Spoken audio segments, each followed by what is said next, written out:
Carla. Registration done. I sighed with relief, walking back to the maid's quarters with all the printed papers and textbook I'll be needing for the exams tucked under my arm. The whole process wasn't as easy as I thought, and I was glad I went to administrative office when I did. If not, it would have been an issue for another day. I didn't have much time as I had to start reading soonest.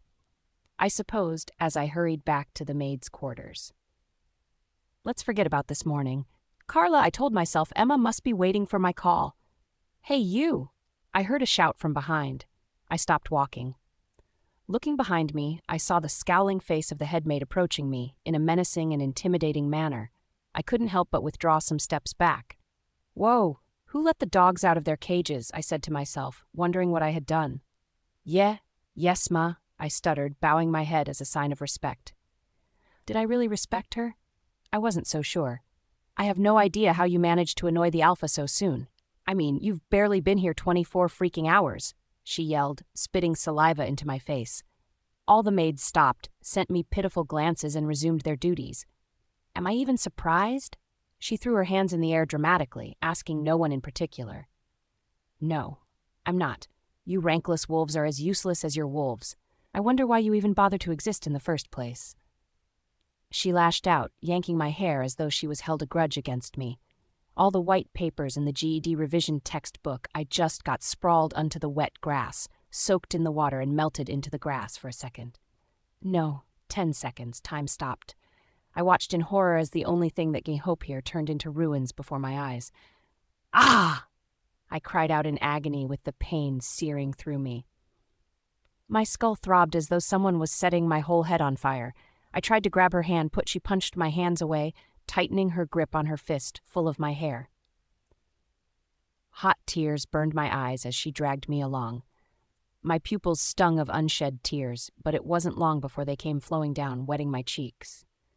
She stopped walking and pushed my head backwards, causing me to wince in both pain and relief. I wiped my eyes feverishly and I looked up to see that I was standing in a large kitchen, which was bustling with activities. People in white gowns with white chef caps walked about, checking stoves, frying things, steaming, blending, and all sort of activities carried out in the kitchen. I told you no one would do your job for you, right? Since the alpha doesn't want you in his apartment anymore, you'll rot here doing the dishes of the whole pack house and the laundries. And you can't go for your classes or lessons if all the utensils in this kitchen are not squeaky clean. You wouldn't like to know what I'll do to you if you dare violate my orders. Now go to work, she commanded and stormed off with a loud hiss. Just like that. She didn't even talk about my papers that were ruined because of her. Hell, I knew she didn't give the tiniest bit of fuck. I ambled into the kitchen, sobbing quietly, unable to hold back anymore. A large lump formed in my throat. My stomach churned as I cried for my future, cried for coming here in the first place. If he hadn't come here as the alpha, I wouldn't be getting so tortured. I thought as wrenching sobs escaped my throat. I was at the back of the kitchen, where the dirty dishes were thrown to. As the only one here, I had the place all to myself to cry my eyes out. A strong, revolting stench hit me as I walked closer to the large sink, causing me to cough at the smell. My intestines rolled over and the urge to throw up consumed me. I closed my nose with my fingers, staring at the mountain of dishes I would be doing alone. 4 maids were usually in charge of the dishes, and they took shifts. But now, I would be doing it all alone for as long as I lived in this pack. I sucked in a deep breath and quickly turned on the water, poured in some of the bluish liquid soap from a bland container close to the sink, and started washing the dishes, holding my breath but occasionally breathing out so I wouldn't suffocate to death. I knew I was mistreated back at our pack before Emma came, but it wasn't this bad. By the time I finished, it was really late and all the kitchen staff were gone. My hands were completely scalded and bruised by the occasional chef knives I encountered while washing. I had no idea they were there when dipping my hands in, and the torture from the soap made it worse.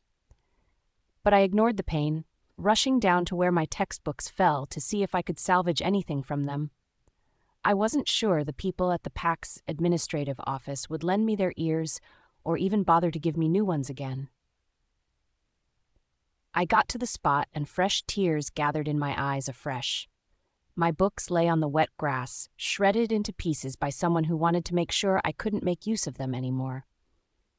I lowered myself down on the wet grass, ignoring the cold water that seeped into my worn-out sandals, picking up the pieces of my textbook as a strangled sob escaped my throat. They were gone, and I was meant to start reading today to meet up with the things I need to learn for the upcoming tests. I stayed there and continued to cry silently, listening to frogs croak in unison and the trees sway to the wind. I was really alone in the dark and cold place, I thought as tears continued to flow down non-stop. My phone suddenly started to vibrate in my pocket. I wanted to pick up, but decided not to. I would not tell Emma. I won't be a crybaby. Adversity builds character, they say. I'll live through this, I resolved to myself. The night wind got stronger and stronger till tiny droplets of water started dropping on my face, merging with my ears. I shivered from the rain, but didn't bother getting up. Squatting down in the open grassy field surrounded by building as the sky emptied itself on me. 1 year later, Carla. Thoracic surgery for May Chambers, beginning cardiac tampon, scalpel, spreader, scissors, suction. It's the right ventricle. I'll close the primary. Prepare for 5 proline suture. Inject blood, tap irrigation, suction. The anxious-looking surgeon yelled in command, while nurses and younger doctors scampered about the theater. Her blood pressure is dropping, a noise with a faltering voice informed the doctors. I sucked in a deep breath and concentrated on my own job, which was to make sure the patient stayed under as long as the surgery lasted with general anesthetic. Although I was still a student, I had learned and mastered a lot within a short time for the head of anesthetic technician department to trust me enough to let me be in charge. My job was extremely important because werewolves don't go under easily due to our stronger consciousness and more heightened sense. So we in charge of making them go under so as not to feel the pain of surgery had to work 10 times harder than humans doing the same job. Thankfully, the blood pressure of the patient became steady and the surgeon went out of the room, leaving the closing and stitching up for the younger doctors. The younger doctors finished and left the cleaning up for the nurses. But I knew as usual they would make me do it, since I was the only rankless wolf among them. At first, many of them refused to even work beside me, but my skill was something that could not be ignored, so they had no choice but to deal with me being in the theater with them. Clean everything up. Lowlife. They spat at me before moving the patient to the intensive care unit, leaving me alone to take care of the sterilizing the surgical instruments, wiping the blood and washing everything that needs to be washed, and then airing the surgery room. None of that was my job, but I couldn't complain to anyone because I feel like I have been given more than I deserve. I never actually believed I would ever be able to take the tests and study this course, but someone whom I didn't know provided the books back to me, and that was the biggest motivation I needed. I worked millionth times harder than a regular wolf, studied like it was my last lifeline, like I was going to die if I failed, because, well, it really felt that way to me. I had to juggle between the demanding course and my never-ending chores at the pack house, all the while trying to hide from my mate. "Hey, Carla," a familiar voice called out from the entrance, and I instantly knew who it was. "Alec. When I heard there was a surgery, I knew you would be here cleaning as usual. I don't know why you won't let me talk to those nasty females that do this. I mean, it's not even your job. This hospital pay cleaners to do what you're doing right now, Carl." He ranted in his usual manner before coming to join me. I laughed and thanked him for his thoughtfulness as usual, and he smirked and dragged the mob from me, nodding towards the instrument. "Let's spilt up so the work would be faster," he snapped playfully. I appreciate his kind gesture, but I would never feel comfortable having the beta of my pack clean beside me. "Seriously, Alec, I'll be fine, please. What would I say when someone comes in here and see you cleaning?" I asked, trying to collect the stick from his firm grip. "Tsk, tsk, tsk, Carla, you know it's useless trying to argue with me, right? So why not go and play your part, and let's leave here before anybody comes in to see us?" he asked rhetorically with a laugh and then continued mopping the floor. Alec and I became friends last year after all my futile attempts to avoid him, At first, he said he was keeping an eye out for me on behalf of his Luna Queen, but we became closer as time went on. He was currently doing his residency to become a gynecologist, so we both weren't really far from each other, especially when I started my practical studies here in the hospital. Alec became someone I could rely on and was extremely sweet to me, often telling me that he wouldn't mind not ever finding his mate as long as I stayed by his side. Although I always laughed at his words. I don't ever see him as a love interest, and I never would. He always tried to use his authority as beta to stop people from bullying me, but I had to make him stop, reassuring him that I could handle myself. I have learned that showing no emotions of pain or agony when someone tries to hurt you verbally or physically makes them miserable and quickly get tired of bullying you. But some never get tired, though.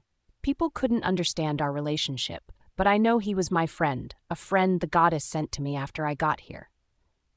We finished cleaning and started heading back to the pack house. The backpack he bought for me was slung over my shoulders, containing some textbooks. I was putting on the white Converse Emma sent over as my birthday present and a black dungaree short gown with white t-shirt worn inside. I knew I had a good fashion sense, just that I didn't have enough clothes to express myself. "Are you excited for the Alpha's 1-year anniversary?" Alec asked my wandering mind. Whoever gets excited for chores? I have to wash more dishes and stay in the kitchen all day long, so no, I'm not excited one bit. I whined as we got closer to the pack house. We walked because I have always refused to drive in his Ferrari. The head maid would roast me alive if she ever sees me in it. "Should I come and help?" he suggested tentatively, knowing I would definitely turn him down. "Today is your day as well, Alec. The elders making your brother a permanent alpha means you would be the permanent beta here as well. Doesn't mean I won't come and check up on you either way." Alec muttered and then went the other way while I went to the maid's quarters and him to the alpha quarters. Today, the elders of the Green Forest Pack would be celebrating Mint for his good works since he came to the pack a year ago, and make him the permanent alpha of the pack. The celebration would be in full swing soon, and everyone would be coming, including Emma and her baby girl, Alpha Zyke, and every other alphas in the realm. I was so happy I would be meeting my best friend and her adorable baby after forever, but what bothered me most was the gossip that went around the maid's quarters this few days about the elders planning to give the alpha a chosen mate once he was made the permanent alpha. I knew it would hurt like hell, but I had to hang in here and complete my course before leaving. I had been going through hell here already. 1 more year won't kill. Alec. I stopped walking and watched Carla go through the back door to the maid's quarters, feeling bad that I couldn't really do much to make her life easier. At first I kept an eye on her based on my brother's instruction, but now I couldn't help taking care of her for my own sake. I have always wondered why my brother would want me to look out for a rankless she-wolf, and why his eyes looked so sad when he gave me the instructions, which he called a secret that must be between myself and him. Maybe it was because of the Alpha's King's Luna, right? Or did he love her? Of course not. I have never seen the both of them again after the last time I saw her quivering in his room. And I hope that wasn't the case, though, because I was falling deeply for Carla, for her golden green eyes, her rich chestnut brown hair that was only let free when she was doing mountains of dishes, her beautifully bruised palms from months of scrubbing dirty plates, and how she smiles at everything, even though deep down she was lonely and helpless and sometimes lost. However, I haven't been able to muster up the courage to tell her because I fear it could ruin our priceless friendship, but I had to. I don't mind missing out on my mate, which I might not meet anymore since I'm 20 now. I would confess my feelings to Carla tonight and ask her to my girlfriend. At least we can start from there. Hopefully, she says yes. I sighed and went into my room to get ready for the big night. Carla. The anniversary party was in full swing after sunset. The pack house kitchen where I was stationed was cramped with so many people, making the whole place stuffy and claustrophobic. Dishes piled up like rocks on Mount Everest before me, but I had gotten so good at it that I was washing like a breathing dishwasher. You know the feeling of doing a particular thing so much you do it like a zombie?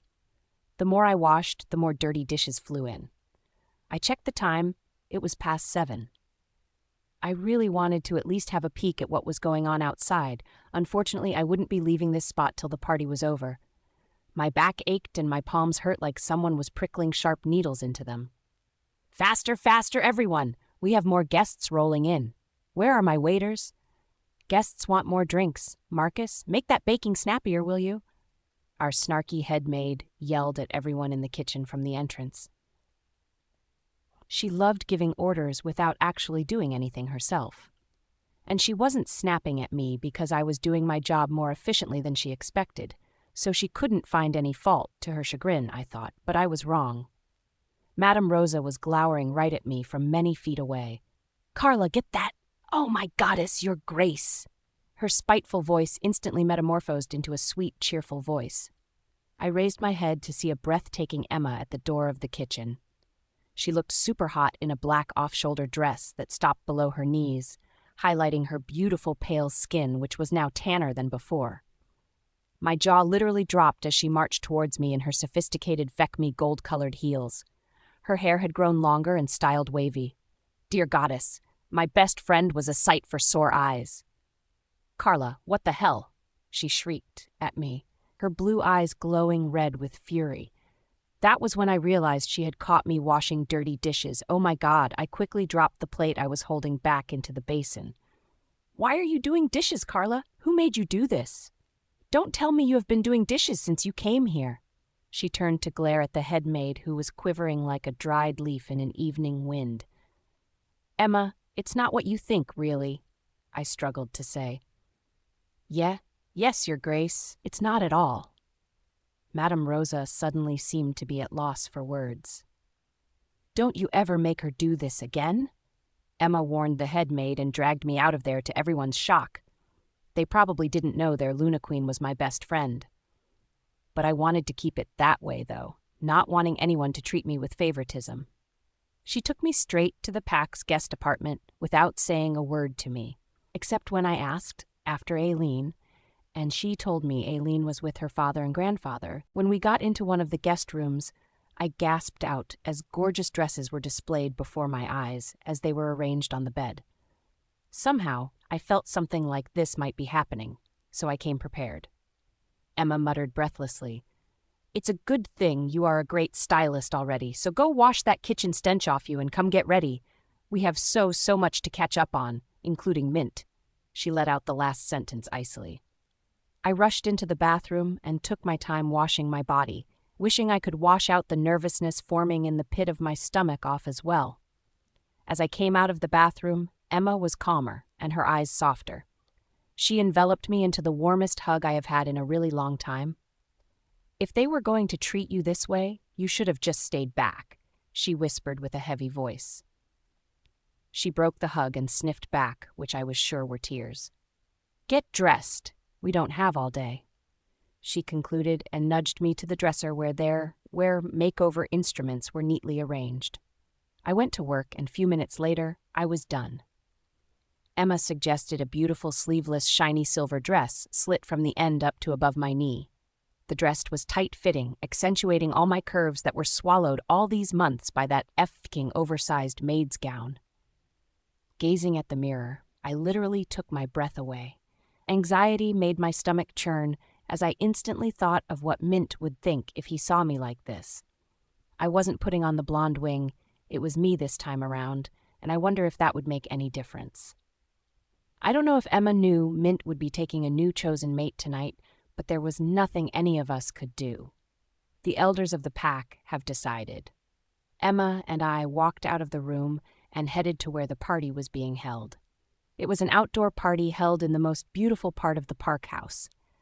Everywhere was green, colorful flowers decorated the place as well as bright lights. Well-dressed people sat in groups around tables. I didn't need to look for Mint.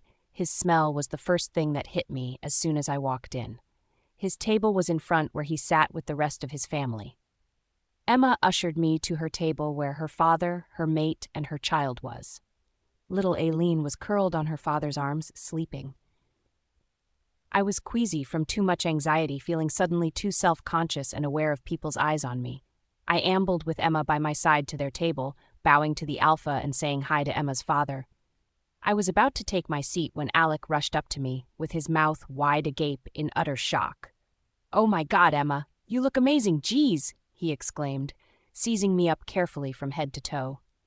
"Please allow me introduce you to my family," he requested, taking my hand into his, even before I had the opportunity to decline. "I don't want to be close to Mint. Please, Alec. Please, Arch," I begged in my mind as a sweat broke out from my eyebrow. Emma raised an eyebrow at me, but I was whisked away before I could say anything to her.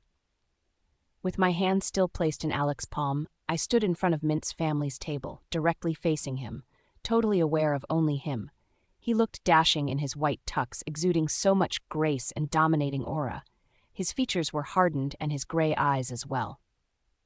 Did he still hate me that much? I wondered, as I greeted other members of his family. Mum, Dad, Granny, and brother, meet my best friend Carla. Carl, meet my big family. You guys, Carl means so much to me. He said the last line a little bit more seriously than expected, snaking his hands around my waist, causing my body to go stiff momentarily. Mint. Alec was crossing the line, I thought, as rage boiled inside of me, watching his hand resting on her waist. But what line, though? I couldn't remember drawing any lines. I only told him to keep an eye out for her while trying to act like I didn't care about her at all. He had no idea that she was my mate. None for my family did. Hades, my wolf, let out a growl which caused my chest to rumble loudly. I was trying to keep my cool, but the animal in me couldn't. Seeing another male, no matter who he was, put their hand on our mate ignited our sense of possessiveness. My hands curled into a fist, forcing myself and my wolf to calm down. I tried to look away, but was finding it really difficult to. Carla looked too stunning, too attractive, that I felt uncomfortable at the number of eyes staring at her. How on earth do I ever take a chosen mate when I couldn't ever get her off my mind? I wondered. It went without question that I had to reject her tonight and let her go before marking and taking Mira as my Luna. "Son, are you okay?" My granny whispered with a concerned voice, leaning close to me. "Sure," I assured him and took a swig from the glass of champagne in front of me. I watched Alec escort Carla back to Zyke's table, and I saw her smile at him. Another wave of fury coursed through my blood. "Get your hands off her this instant, Alec," was what I badly wanted to yell, but instead filled my glass and downed all the content at once into my throat. I knew I had low tolerance for alcohol, and I wasn't supposed to be drinking, but I couldn't help it. This alcohol was the only thing that could stop me from losing it. It seemed Alec had feelings for Carla, and there was nothing I could do to stop him. Neither do I have any right to. The ceremony began smoothly, but I was already feeling dizzy from too much alcohol. I wasn't hearing what was being said. All I wanted was to leave this place and be alone, as I had always been since I came to the pack. I stood up abruptly, completely oblivious of my parents' shocked and worried expressions, sauntering out of the gathering as composed as possible. Finally, out of the sight of the crowd, I loosened up a bit, letting the alcohol my body sway to the alcohol like a drunk. "Alpha, are you okay? Let me escort you to your room," a female voice said behind me, and I turned to see Mira, the daughter of Alpha Abel, coming to clutch my arms. I shoved her arms away, walking further away from her to my apartment, hoping she wouldn't follow me anymore. Mira was like a leech that won't go away. She exhausted me with her constant availability and fawning and sticking to me like permanent glue. I shoved the first door I got to open, took off my tux, the bow tie and shoes, and slumped on the bed like a heap of sand. The sheets felt and smelt different from my room, but I couldn't care less. I just want to sleep and forget about everything. Forget about Carla, forget about Carla, forget about Carla, I chanted to myself. Mira rushed into the room and tried to pull me out of the bed, muttering some incoherent words, and that was when I lost it. I yelled at her to leave my room at once, and she did because I heard the door close after her. I was about to doze off when I heard the door open again. I groaned in frustration, but when the scent hit me, my eyes flew open. My blood coiled, my pupils swarmed in my eyes. Everything was blurry and hazy, including the image except the scent. It was too delicious, too familiar, but my hazy mind couldn't pinpoint who or what it really was. I wasn't feeling lazy anymore. My deck hardened in my pants, tingling painfully from a craving I didn't know existed in me. Or was it the alcohol? I got up from the bed and walked towards the person at the door. When did Mira smell this good? I wondered, grabbing her and hurling her to the bed. She struggled, kicked and kicked, trying to hit my hand away. Instinctively, I leaned down, taking her full, lush lips into my mouth, causing her to stop fighting instantly. Mint. I woke up in the wrong room, on the wrong bed, naked. Shit! Shit! Shit! I grunted aloud. How have the mighty fallen? I wasn't even supposed to be asleep at all. I had a party I should be present in. My head pounded noisily in my skull as I tried to get myself up. It was still dark, but I had no idea what the time was or how I got here. I just knew I was sober now. I stared down at my naked body and let out a frustrated sigh, wondering what exactly I did. My clothes were all over the place, totally unlike me. Or was it the alcohol? I stood up from the bed, walked to the dresser, and glanced at my body in the full-length mirror. Something seemed off. Felt like I had sex last night. I looked around the room. Nothing seemed familiar. Though, I was sure I had come here before and I was here on my own accord. I remember Mira following me here, and I also recall sending her away. I couldn't have slept with Mira, right? That would hurt Carla. A loud, frustrated groan escaped my throat. I raked my hand through my hair, hoping with all my heart that wasn't the case. I hated her for what she did to me back then, but I would never want her to get hurt again. She was going through enough without me adding my own torture. I detested what she did to Bea, but hating her was totally impossible for me. I didn't want to see her, neither do I want to see her get hurt. Never for once did I stop thinking about her all these months, and not being able to have her was a torture. Turning back to pick up my trousers from the ground, something on the bed caught my eyes. I dropped my trousers and ambled to the bed to see what it was. Blood. I froze as I stared at the smeared coat of dried blood on the bed sheet, and that was when the memory of what really happened a few hours ago hit me. That smell. It wasn't Mira's smell, but Carla's. It was as vivid as daylight in my mind, and I could recall grabbing her and hurling her to the bed. I forced myself on her, and I marked her? No. What have you done, Mint? I growled at myself, grabbing my hair in frustration, and at the end of everything I called her Mira. The thought caused me to crumble to the floor, clenching and unclenching my fist, smacking my head over and over again. I had taken her virginity and called her someone else? What the feck? I must find her. I must find Carla. I couldn't imagine how traumatized she should be feeling right now, but I must find her. I finalized and started putting on my pants and my torn shirt feverishly. I couldn't care less about how crazy people would think of me right now when they see me, but I have to go to her and... Make her ours?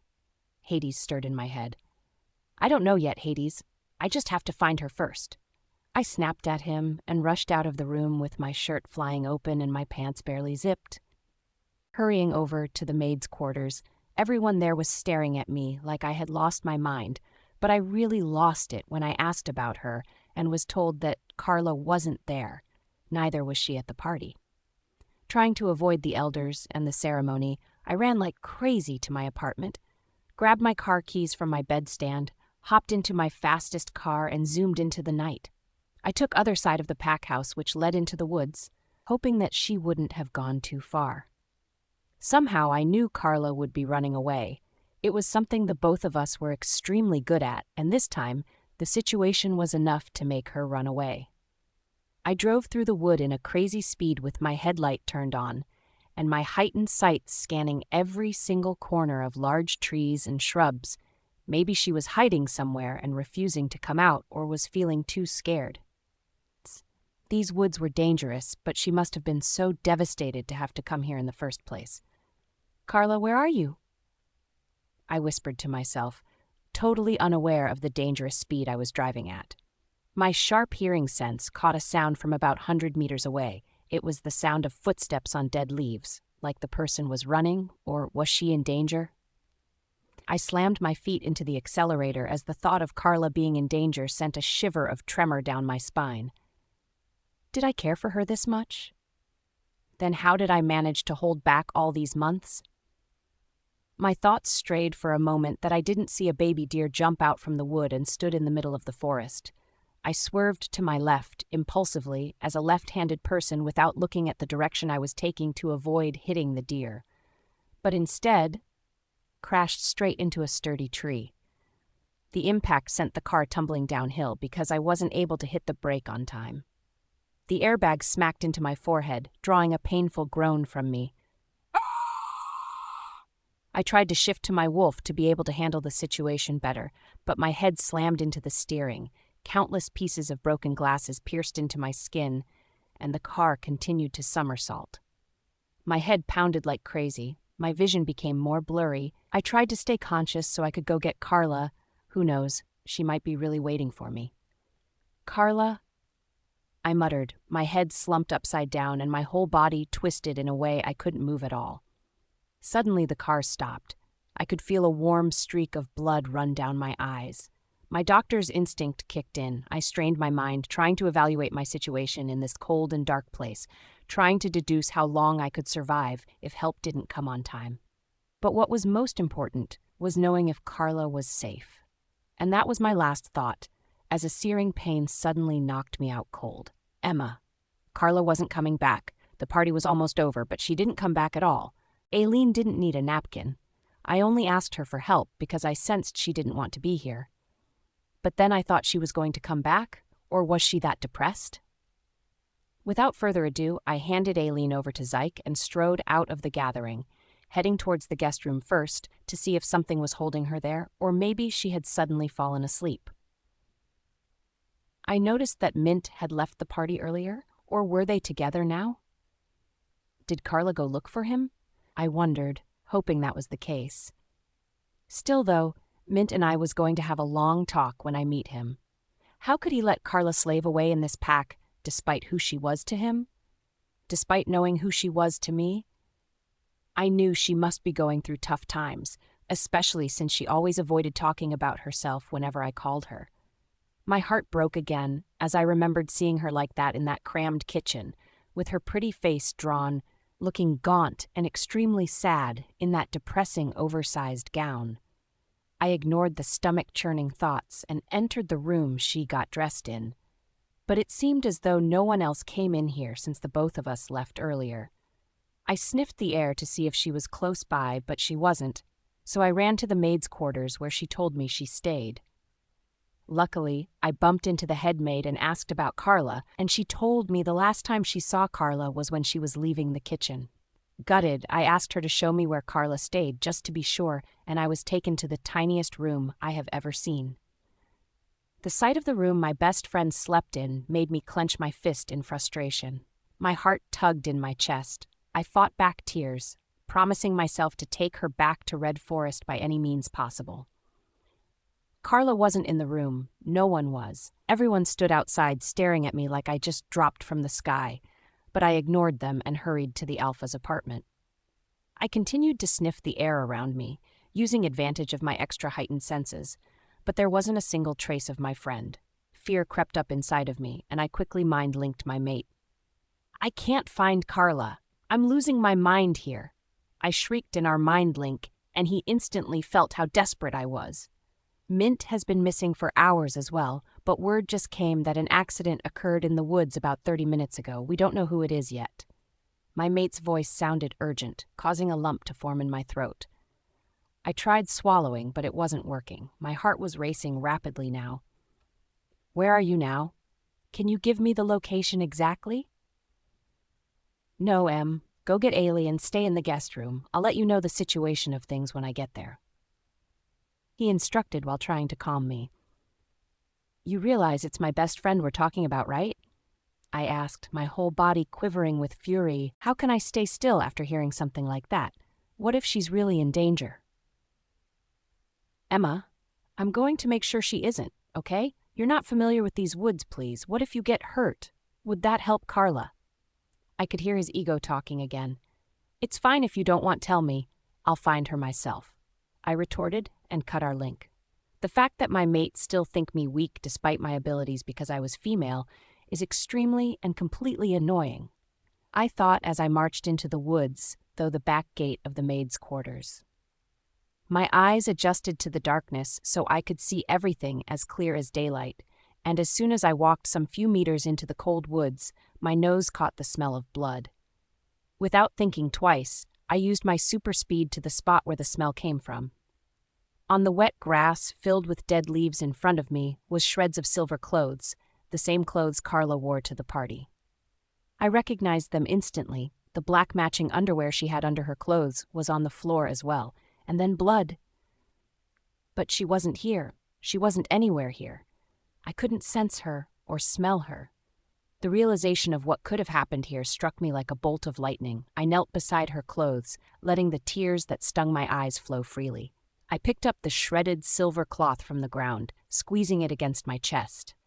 "Carla, please." I sobbed silently. "We found Mint, Emma," Zyke's gloomy voice cut into my head. "He had a really fatal accident and is in a critical condition. They're rushing him to the hospital. We didn't see Carla, I'm sorry, but I promised to get people with me to continue looking," he explained, and I could feel his disappointment from our link. "Keep looking, please," came my dejected reply.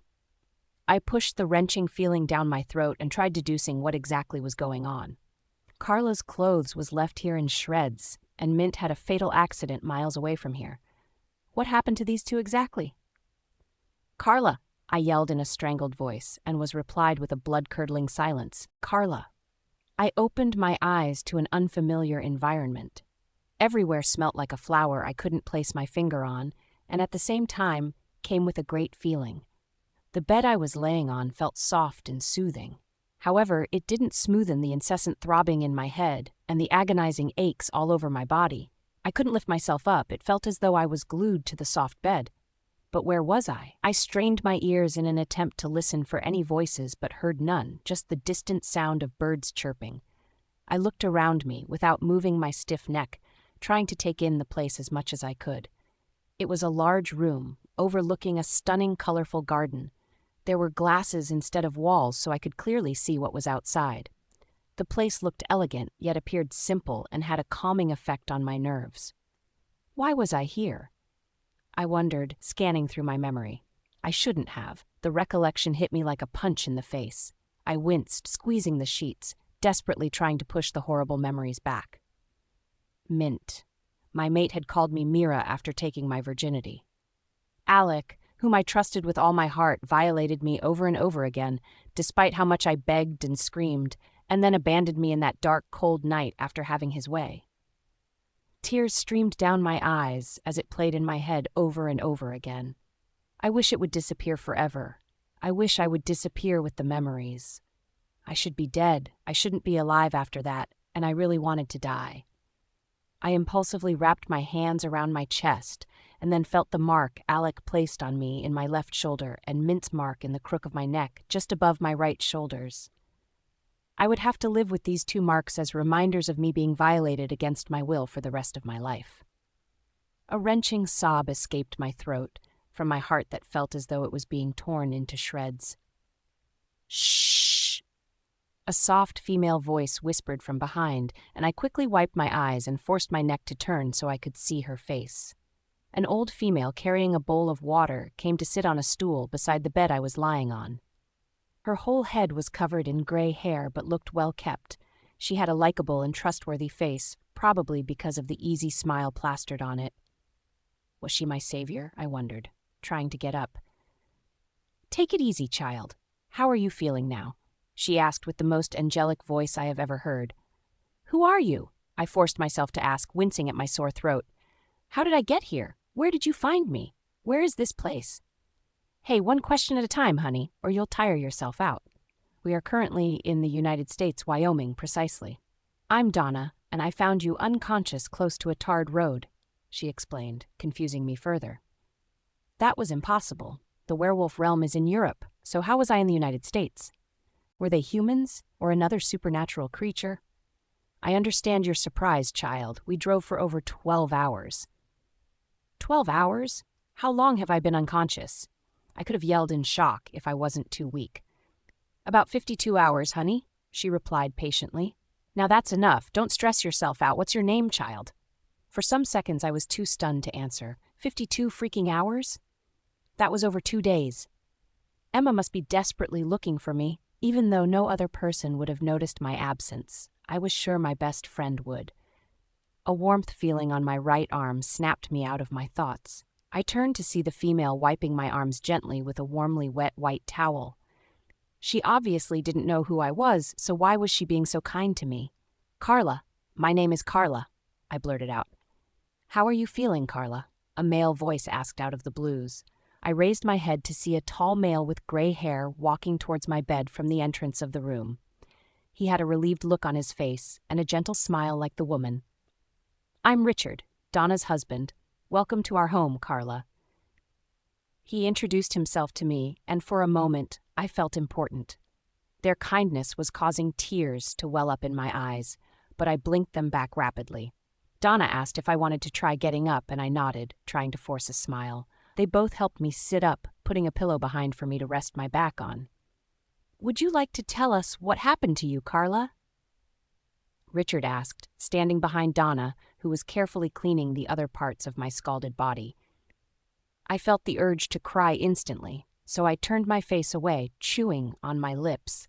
I couldn't say those words out loud without crumbling again. "It's all right, sweetie. We're here for you, and you can always tell us when you feel like." Donna's gentle voice was like a comforting balm to my burning soul. Something nagged at me. If they were from the United States, what were they doing in Europe that day? "Can I ask why you were at that place that day?" I turned to ask them after Donna finished cleaning my body.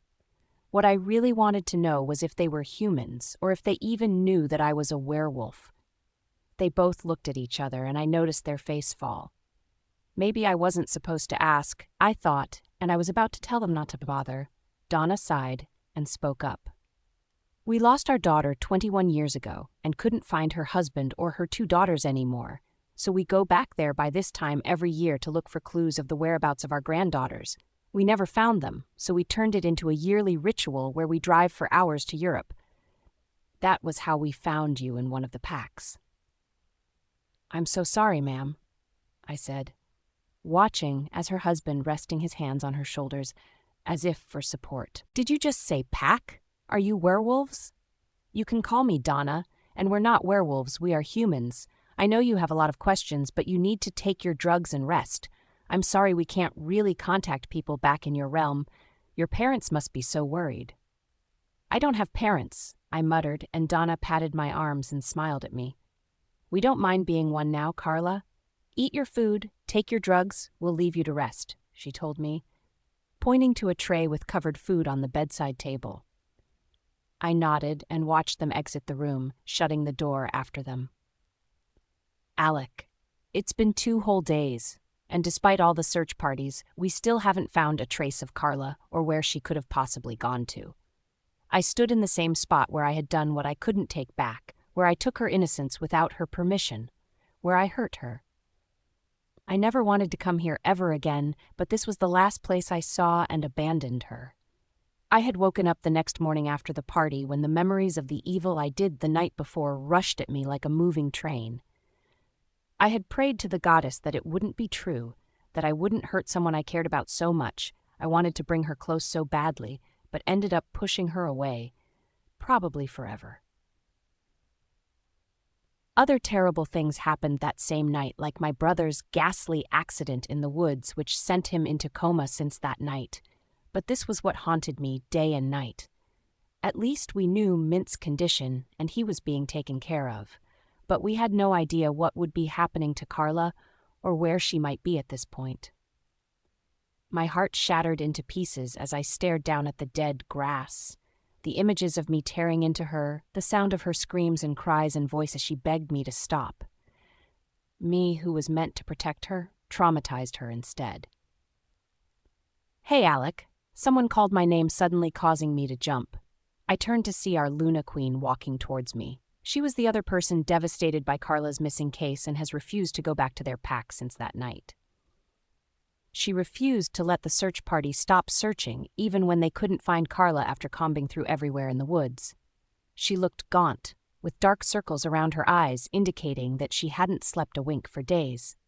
Every other person in the pack was concerned about Mint, but the Luna and I were the only ones thinking and worrying about Carla. "Did you know she was here as well?" she asked me with desperation in her eyes, breaking my heart further. "No," I answered without thinking. Shit, I sounded really suspicious right now. I sucked in a breath and looked down. No, I was just looking for possible clues as well. I jammed my trembling hands into my pocket. It wasn't cold, but my whole body was quivering. She sighed and looked around with a slumped shoulder. "I met the clothes she wore that night here in shreds. Mint is our last resort now, so all we can do is wait for him to wake up," she said with another long-drawn sigh. "How do you mean, Luna?" I asked, never for once associating what happened to Carla with Mint's accident. I think she was with Mint the night she disappeared, and maybe, just maybe, Mint was searching for her when he had the accident. "That's my only theory right now," she explained, and suddenly it rang true in my ears. Why would Mint leave his own ceremony and go for a drive that night? It wasn't really like him. But Mint and Carla had nothing together. So why would she be with Mint? And why would he go look for her in that dangerous woods at such a time? I have always thought my brother to be a self-centered person. It never occurred to me that he would go out of his way for anyone. "Carla was with Mint. Why do you think so, Luna?" I asked her, hoping I didn't sound too curious. She turned to face me without saying anything for a while, and then said, "It's a long story, Alec. I should be heading back. Aileen must be awake. Thanks a lot for caring and helping to find her, Alec. I really appreciate," she concluded and ambled out of the woods, leaving me laden with mountains and mountains of guilt, threatening to burst out of my chest. The next day, the search for Carla was extended to the other pack, and even a reward for anyone who finds her. Flyers were distributed and posted throughout the pack.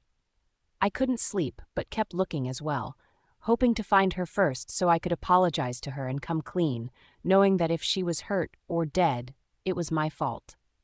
4 days after Carla's disappearance, I got a call from my mother as soon as I woke up that Mint had awakened from his coma. I hopped into my car without bothering to brush my teeth or take my bath and rushed to the hospital. Emma was already at the hospital when I got there. Our Alpha King was with her, holding her, while she leaned on him. We all stood outside Mint's room in the VIP section of the hospital, waiting for the doctor to give us permission to go in. I saw my parents walk out from the corner of a hallway. My mother cried as she clasped her hand with that of my father. She had been worried sick for Mint, sleeping in the hospital because she was worried something might happen to him if she left. She was a doctor herself, so I understood how she felt. I hugged her as she got to where I stood, patting her gently. The doctor, a plump male in his 40s, came out of the Mint's room, so we all turned our attention to him. "How is he, Doc? Can we see him now?" My mother was the first to ask. "Yes, but he can't seem to remember what happened to him, and can't even remember he had an accident. I believe he's suffering from post-traumatic amnesia, but we'll have to run more tests and scans to be sure. So can we see him now?" My mother asked impatiently, as if what the doctor was saying didn't matter to her. "Of course, doctor, but please keep it short. He needs rest. You know better," he replied knowingly to my mother, and she nodded before rushing into Mint's room. My father and I went in after her, followed by Luna and Alpha Zyke. Zeus was taking care of some pack issues, so he couldn't come. For me, I was glad my brother was okay, but I wanted to know if he had any clues on Carla's whereabouts. Mint was lying on the bed with a bandage around his head and another one hanging across his shoulders, holding his hand to his chest. His eyes were wide open, but he looked at us like we were strangers he had never seen before. "Who are you all?" he asked with a croaky voice, sending all of us in the room into a stunned daze. Narrator. Dr. Lena Dyson was the first person to snap out of her own daze. She rushed to where Mint was lying and held his other hand that was free. "Honey, how are you feeling?" she asked, as if he didn't just ask who they were. "Mom?" He craned his neck, staring at his mother questioningly. "Can you recognize me now?" Not really. The doctor just told me my parents are outside waiting to see me, and I also sorta remember having a mom, though." "Don't worry, son. It's just post-trauma of the accident. It's so painful that your mind helped you hide it. You'll be fine. A neurologist from our pack will come and check on you soon," she explained to him like she was trying to comfort herself more. Everyone in the room started to introduce themselves one at a time. Mint's father, Alec, Zyke, and when it got to Emma's turn, she asked him if he could remember the night he had the accident, but Mint shook his head, saying his mind was totally blank. While they were talking, someone rushed into the room wailing loudly. Everyone turned to see Mira, Mint's supposed chosen mate, rushing to his bed and grasping his hands. "How are you, Alpha? I'm so glad you're fine. Oh my God, I thought I would never see you again." She broke into louder sobs, causing everyone to sigh in irritation. Mint sent her a confused gaze, dragging his hand away from her grasp. "And who are you?" he asked, and instead of answering, Mira turned to face Mint's family quizzically. "The accident caused him temporary amnesia," Mint's mother explained to her, and she let out an exaggerated gasp, but no one saw the mischievous smile playing at the corner of her lips. "I'm your mate, Alpha. We were supposed to carry out our bonding ritual the night you had the accident." Mint frown deepened as he stared at Mira doubtfully. "I had a mate? Are there any other important things I forgot at the night I had the accident? I feel like I'm forgetting something really important." Mint winced painfully, grabbing his head while staring at his mum, Dad, and Alec, but they simply sighed. "Yes, Mint, please, I really need you to remember." Emma's voice was laced with subtle anger as she spoke, but was immediately cut short by her Dr. Lena, Mint's mother. "You don't have to push it, son. Take your time. We'll leave you to rest. Let's go, Mira," she concluded, but Mira grumbly told her she wanted to stay with Mint so she could take care of him. "The doctor says he needs rest, not company." Alex snapped at her, and she reluctantly left Mint's side and followed them out of the room. "I would like to see you for a moment, Luna," Dr. Lena told Emma as soon as they came out, and Emma nodded, following her to the next hallway away from everyone else. "I heard about your missing friend, Luna." Dr. Lena started as soon as they were away from the earshot of other, and with all due respect, I don't think my son's accident is in any way related to her case simply because it happened the same night. I know you are worried about your friend, but I wouldn't want anyone pressuring Mint. My son's life is important to me. When he gets better, then you can ask him whatever you want," she explained to Emma. "My best friend is your son's mate, Doctor. Are you even aware? She disappeared the same night he drove into the woods and had an accident. Doesn't that ring any bell? As much as your son's life is important to you, so is my best friend to me," Emma retorted, watching Dr. Lena gaze at her in a stunned silence for a second before recovering her aplomb. "Your best friend is a rankless wolf, right? Says a lot, don't you think? I wonder why my son would decide to take a chosen mate if he already had a mate. With all due respect, Luna, I never meant to hurt your feelings. I'm just being a desperate mother. You're one now, so I hope you understand." She bowed in courtesy before walking out on Emma. Emma stood there, unable to hold back the tears that spilled down her cheeks. Mint's mother just made it clear that she wouldn't allow her son corporate with them in finding Carla. With the way she spoke, it was obvious she wouldn't even let them mention Carla to him. Just then, Zeke came to where she stood and started asking what was wrong with a worried expression. "Did Dr. Lena say something hurtful? I should have a word with her." He let out a low grunt, but Emma held him back, rested her head on his shoulders, and allowed the tears fall once again. "Carla. After a week of hibernating, sleeping, eating, taking drugs, and constantly staring at the garden outside the room, I felt better. I decided to come out of the only room I had been in since I came to the human realm.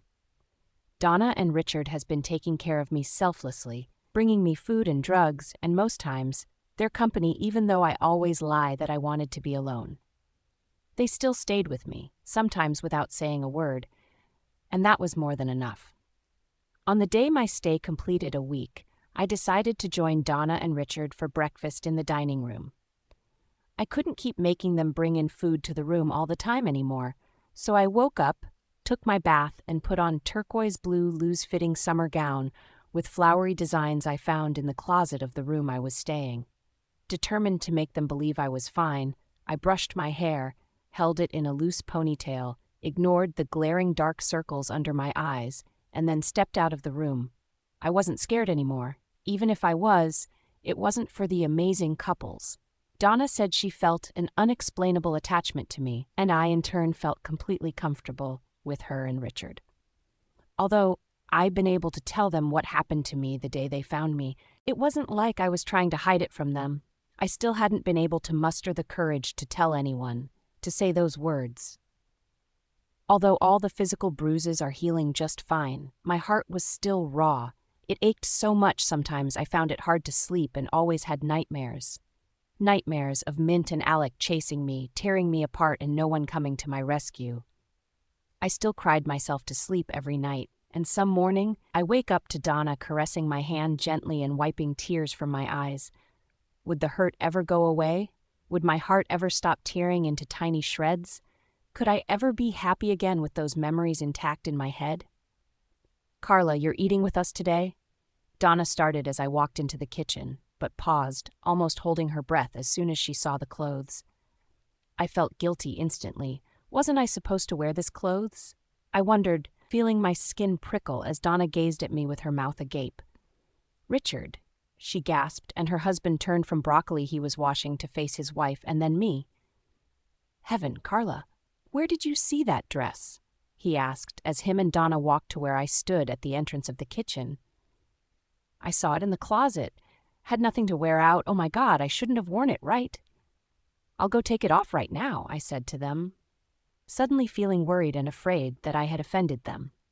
I was about to leave when Donna stopped me. No, don't take it off, please. It's just that you look so much like our daughter, Eleanor," Donna said, clasping her hands together with teary eyes. I wasn't sure making them remember a child they lost made me feel any relief for wearing the dress. "The resemblance is startling, child. It feels like we're staring at Elle in her teenage years," Richard added with a heavy and emotional voice.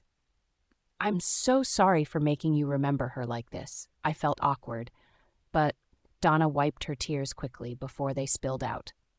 "Don't be, child. I'm actually grateful to have the opportunity, so see this before I die." Donna laughed sadly and ushered me to the dining table. We ate quietly, but I noticed the couples stealing curious glances at me all through the meal.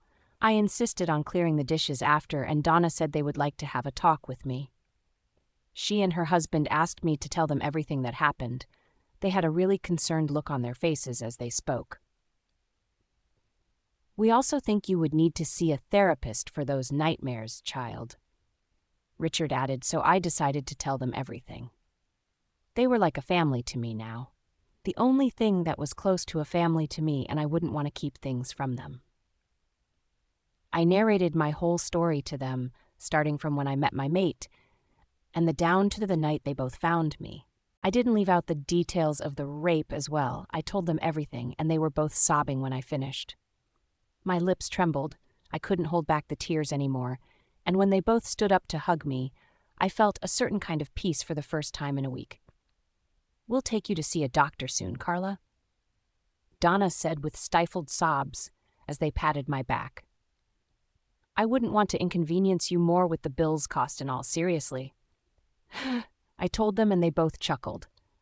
"We own the biggest hospital in Wyoming, Carla, and whenever you're ready to continue your course as an anesthetic technician, you can continue in our hospital." Richard patted my hand gently. I gasped, completely wowed by their generosity and kindness. My eyes welled with tears of gratitude. I had no idea they were such important people in the human realm. "And while at it, will you allow us your sample for a DNA test?" Donna asked, turning her chair so she could face me. "Huh?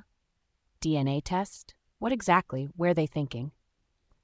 Richard stared at his wife in shock as well for a second, before nodding with understanding. "Of course, it changes nothing in the way we would treat you. We just want to be sure because you look too much like our daughter. Also, it'll be the only way to find our granddaughters because we have not given up on them yet," Richard explained. I nodded, giving them my full permission. For all they have done for me, this was nothing compared to it. I would be more than happy if I could help them find their granddaughters in any way possible. Alec. I heard everything my mother said to Emma with my heightened senses. I felt a wrenching pang of guilt in my heart. wondering how my mother was going to feel when she hears what her son did to the person she called a rankless wolf. It was so unfair that Carla was out there unsafe, or worse, dead. But no one else besides the Luna and I cared about finding her. I could imagine how disappointing it was for her to realize that the only person she was counting on to help find her friend couldn't even remember who his family was or what happened the day of his accident. "We'll go see the doctor now, Alec. You can go home first," my father said to me, and I nodded, watching him and my mother walk side by side to the doctor's office. I followed them behind, unknown to them, wanting to know what Mint's condition really was, if we had any hope in finding Carla from him. My parents entered and closed the door behind them before taking their seats. I couldn't see them from where I stood, but could hear their voices and that of the doctor. They discussed possible treatments to help Mint recover his memory. My mother suggested hypnosis, but my father disagreed vehemently with the idea, saying it could tamper with his mind, but they didn't know that the doctor had more news for them. "There's actually something more important you should know, Mr. and Mrs. Dyson," the doctor said to them, lowering his voice to a whisper. My parents fell silent, and the doctor continued. "Some tests came back, and we discovered that your son would never be able to have children. Whatever happened to him affected his prostate glands. We had no choice but to conduct a vasectomy." He reported to my parents and handed them the results. I could hear my mother gasp loudly and then began to sobbing in a stifled manner. I was too stunned to move, as well, as much as this news was going to change Mint's life forever. The elders of Green Forest Pack would never want an impotent man as their alpha. Things kept getting messier. I thought, forcing myself to take deep breaths in and out. How many things could just change after one night? Was my family getting punished because of my one mistake? Carla. I woke up a few days later to find Donna and Richard gazing down at me with so much affection in their eyes. Donna was in tears, and for a moment I thought something was wrong. I sat up, staring from Donna to Richard, quizzically. "Is something wrong?" I asked with a strangled voice, and Donna waved a paper to my face. "The results just came out, Carla, and we are 99.9% blood-related." "What the actual fuck?" Donna shrieked breathlessly and hugged me affectionately, patting my head on her stomach. "I really can't believe this. I really can't believe I found my grandchild after 21 years of searching fruitlessly," she continued with sobs before sitting down on the bed and cups my face. I stared at her blankly, still trying to process what she was saying. They were definitely playing on my animal intelligence. I had a grandmother while growing up, and she died. So how could this be? Are you sure there isn't a mistake somewhere? Is something like this even possible? I mean, there was 99% chances that you wouldn't have found me half dead back at the pack. I tried to convince myself, staring at the faces in confusion. "Carla, we have the largest hospital in the state, which also means our medical lab scientists are the best in the country. I can assure you that this result is for real, and they ran the test more than 5 times just to be sure. Your grandmother and I are still bamboozled, but thrilled." Richard, who sat on the stool beside my bed, spoke, and his wife nodded. I gasped as I stared at the faces of these 2 amazing humans who saved me from the cruel hands of death. I had believed all my life that nobody wanted me. But my family, my real family, had been looking for me all my life. I must have been dreaming. This was all too good to be true. Tears ran down my cheeks. Scorching sobs escaped my throat. I didn't know if to be sad or mad or both. I didn't know if to resent fate or be grateful to it. For the first time, fate had been kind to me. "It's okay, child. All we need to do now is look for your sister." My grandmother cooed, wiping the tears from my eyes, leaving the ones in her to fall on their own. My granddad took my hand and caressed them gently. I could see he was trying so hard not to cry, and at that moment, I smiled. "Thank you for coming back to us, Nat. Your mother's death broke us completely. When we thought we could find comfort with you and your sister, your father took you both away from us. We are so sorry you had to go through all that pain. All that terrible things." And he broke down right there, sobbing like a child with his large palms wrapped around mine tenderly. After some time, we all went back to the living room. I had more questions to ask about my mother and father and sister, who they were, how my mother got married to a werewolf, and why she left this world so early. "Let's celebrate today by eating out. What do you think, honey?" My new granddad asked my grandma, and she nodded enthusiastically with a wide smile. "Sure, why not? Besides, Nat hasn't seen every part of the house yet," she quipped, staring at me. I wonder why they keep calling me Nat. We all went to change into warmer clothes due to the dropping temperature. My grandma brought a pretty red warm long coat and wore it on me herself. She brushed my hair to the side of my ears and then caressed my face once again before walking out of the room. I was waiting to wake up from this dream as I stepped out of the house, but instead I sank deeper into the dream. I had literally been living in heaven for a whole week, but I had no idea. My grandparents plainly lived in a castle. The garage for parking cars was bigger than the entire Green Forest pack house. I had only read about this sort of wealth from books. Never ever had I imagined myself being part of it. The house was the most spacious bungalow house one could ever fathom. It was surrounded by a breathtaking garden filled with colorful flowers, butterflies, and even a white American Eskimo dog running around. He didn't bark when he saw me, but stared me with a look of recognition, wagging his tail as he walked back into his house. I was sure the fellow and I would have a lot of bonding to do. "That's Maddie. I'm sure you both would bond really well." I hid my granny's laughter from behind, walking closely to her husband. They both dressed so simple you'll never believe they own a house as big as this, or even the biggest hospital in the state. I was sure people wouldn't believe it if they hear that this couple cook their own meals themselves. "Nat, would you like to look around first, or when we get back?" Granddad asked, walking towards the garage with two cars, an old-modeled Mercedes and a new one which didn't look flashy at all. "When we get back," I replied and followed them behind, wondering why they didn't just get a driver.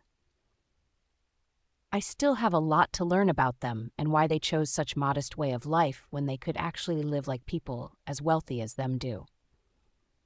I sat at the back seat listening to them talk about mundane things, laugh at each other's jokes, even though they would have heard it for a millionth time. I was so absorbed in their voices that I really didn't know when they were talking to me. "You'll be meeting other members of our families and friends soon. Nat, get ready," my grandpa informed me, staring at me from the review mirror as he drove. I smiled with a nod before I looked out the window as they drove out of the compound. 15 minutes later, we arrived at one of those classy restaurants you only find in movies, the types you could not get water without making a reservation. A middle-aged man in security uniform came to open the door for my parents and collected the car keys. They both made me walk in their middle, fingers intertwined in mine, as we sauntered into the sophisticated atmosphere. I was surprised that they made reservations before we came here. Everyone seated appeared powerful, sophisticated, rich. "You guys made reservation really fast." I laughed as we took our seats close to the window after handing our coats to a waiter. "We don't need to, honey," Grandma said. "Oh, it's a regular restaurant." I mused almost to myself. "No, it's not. This is one of our businesses, so we don't have to make reservations, sweetie," Grandpa said, staring at me intently while my mouth fell open with surprise. Holy cow! My eyes widened in shock. Still, I couldn't deny that I was impressed. I swallowed hard before deciding to ask the question that had been in mind since the shocking discovery. Granny? Why do you keep calling me Nat? My name is Carla. I remember telling you. That was the name your mother gave to you." My grandma answered with a sad expression. "Natalie, you were just few months old when she died, and your sister was 2 years old back then. Her name was—" "Hello, Donna and Richard," a waitress interrupted us with a wide smile. I was surprised she was calling her bosses by their names. What the hell was wrong with her? Back to the Green Forest pack, the scrawny head of maids would have certainly smacked the back of her head with a spatula. "Hello, Bess," my grandparents chorused, grinning widely back at her. "How's work going today?" I blinked twice, my gaze occasionally traveling amongst the three of them. My grandparents, very unshoeyly nice. I wasn't sure I had ever met such modest people in my entire life. Work is great, swarmed as usual. It's been ages since you both came here. How have you been? Good. Oh, and meet our granddaughter Natalie. We recently found her. My grandma told Bess with so much pride in her eyes. Isn't she beautiful? There was a glimmer of glee in her eyes. Indifference followed it immediately. Oh my, I'm so happy for you. Congratulations, Donna, Richard, and it's nice meeting you, Natalie, Bess said, giving me a warm smile and a courteous wave before taking our orders and moving to the next table. I was going to ask them why they let their employees call them by their names. Grandpa spoke up first. We are really curious about how you grew up. Who raised you? How your father left you guys, and what you know about your sister. I explained to them how I survived as a rankless wolf back at Werewolf Realm. I didn't even know I had a father or a sister and was raised by an old woman I thought was my grandmother. I also told them about my mate, how hard it was, and the career path I had chosen before that night happened. My grandma sat closer to me and patted my hair gently, while my granddad squeezed my hand reassuringly. We don't know how the mate thing works because we have never felt it, but our Eleanor did, and we knew how much it could affect a person's life. We're so sorry you had to go through all that, child, he told me, his eyes fixed on mine. In them, I saw unconditional love like I had never seen before. My heart warmed in my chest. Was this what it meant to be loved? Our delicious-looking seafood arrived, and we moved over to more mundane subjects, while they literally tried to spoon-feed me themselves. I laughed when they told me about what my mother was like when she was my age, how she was full of life and spunky. Why did you choose to go for anesthetic technician, Nat? My granddad asked, as the waiter came to clear our plates while we waited for dessert. I gazed down at my nails cut short by my teeth as fresh sadness welled from my insides. I wanted to help people in pains as much as possible, and also make something out of my life. The granny who raised me died in severe pains when I was just 10 years old, and I couldn't do anything to help her ease her pains. Back in my realm, people like me are treated as lower and unimportant, so I had to take a quicker route in getting a skill, since I couldn't even attend high school. My grandparents gasped silently, gazing at me with tears in their eyes. You could start over again and do it in a better way. Your grandma and I can employ the best teachers to help you learn faster and get your GED, then go for both bachelor's and medical degree from a college of medicine before going for a residency to become an anesthesiologist, a real medical doctor like your grandma and I. Studying the course fully will help you fulfill your dreams, help more people with better skills. That's what I'm saying, child. My granddad explained to me in a really clear terms, so I understood all he was saying and what he meant. And honestly, I wanted to give it a try. I would love to give it a try, Granny. I smiled at him with gratitude. But before that, we would be taking you to the hospital for more checkups and therapy to make sure you're okay. How's that? My grandma asked, patting my hair again as our dessert of mouth-watering cheesecake, apple pie, and chocolate chip cookies arrived. I had no idea how such wonderful life became mine all of a sudden, but I planned to live it to the fullest, with the hopes that I find my sister the way my grandparents found me. Mint. My chest ached like my heart was being torn into shreds, but I had no idea why. Although I was sure it wasn't because of my broken ribs that was unnaturally taking too long to heal, or my head that was pounding in my skull so bad, I wish it would be possible to detach it from my body for a while. Not even because I was told I could never father a child again. No, it was something that went deeper, something triggered by a memory I couldn't even recall. A missing memory, an extremely important one that was making me feel empty, worthless, and incomplete. A face I saw in my dreams but couldn't recognize. I could recognize most people now, especially family and friends, and some memory. Yet the memory of that night, the night I drove into the woods, according to Alec, still remained a mystery to me. The neurologist who checked on me the last time told me it could be an extremely painful memory, so my brain buried it in the most obscure parts of my mind. Still, I wanted to know what it was.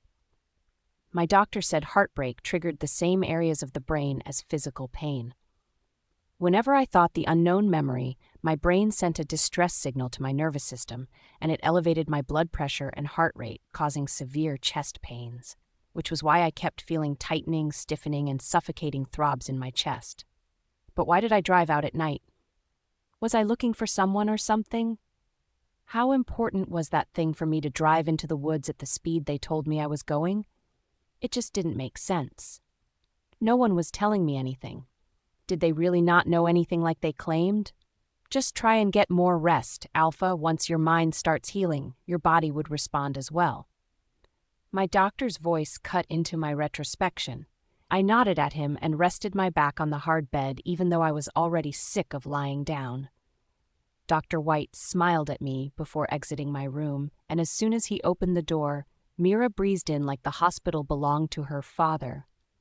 He had a blonde hair, with long legs and pretty amber eyes, with the type of body any man would crave for. She greeted the doctor a little too brightly and handed him a bag of what looked like homemade cookies before rushing to my bedside. I was told she was my mate, the other half of my soul, yet I couldn't feel a thing for her. My heart didn't rush at the sight of her. I didn't feel a single excitement, and neither did I crave to see her. Her touch had never sparked any nerve in my whole body. Instead, it irked me. I knew the accident caused lots of damage to me, but did it hurt so bad that I had lost emotional connection? Was it that, or did I just not see her as someone who I could love or could have been with? It was believable, from the way Mira acted. She tried too hard to make me recognize and accept her as my mate. She took care of me, coming here constantly, even more than my mother for the 2 weeks since I woke up, shared cookies and drinks to all the nurses and doctors who were in charge of me. I was grateful, but it didn't feel right. I wasn't sure I could reciprocate. I could not tell why I felt that way. Could I actually tell anything? First, I had to know how much she really would sacrifice for me. Mira. As I fed Mint the homemade cookies my mother specially made for her future son-in-law, the memories of the reason he was like this flashed through my mind once again. It was all because of that damn worthless, rankless she-wolf who didn't know her place. Deep down, I really hope she died and rot wherever she was. He sent me away, but had passionate sex with her after denying me, despite how much I tried to get intimate with him. I remembered the rankless she-wolf brushing shoulders with me and heading to the room because she knew he was drunk.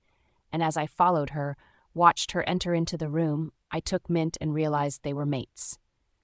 I watched him mate and mark her, thinking I had lost him forever, but the goddess gave me another chance. A chance I was determined not to lose again. I didn't care the cost. He forgot about her, and I was going to make sure he never recalls anything. I hoped Carla, or whatever her name was, would never ever be found again.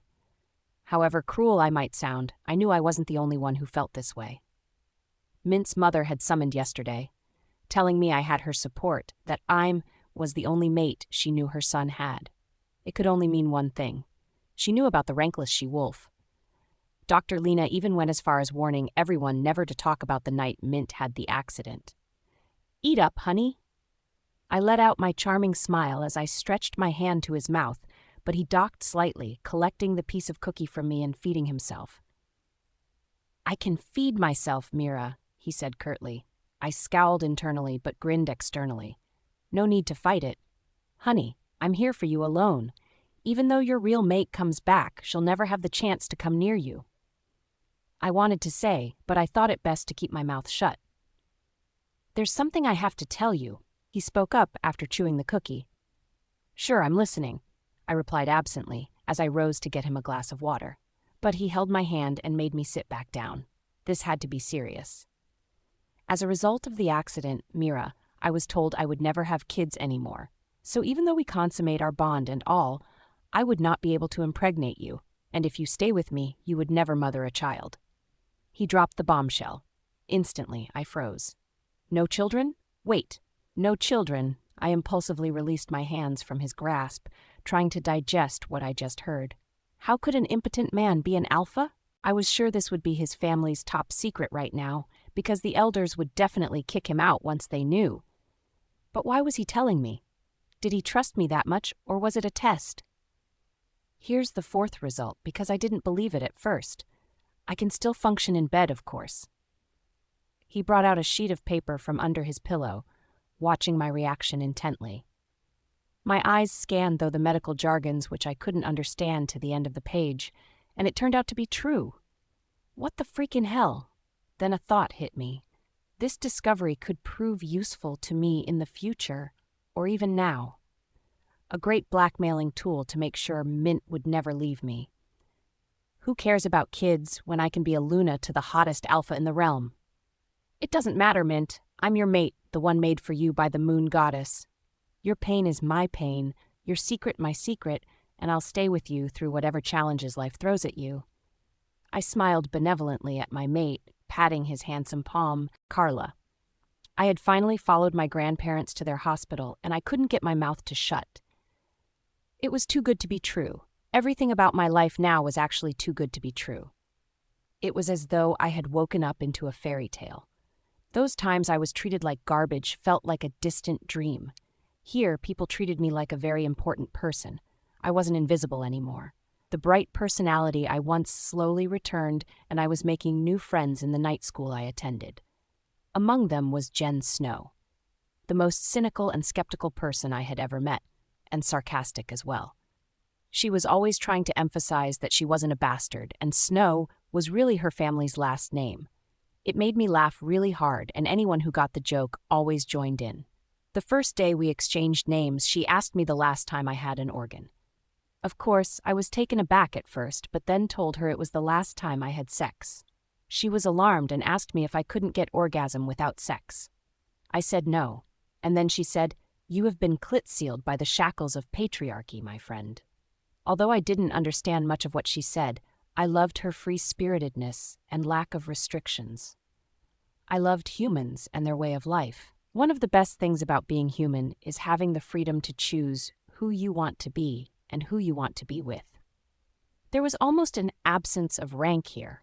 Poor or rich, people treated you based on their personality, not the way a particular system forces them to treat you. My grandparents were trying so hard to help me settle down, but I couldn't help but think about my sister, where she was at the moment. What was happening to her? Was she doing well, or did the world show her hell like it did me? She must have been a rankless she-wolf like myself. I was healing, and doing that in front of these wonderful people by my side made the journey faster. I smiled as they introduced me to head doctors like consultants, specialists, general practitioners, telling them that I was their lost grand kid who they finally found. The proud look in their faces as they introduced me to every single person they knew ignited a new determination in me. I would surely make them proud with this forthcoming exam, and then start looking for my sister. 3 months after Carla was saved. Carla, it was a warm Wednesday evening after night class. Jen and I strolled back home because the school wasn't really far from our neighborhood, which was safe for us to walk. Jen lived few blocks away from MW, so we reached her gate before mine. Almost closing in on her apartment, a sharp pain shot through my insides. My stomach lurched suddenly, prompting a strong urge to throw up. I clutched my stomach tightly, almost losing my balance, but Jen was quick to catch me, helping me to squat down so I could empty my angry intestines. "Hey, Carl, what's wrong? Did you eat something your stomach doesn't like?" she asked, her voice laced with worry and concern. I shook my head weakly to say no before another round of vomiting seized me. I felt strength seeping out of me. I couldn't even hold myself up anymore. Did I eat something wrong? I wondered, but then remembered that I had the regular chicken salad my granddad liked to make for me, and it had never made me feel such way before. Jen took out her water can and gave me to wash my mouth. "How are you feeling?" She brushed my hair back, frowning deeply. "My stomach is draining strength from me," I forced myself to say, and she fell silent, watching me intently for a while.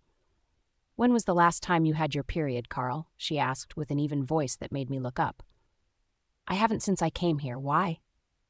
"How long has that been?" 3 months. Why are you asking that? You think I'm pregnant?" I let out a weak laugh. "Of course I think so. What else would it be? Why are you so naive, Carla?" she was yelling at the top of her voice, not minding that her voice was the only sound here. We were both 19 years old, but she was the oldest 19-year-old I have ever met, so I wouldn't be surprised she was so fast to think I was pregnant. But I wasn't. I couldn't be. Not now that I was trying to move on with my life. Never. Never. I'm not, Jen. I can't be. I just can't be. I replied with a trembling voice. Well, evidence erases argument, sweetie. First, I'll get you drugs that'll reduce the pain. Then we'll check if I'm making up assumptions or you have hormonal imbalance. Follow me. She commanded and helped me up, tucking her water can into her back bag before collecting my own bag from me. Although we were really close, I had never been to her house. I followed her quietly as we walked through their open gate into their dark but spacious sitting room.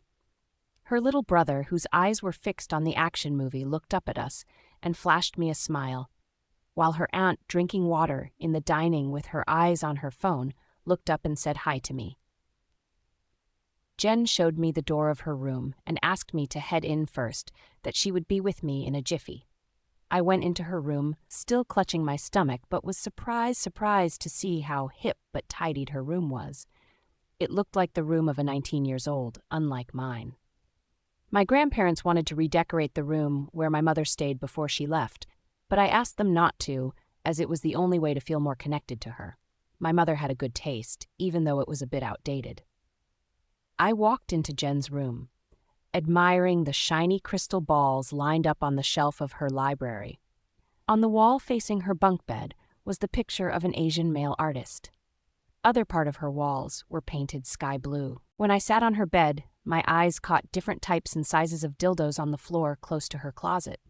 I was going to be more surprised if the sun came up at 12 a.m. If was Jen. Just then, she rushed in and handed me a white pill with a glass of warm water. It's Buscopan, would help with the pain. I hated drugs so much but had no choice other than taking it, so I shut my eyes tight, gulped some water before swallowing the pill. She took the glass from me and handed me what she called pregnancy urine test before explaining how to use it. She said she got it from her nymphomaniac mother's kid sis, who lived with them. I didn't know if to laugh at her joke or cry at my current predicament. I couldn't explain to Jen that back in our realm, we didn't need to urinate into an object to know we were carrying a pup. Our wolves told us, and for those who doesn't have one like me, our mate just have to touch us to know. But I didn't have any of those right now. It was just me. Dear Moon Goddess, please don't do this to me. I prayed fervently as I squatted in the toilet and carried out Jen's instructions. When I was done, I came out and handed Jen the test strip, watching her stare at it anxiously. We were waiting for the 2 minutes she said would determine my fate. The miserly 2 minutes that would decide how my life was going to turn out. If I was finally going to wake up from this beautiful dream I fell into. Breathe, Carl. Whatever happens, it's not the end of the world. She snapped me out of my thoughts, and then I realized I really wasn't breathing. She had no idea. Being pregnant meant the end of the world for me. It's time, she whispered, and I could hear nervousness in her voice. She picked up the strip from her dresser and stared down at it for some minutes before lifting up her eyes to mine. It's positive, Carl. You're really pregnant, she managed quietly. Carla, my hands trembled as Jen handed the test strip to me. My eyes were already cloudy as I looked at Jen's face to see if she was messing with me. But she wasn't. Her expression was grave and her eyes were misty as well. Pregnant. I was really pregnant. Carla. Jen's voice echoed from a distance, even though she was standing close. A wave of nausea rolled over me. I was back to where I started. Life was extremely cruel to me. It had so graciously flung me back to square fucking one. The thought tugged at my head as the memory of that night I wished earnestly to bury forever slammed into me like a moving train. This pregnancy was a result of that horrible night. I staggered, but Jen caught me before I slumped on the floor and made me sit on her bed. It's not the end of the world, Carla. Get a grip of yourself, she yelled into my face. A sob escaped my throat. Jen had no idea. She could never understand why my heart was shattering into shreds. I couldn't keep this child. I will never keep this child, I kept repeating to myself. Just when I thought I had succeeded in moving on, getting my life back on track and trying to be happy again. How do I face my grandparents? They were trying to build a life for me, but this pregnancy was going to ruin it all for me. Pregnancy for a man who didn't even know he had sex with me. Take a deep breath, Carla. Listen to me. It's not the freaking end of the world. If you don't want to keep it, you don't have to. My best friend let out with a forceful tone, trying to get through me. More tears worked their way down my cheeks. My heart was shattering and aching unbearably at the same time. Jen tried to wipe my eyes, but I covered my face with my palms and let the tears keep pouring out, as I couldn't hold myself back. Carla, trust me. We can take care of this and get your life back. She spoke with a heavy voice, sounding like she felt my pain, but she had no idea, because I had never told her about what happened that night and how this pregnancy even came about, or the truth about me being a supernatural creature, which most humans didn't even believe in. I didn't blame them. At this point, it was hard to even believe in myself. I don't think I could ever bring myself to tell anyone about that night, aside my grandparents. You don't have to keep this, Carla. It wouldn't make you a bad person. If the father of the child wouldn't want it, then you don't have to be the only one to take responsibility. My aunt can help without anyone else knowing, Jen continued. She had a point, but I didn't know if that was what I wanted. I didn't want to keep it, but I had no idea what to do either. I was confused, in turmoil. I couldn't kill a seed the moon goddess had planted in me. I'll have to think about it more. Thank you so much, Jen, I muttered with a cracked voice. Should I call your grandparents? Hell to the N to the O? No. Call them. No, you can't tell them now, please, my voice filled with urgency and fear. No, I was asking if I should call and tell them that you'll be passing the night here. They'll definitely notice something's wrong if they see you like this. Then I nodded in relief, grateful to her for suggesting I stay in her place. I really wouldn't be able to face my grandparents this way. Jen coerced me into taking a shower and brought me coffee and toast bread, saying there was nothing else in the kitchen. I forced it down my throat gratefully, even though I had zero appetite, but for the sake of Jen's effort. After making sure my voice didn't sound suspicious, I called my grandparent and lied to them, saying Jen and I had an assignment that would take a lot of time, so I had to sleep over and would come home the next day. Relief flooded me when they believed me. They told me to have a great night with Jen and to send their regards. I felt terrible for lying to them, but didn't have much of a choice. A girl had to do what a girl had to do. Jen gave me one of her teddy bear's pajamas, asking me if I would like her to turn off the light. Weak from all the quivering and crying, I nodded, laid on her bed while staring at the ceiling. Then Jen climbed onto the bed, lying beside me. From the corner of my eyes, I noticed she was staring at me. By morning, Aunt Tess will take us to the hospital. It doesn't take long, and in few minutes, you'll be free. Jen told me with a gentle tone, and a strand of tears slid down my eyes. I tried to convince myself this was the only way out. Still, something in me remained unsettled, told me that it wasn't the best decision. Ignoring the voice and closing my eyes, I finally slipped into dreamland. That night, I saw Mint and I with our adorable daughter, running around playfully at the beach in the castle back at our realm. She had long auburn hair with few strands of gray in the middle. I could hear our laughters, especially that of my daughter. It was so innocent, so radiant and cheerful. It felt so good. I didn't want to wake anyone more. I just wanted to live in that bliss forever. Suddenly, I heard someone calling my name from a distance. I opened my eyes to see Jen's worried face above me. Carla, is something wrong? You were sobbing in your sleep. Were you having a nightmare? She asked with a deep frown on her face. Nightmare? I had just seen one of the most beautiful things I had ever seen in my life. No, Jen, it was a beautiful dream, one I didn't want to wake up from, forever. I replied drowsily. Jen's frown deepened. I don't know what it's about, but you have to wake up now. We have to get ready. My aunt is waiting for us. She shook my whole body, trying to get me to wake up. Where are we going, Jen? I asked, totally oblivious for a moment. Without bothering to explain, she dragged me out of the bed, and I immediately snapped back into wakefulness, and the memories of all we talked about last night came rushing into my consciousness.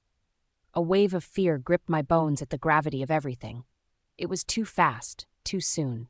I didn't want any of it. I didn't understand any of it either. Are we going to take her out, Jen? How did you know it's a her, Carla? she asked with her usual skeptical expression, brows raised.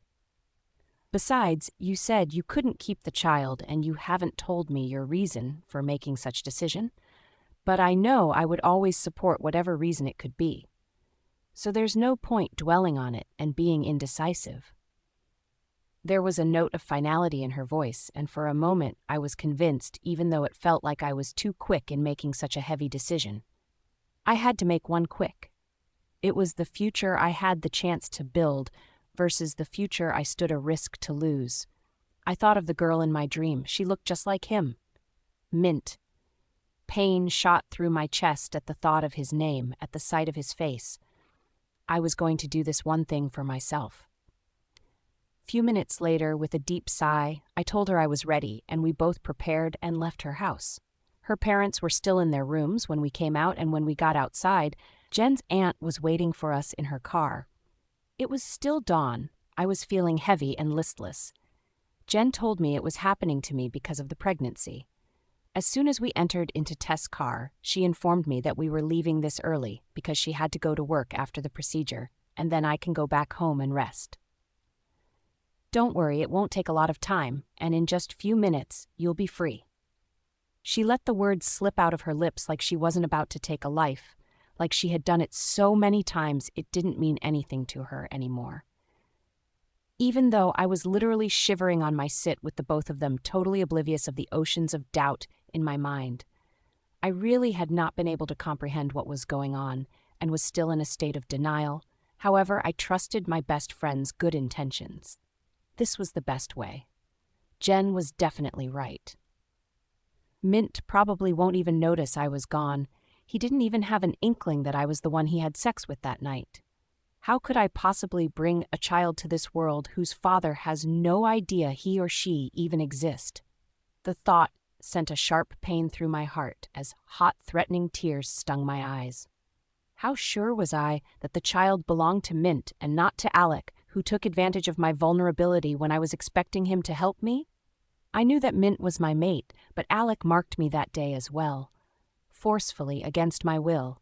Whose baby was I carrying? It didn't matter. It'll get rid of the only thing that connects me, those brothers, and that horrid night. I wished to forget whose this baby was. While I was still deep in thoughts, the car came to a halt. "We're here," Tess announced to no one in particular before turning off her engine and getting out of her car. Jen hurried out and came to open my side of the door to help me out, like I suddenly became a fragile, incapable creature. We walked into a tiny and shabby-looking maternity hospital with peeled wall paints and a tired signboard. It was totally different from my grandparents' magnificent hospital. I swallowed hard and followed them like a brainless zombie. Inside the place looked totally different from outside. Everything was working perfectly. There were bright lights with nurses smiling too cheerfully. It nauseated me.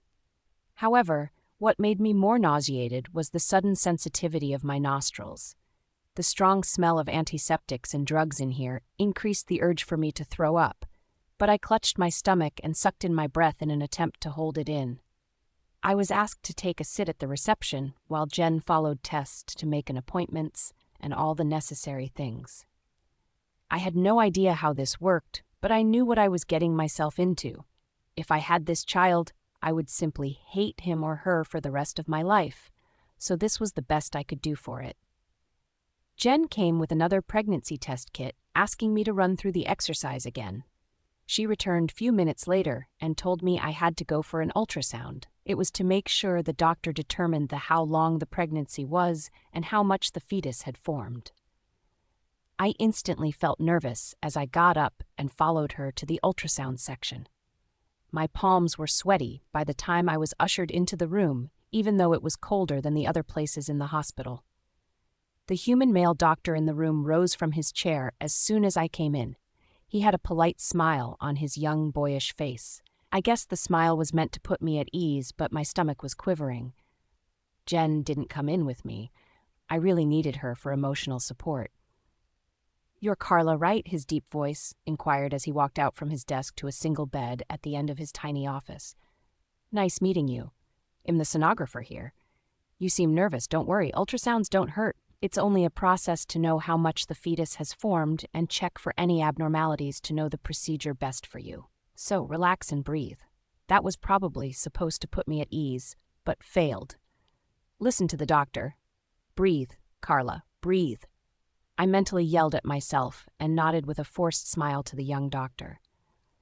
He began the ultrasound on me few minutes later, rotating a transducer around my gelled abdomen, staring at the monitor in front of him, while I tightened my grip on my skirt, finding it hard to breathe. I hoped with all my heart he wouldn't want to show me. Why should he? I would be taking it out in a few minutes anyway. So the fetuses weighs about 20 grams each and are about 4 centimeters long from crown to rump, which is about the size of a pea pod, and by this time, all of its organs and muscles are in place, though they still have developing to do. Did you just say fetuses? I cut him short, too startled to hold still. Yes, miss, you're carrying 2 identical fetuses, so we have to be more careful during the abortion process. Take a look. He turned the monitor to face me before I could object. 2 babies? And that was when I saw them. They were so tiny, so helpless, so beautiful, fighting for life on their own. My grip on my skirt tightened. My heart tore into tiny shreds as I watched their tiny forms, the budding lives I was about to take. It felt like my heart was been ripped out from my chest. Tears gathered in my eyes. The doctor was talking, but I couldn't pick a word. Instead, my eyes was glued to the screen of the black and white monitor, watching the heartbeats of my babies. Yes, they were mine. They belonged to me. Not to any Mint or Alec, but to me. All mine. Hot tears spilled down my cheeks. I jumped out of the bed, and before the doctor could stop me, I shoved my legs into my flats and burst through door, running like I was being chased by masked men with guns, like I was running for my life. I brushed past Jen and her sister without stopping, even while they tried to run after me. I ran out of the hospital to the main road, stopping the first cab I could find. Thankfully, some notes were in the pocket of my skirt, so I handed it to the driver, gave him the address to my grandparents' house, and urged him to drive faster. I cried all the way home, clutching my chest in an attempt to stop my heart from falling out. I hated them. I hated my innocent little babies that did no wrong. The driver quietly handed me tissue papers by his side. I collected the absent-mindedly and only realized after wiping my nose. I felt embarrassed crying in front of him, but too heartbroken to care. My grandparents were both standing on the porch when I entered our front yard. They looked worried and agitated, pacing around, holding their phones to their ears. They only noticed my presence when I closed the gate. They rushed to where I stood and started talking all at once, asking if I was okay, and that Jen called them, sounding worried that they couldn't find me. I let myself fall on their arms and my sobs resumed. I couldn't remember the last time anyone worried about me this way asides Emma. But here they were, worrying about me. I told them everything right there. My fears, how I was so scared that they would abandon me because of this, how frightened I was of bringing kids to this world and raising them all by myself. I thought about myself, my budding career, how it was going to change the course of my life. I was really selfish. Oh, Natty, thinking about yourself and putting yourself first doesn't make you selfish, it makes you a person. My grandmother spoke softly, patting my hair as she tried to hold back her own sobs. And why would we abandon you, finding you after so long? This doesn't change anything, Nat.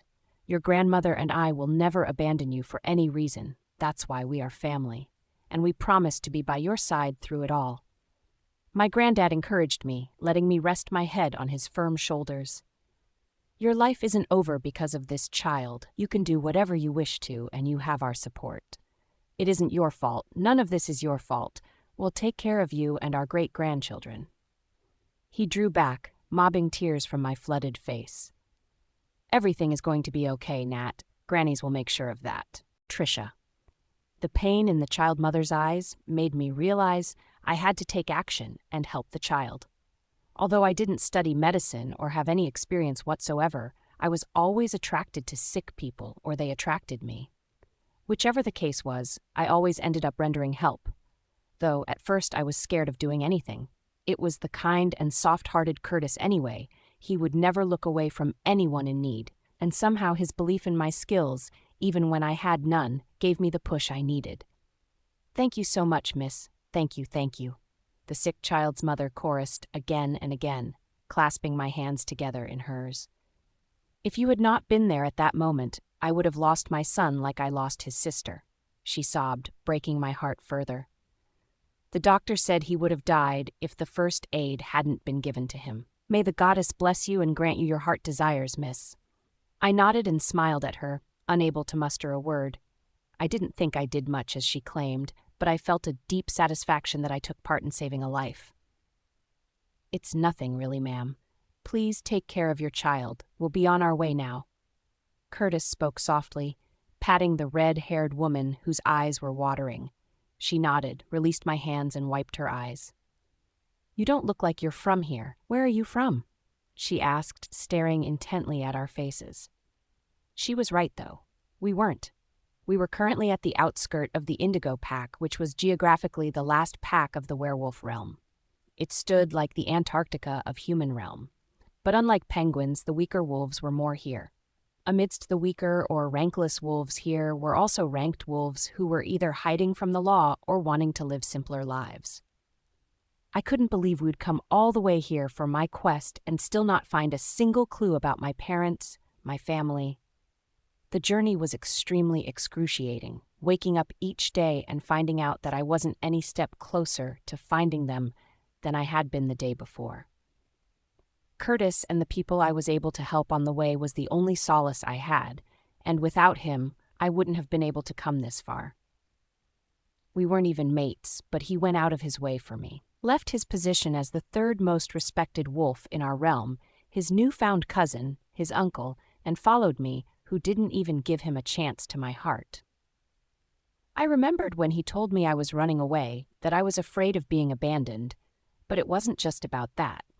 I didn't only want to know who my parents were, but craved to know if I was really abandoned by them, why they would do that, if it was a reason I could understand or one that would make me regret looking for them at all. But I needed to know. I didn't care if the truth will break my heart. Not knowing why I was thrown away like a mistake was never going to let me live like a normal person. "Trisha," Kurt called my name, snapping me out of my thoughts. "I told her we're looking for some people who might have lived here, so she's asking for a name," he explained to me with a concerned expression. I had no idea I had zoned off completely. I wasn't sure my parents ever lived here, but it was worth the try. After all, they never lived in other packs we passed. I brought out the name tag placed in the baby basket and the pink shawl used to keep me from cold on the night the Alpha King and his Luna found me at their doorstep. I always carried it around as the only thing that connected me to my parents. Patricia Kendall was the name written in the thick wallpaper. I showed the woman, and she took it from me and stared long, turning her head from here to there as if trying hard to remember something. It shot my hopes up, but I was too scared to get excited again. Too much disappointments for the past 5 months had taught me to keep my expectations low. She murmured inwardly, and then beckoned on her friend, a slim, dark-haired woman who followed us to the clinic with the sick child. "Patty, does this name, Kendall, ring any bells?" The woman came closer and stared at the paper her friend showed her, and immediately her eyes lightened up. I could swear I wasn't seeing things. She raised her eyes to look at me, then back to the name and then to her friend. "Don't you remember the salutary wolf with his human mate? Kendall was his last name, Warren Kendall." Her high-pitched voice sounded too excited as she spoke about the Kendall. I was startled by something different. A human mate? How was that possible? And he was a salutary wolf? Was that why I found making medical herbs easy? "Are you sure his mate was a human?" Curtis asked, equally taken aback, because he knew if my mother was human, then I wouldn't have a wolf like I did now. I would be half werewolf, half human, and they never ever had wolves. Yes, of course, that was why he was banished from the Red Forest Pack. It's been 22 years ago, but I remember like it was yesterday. The enthusiastic woman claimed, and her friend suddenly remembered as well. "So what happened to the wolf and his mate? Did they have kids? Where are they now?" I bombarded the women with questions, my voice quivering. Kurt noticed, so he wrapped his hand around my shoulders for support. "Well, they had kids, 2 daughters precisely. But his mate died as a result of the harsh conditions here few months after having their second child, so he kind of lost it and went rogue. No one knows where he is, and it's unspeakably sad because he was a really kind-hearted man. Her face fell as she said those words, and I could really feel her sadness. I felt sad for the wolf, too, even though he might not be the one I was looking for. What about his kids? What happened to them? I asked, wondering if I wanted to be a child from a family with such tragic history. My heart hammered in my chest as our informant stared into space thoughtfully, wrinkling her nose. I don't really know much about what happened to them, because their father likes to keep to himself and not ask people for help. But I was aware when he left this place with his 2-year-old daughter and the few months-old baby, and that was the last time anyone ever set eyes on him again. She sighed, then gazed at me with an elevated eyebrow. Are you from the Red Forest Pack? I feel his wolf is a ranked wolf, she observed, nodding at Kurt. Her friend, mother of the sick child, nudged her and smiled apologetically at us. She is always this expressive. Forgive her. She bowed, and Kurt shook his head with a light chuckle. It's okay, ma'am. There's nothing wrong with her asking. Besides, we have been the one asking her questions all these times. He spoke to them with a grin, ignoring the way the women drooled at him. I was finding it really annoying the way they winked at him all of a sudden, forgetting the serious discussions we were having just a few minutes ago. It wasn't jealousy, no. Never. My irritation is understandable. I tried convincing myself. But do you happen to know the names of the salutary wolf's kids? Anyone? Even initials? Kurt inquired from them, ignoring their stares. The slim one humped and rolled her eyes. Their father wouldn't even let anyone come close after the death of their mother. How could we possibly know their names? He only told us his name because it was the polite thing to do as acquaintances. She sniggered. Curtis wanted to reply, but was cut short by a nurse. Mrs. Mary, your child is conscious now, the young nurse announced to the red-haired woman whose eyes lit up instantly at the news. Oh, thank you. I'll be right there, she called at the nurse, and then turned to face us. Thank you once again, miss. I really hope we were able to help and you find what you seek. She clasped my hands one last time before leaving with her friend to meet nurse.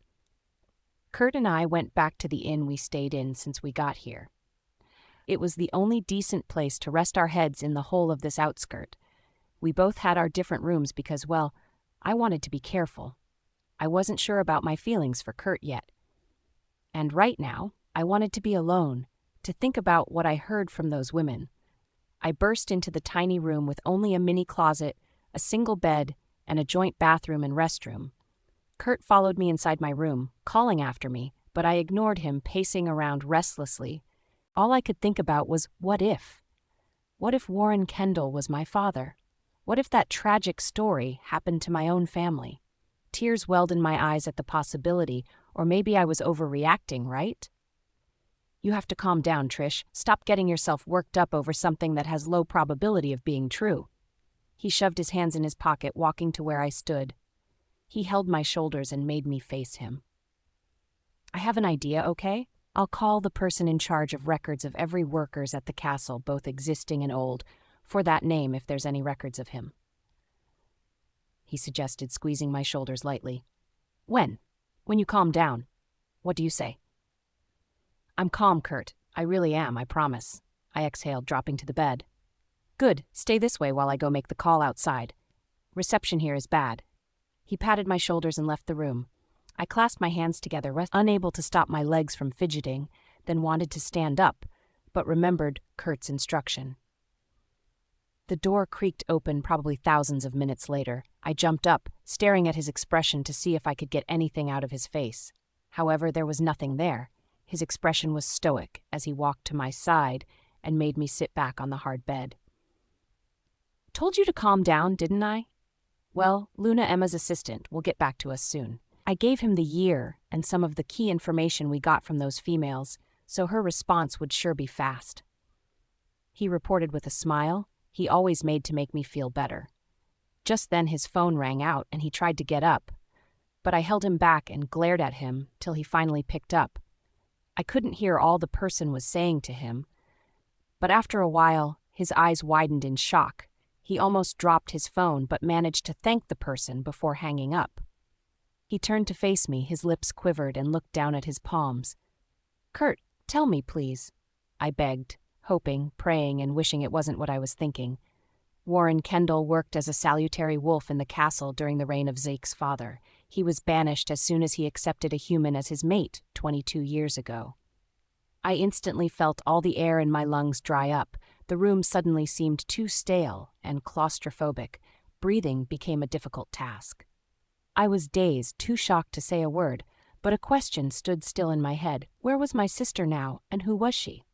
"Mint. I'm sorry. Mint," the soft feminine voice whispered into my ears. Her touch sent cold shivers down my spine. I felt her hands tighten around my arm, her fingers digging into my flesh. Her smell filled my nostrils, and this time, I could see her long chestnut hair sprawled on the bed, but I still couldn't see her face. I opened my eyes with a frustrated grunt, wincing as I sat up on the bed. For the past 2 months, I haven't gotten past this point. A dream that felt so real, where a female always lay beside me. I could feel her skin, was already familiar with her smell. I could even see her hair, but could never see her face. At first, I thought I was dreaming about Mira, my supposed mate, but as time went on, I realized the female in my dream was a completely different person. Although I couldn't feel Hades, my wolf, again after the accident, I was more than certain that the person in my dream could never be Mira, whom I was getting more and more irritated with as days went by. I could never spend the rest of my existence with someone I couldn't feel a single spark for. My doctor told me it was nothing important. However, it was to me. It felt like the biggest missing piece of my mind's puzzle. The frustration led me into secretly consulting a hypnotist as my last resort on finding out what that core memory was, what role it played in the accident, and why my family were trying everything in their powers to keep it from me.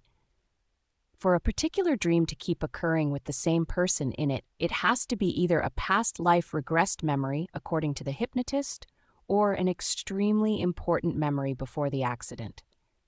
I was dying to know who she was, why I went into the woods that night 5 months ago, why I couldn't feel my mate bond with Mira, but could feel it with a faceless woman who only appeared in my dreams. Shit! I cursed under my breath and checked the time. It was few minutes past 6 a.m., and my hypnotist, Dr. Chambers, should be sleeping by now. However, it didn't stop me from dialing her number. She was among the most renowned doctor in the field, and always had a rate of 99% successes in most cases. But I wondered why none of her treatments were working for me. I was desperate enough to go for hypnosis, despite the risks attached. Still, I wasn't getting close to finding answers. I have to see Dr. Chambers and make her understand my desperation. If she could have to use a more advanced method, I wouldn't mind. Just get the damn answers. At least I would see her before the elders' meeting with me at mid-noon. Dr. Chambers answered after the 3rd ring. She answered drowsily at first, but when she heard my voice, her tone instantly became alert. I told her I was on my way to her home office and would get there in 30 minutes' time. It would be totally unheard of for an alpha to see a hypnotist according to the rules of our realm. I couldn't risk meeting her in the hospital, so her home office was our only option. I slid into my body-fitting gray tracksuit and black sneakers so it would seem like I went out for jogging. I used the least noticeable car I had, driving at 40 kilometers per hour. After the accident, I developed a strong phobia for driving, and if it wasn't for this secret mission, I would never be driving on my own.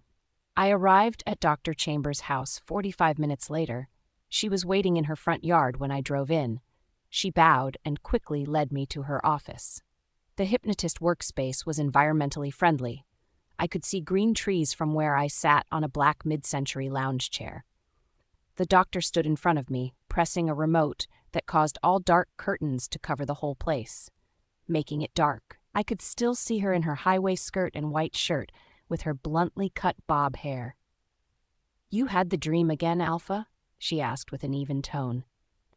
"You know that's why I'm here, doctor. I'm freaking losing it," I whispered gutturally, covering my face with my both palms. If Hades was here, would he have had a clue? Would he have had the answers? I looked up at her unflinching expression. It would have been a possibility, Alpha. Werewolves are like patients with dissociative identity disorder, and the only difference is that both personality are both present and share each other's consciousness. Hades was present that night, and he is more resilient than you are, so there's a possibility he would have retained the memories you lost. She explained patiently. Psychiatry and psychology wasn't my field, but I perfectly understood what she was saying. So what are our options? I asked. Try and see if we can wake Hades up using hypnotherapy, or keep trying to get your missing memories back, she suggested, sitting on a single chair facing me. Which is the most possible option to kickstart, enforce anything? I'm fucking losing my mind. I sounded miserable. I couldn't help it. Trying to get your memories, she leaned forward. An intense hypnosis section could bring a trivial memory which could trigger a core one. Of course, there would be side effects like bad migraines. Do it, I ordered, cutting her short, and rested my back on the chair, shutting my eyes and other senses. She turned on something that sounded like a moving steadily like a slow clock. You're falling asleep at the count of 3, 1, 2, and 3. Her soft voice resonated my senses, and she snapped her fingers, causing me to feel like I was sinking, but not drowning. Let's go back to that night, Alpha. Her voice was coming from a distance now. Where are you right now, Mint? She asked, and instantly I saw myself in a familiar, dimly lit room. I'm in a room dimly lit. I'm sure it's in the pack house. I answered with a docile tone. Are you alone? Yes, I am. Wait, someone just opened the door. Can you see her face? No, I can see her hair, her smell, red velvet. It's arousing, magneting. I'm grabbing her. She's yelling. I'm forcing myself into her and... Marked her? Mira? My tone sounded confused. I was trying to move my body, but it felt completely limp. It was exhausting. I felt completely drained. She's Mira? I don't know. I just called her Mira. I feel her stiffen and... I trailed and everything started becoming blank. I was struggling. A sweat broke out of my eyebrow. Stop. Please stop. I want this to fucking stop, I yelled in my mind. You'll wake up now at the count of 3, 1, 2, and 3. Dr. Chambers' voice came out louder, dragging me into consciousness. I jerked up, gasping, as beads of sweat dripped down my face. She spoke some words, trying to calm me down before handing me a warm cup of sweet black coffee, the usual. After a few minutes, I was sitting more erect, sipping a cup of coffee. She leaned forward and asked me if I remembered anything important. I shook my head, got up, dropping the cup on the table beside me. I have to go get ready for my meeting, and after then, ask Mira some questions. I don't see why she would hide the fact that she was with me that night. I said more to myself than to the doctor and walked out before she could say another word. I went back home more confused than I came. I couldn't believe I marked and mated Mira and still feel zero attraction and connection towards her. But she wasn't the female I saw in all the hypnosis section, or in my dreams. It really wasn't her. I could never make her my Luna amidst all these confusions and lies. My mother and the elders could try. Writer's Pove. In less than 10 minutes after Mint left, her doorbell rang to her confusion, as she wasn't expecting anyone else this early. As soon as she opened the door, Dr. Lena, Mint's mother, smiled too brightly at her. "Hello, Chambers," she greeted with a condensing, high-pitched voice. The Alpha's mother, who was one of the most highly respected doctor in the whole realm, was more intimating than a lot of people knew. Dr. Chambers stiffened as she saw the older doctor standing on her porch.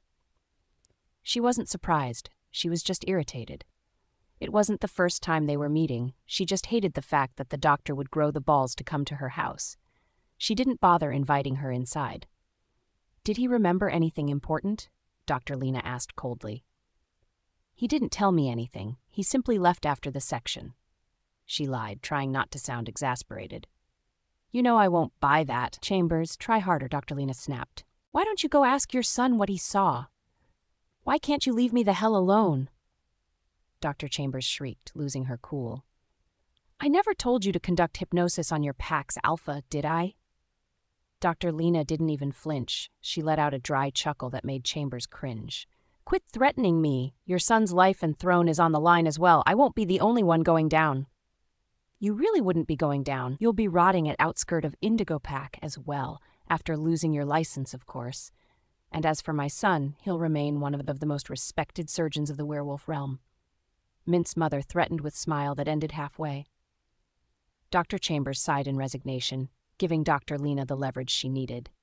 So did you do what I asked? What? I'm risking my career sharing a patient's information with you, yet you expect me to misuse my skills on an innocent patient who put his trust in me? I'll tell you again, I would never do that, Dr. Lena. Chambers retorted heatedly, clenching and unclenching her fist. It's not even that difficult. Just make him believe Mira is the one he's seeing in his dreams. Mira is his mate. Make him forget about that damn rankless, worthless she-wolf for good. I'm protecting my son's shrink. You should know better. She spat and sauntered to her car. The elders of Green Forest Pack stood in unison as Alpha Mint marched into the meeting hall and sat on the Alpha's seat. The other elders bowed to him before taking their seats. Mint cleared his throat loudly. I have appointments with some patients back at the hospital, so I hope this meeting will end as soon as possible. Mint addressed them, his deep baritone voice reverberating in the hall. He was the tallest in the room, and unarguably the most good-looking among them. Although he hasn't held the Alpha title for long, he exuded the dominant and commanding aura like a true born Alpha. Even in the absence of his wolf and most of his memories, he was doing a perfect job, and the elders couldn't dispute that. The eldest among the elders, White Heyman, stood up and bowed to Mint. It's been 5 months after the accident, Alpha. You look totally healthy now, and even exceed our expectations in the way you handle the pack affairs. But one thing remains missing. Your Luna. It is a tradition here. An Alpha is not complete without his Luna. Mint grimaced inwardly. He knew it. They had no other complaints about his leadership besides the Luna thing, but they would never understand the reason for his delay. Besides, his mother made sure to make everything about his memories and infertility a secret. I understand your concerns, elders. I just need more time, I uttered benevolently. More time? Another elder got up. You already have a mate, the Blue Forest Alpha's daughter. She is everything any wolf would need, and we are convinced she would make a strong Luna, he added, and the others nodded. Tsk, tsk. I guess she is doing a great job in convincing you all. I scoffed at them mentally. Or, is there something you're not telling us? Elder Heyman asked suggestively. I frowned, grunting at them.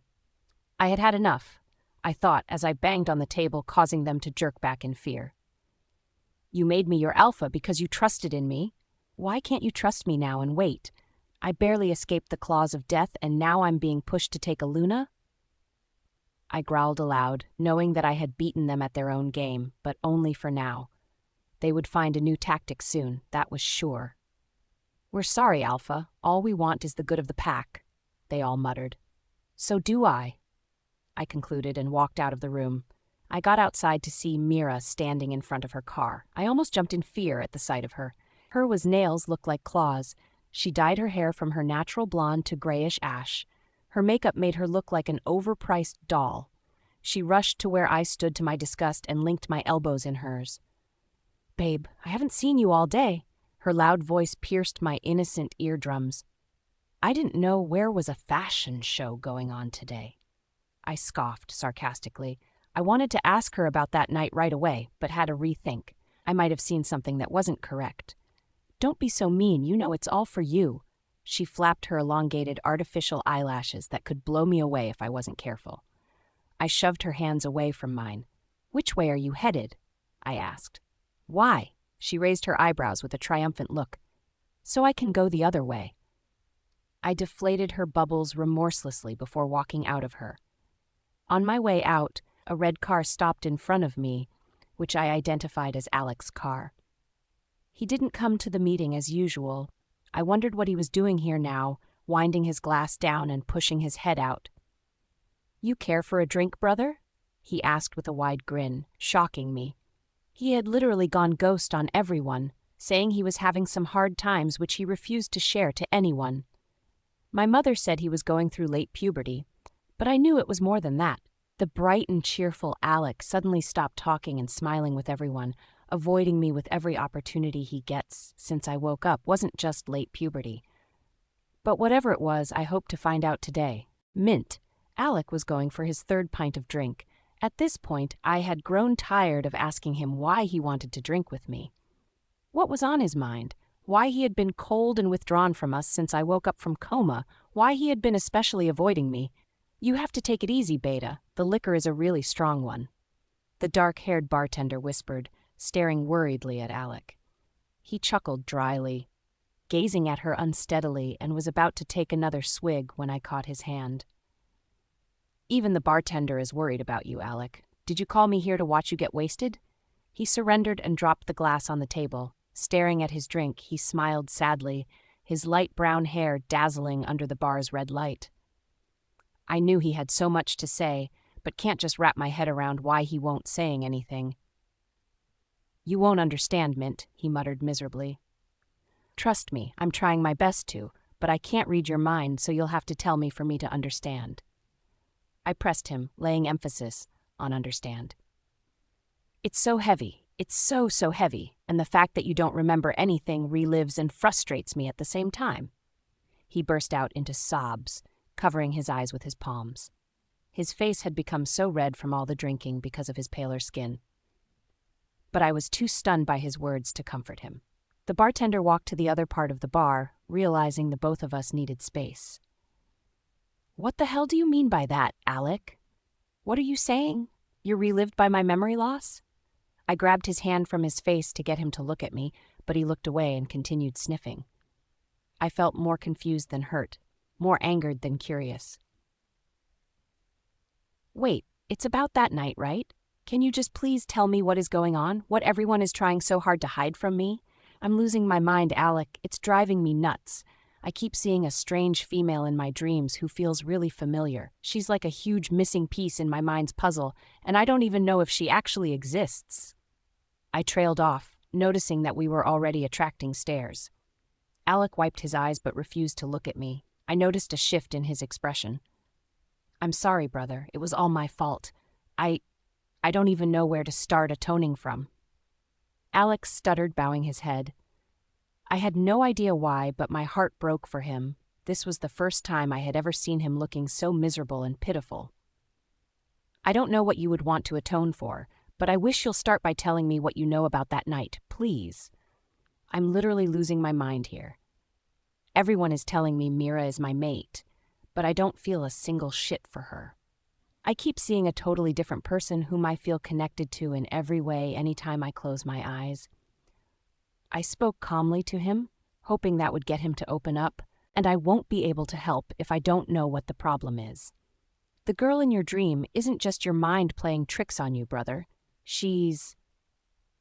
Hello, Alec. A loud, high-pitched female voice from behind us cut Alec short, drawing a frustrated groan from me. I turned to see my so-called mate sauntering towards us. She walked majestically in her unbelievably high heels, waving at people as she approached us, like she was a celebrity walking on red carpet. I sighed, muttering a curse under my breath.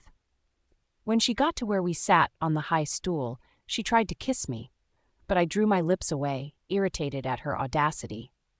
You shouldn't be here, I snapped at her, trying to contain my disgust. I'm having a drink with my brother, so please leave. I have to be wherever you are. Besides, we haven't talked about our mating ceremony and when it would be taking place.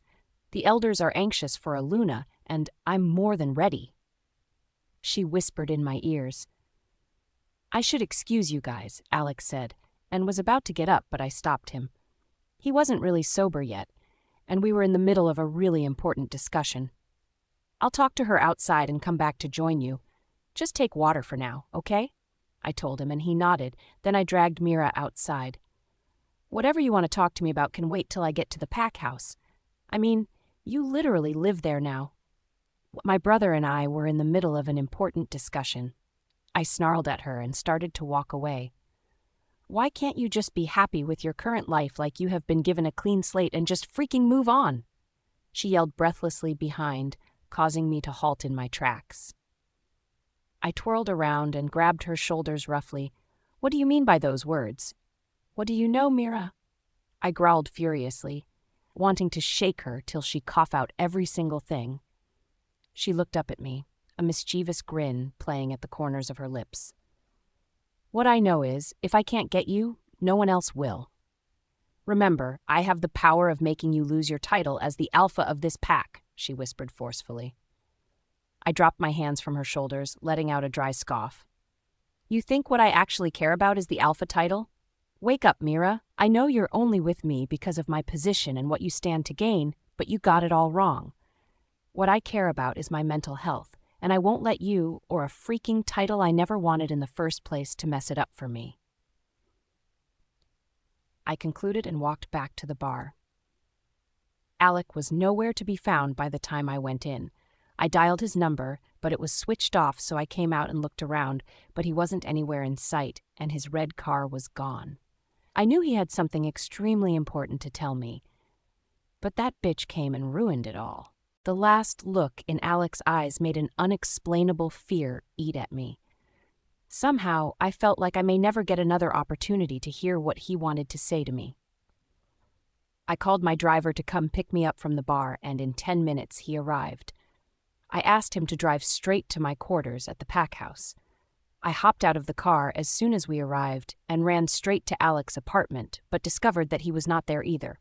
I had no idea of where else he could be, so I called Zeus, my mother and dad, but no one knew where Alec was, and my call started to make them worry. Frustrated, I went back to my room, wondering if I was overreacting or something was really wrong with Alec. As I got into my room, I fell on my bed, tired from all the running around I had to do today. However, something on my dresser caught my eyes. I got up to know what it was and saw a white envelope addressed to me. I tore it open and realized it was from Alec. For a moment I was confused as to why he was sending me a letter, but froze as I read what sounded like a last will, or maybe a goodbye letter. He said he was leaving. He was tired of seeing me every day while acting like everything was okay. He couldn't hold it in anymore and had to go away from here. He also wrote that he would be leaving the realm completely, so we shouldn't bother looking for him. And then ended it by saying, "I'll never be sorry enough, brother." I groaned, raking my hand through my hair. Things had just gotten a lot more complicated, and I felt like I was the only one in the dark. Curtis. I watched Trisha from the passenger seat of my car as she continued to cry her eyes out. I felt helpless as there was really nothing I could do. Others might want comforting, but Trisha would always want to go through her hard times on her own, so I just had to let her. We were driving back to our pack, as I already spoke to Zyke about our discovery. Actually, Trisha didn't want to go back, but I had to convince her, telling her she still had to find her sister, and the only place we could get more information was from the castle. Her sister was currently the only reason Trisha was still trying to pull herself together, and I hoped with all my heart that we could find her as soon as possible. The Red Forest Pack's intelligence team had already started investigation on the whereabouts of Trisha's sister, and had reached out to the Alpha of Indigo Pack, asking if the Alpha or any of his pack members knew about the salutary wolf, Warren Kendall, and his family. We would be getting more answers when we get to the pack. The drive took more than 10 hours, and when we arrived we were already tired. Everyone was waiting for us: Zyke, Luna, Emma, and my uncle. Zeke helped Trisha out of the car and hugged her tightly, patting her gently on the hair, before asking his mate to please take care of her. She couldn't even say a word, but simply leaned on Emma as she led her into the castle. I greeted my uncle and Zik before following them to his office. There seemed to have been a development, and I was dying to know. Praying that it would bring comfort to Trisha's heart, I would never be at peace seeing her that way, as her pain was also mine. My love for her was beyond any mate bond. "Please sit, Kurt," Alpha Zik said to me as soon as we got into his office. His face looked sullen, giving me the vibes I was dreading. I sat beside Uncle Elgin, facing the Zuck on the long sofa in his quiet office. "We found Trisha's sister, but I'm afraid it's not good news." "Is she dead?" I whispered, scared to say it out loud, or it might really be true. "We don't know yet, Kurt. She was Emma's personal maid, Carla. She was raised by an old rankless wolf who died when Carla was 10 years old. My parents had no idea she was Warren Kendall's child, so she worked as a cleaner in the castle till she left for Green Forest Pack." Zyke informed me, saying the words one at a time like he too couldn't believe it himself. I was too shocked to anything for a minute. So Trisha lived here as a princess, while her sister lived 5 floors below cleaning messes, living a lowly life, eating the crumbs from Trisha's remains. I wonder how Trisha was going to take all that in. So what do you mean you don't know if she's alive? Didn't you say she went to Green Forest Pack? We can just go get her right now. Don't worry, I'll drive. Carla has been missing for over 5 months now, Kurt. Zyke uttered gravely, cutting me short. She was Mint's mate, and on the night of his 1-year anniversary as the alpha there, she disappeared. Mint had a fatal accident that caused him to forget all his memory of her, and now his mother wouldn't let us come close to him. What are you saying, Zyke? I got up, raising my voice, not minding I was talking to my alpha. We can just look for her, no? You're the alpha, damn it! We are still looking for her, Kurt. We just don't know at this point if she's dead or alive. Mint doesn't even remember what happened that night. But I won't stop, Kurt. I owe it to my sister and my Luna. You aren't the only one worried about her, his retorted. His words caused me to sit back down. I just had no idea how to tell all of these to Trisha, and if I could deal with her reaction after she hears this.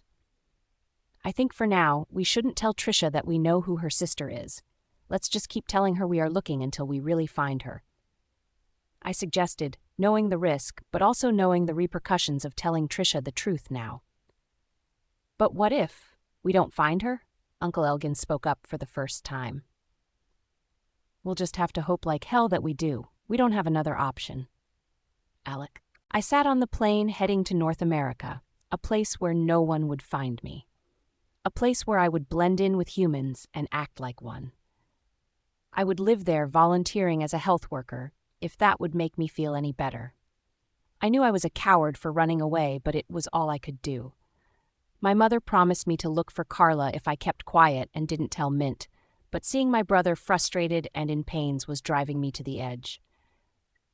My wrongs kept adding up, and I knew all the people I love would never forgive me when they found out what I did. I would go back later. Hopefully by then, I would have gathered the guts to confess. 5 months later, Carla. Their cries merged into one, sounding like a melodious music in my ears. Congratulations, it's a boy and a girl, an excited female voice announced to me, placing my amazing gifts into my arms, and instantly all the pains and hell I went through a few minutes ago dissolved into tears of joy. I gazed at them with all the love in the universe. They stretched out their tiny pink fragile toes, wailing nonstop with their eyes barely open. I held them against my chest, feeling a strand of tear slid down my eyes. Their faces were almost identical, but other features stood them apart, like the barely visible strands of gray hair on my daughter's auburn hair, while my son's hair was completely jet black. She had a golden-green eyes, while he had a light gray one. I didn't want to care about who they took after, because to me they were mine, and who they looked like would never matter to me. I and their great-grandparents were all they needed, and will always be there for them. I didn't know what exactly I was feeling or how to describe it. It felt as if my insides was going to explode, like my heart popped out of my rib cage and was now in the open with 20 toes and 20 fingers. You did great, sweetheart. You did great. My grandmother was at my side, patting my hair gently and kissed my sweaty forehead.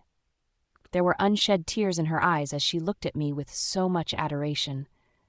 She and my grandpa looked so comical on theater scrubs with cap and masks they were putting on.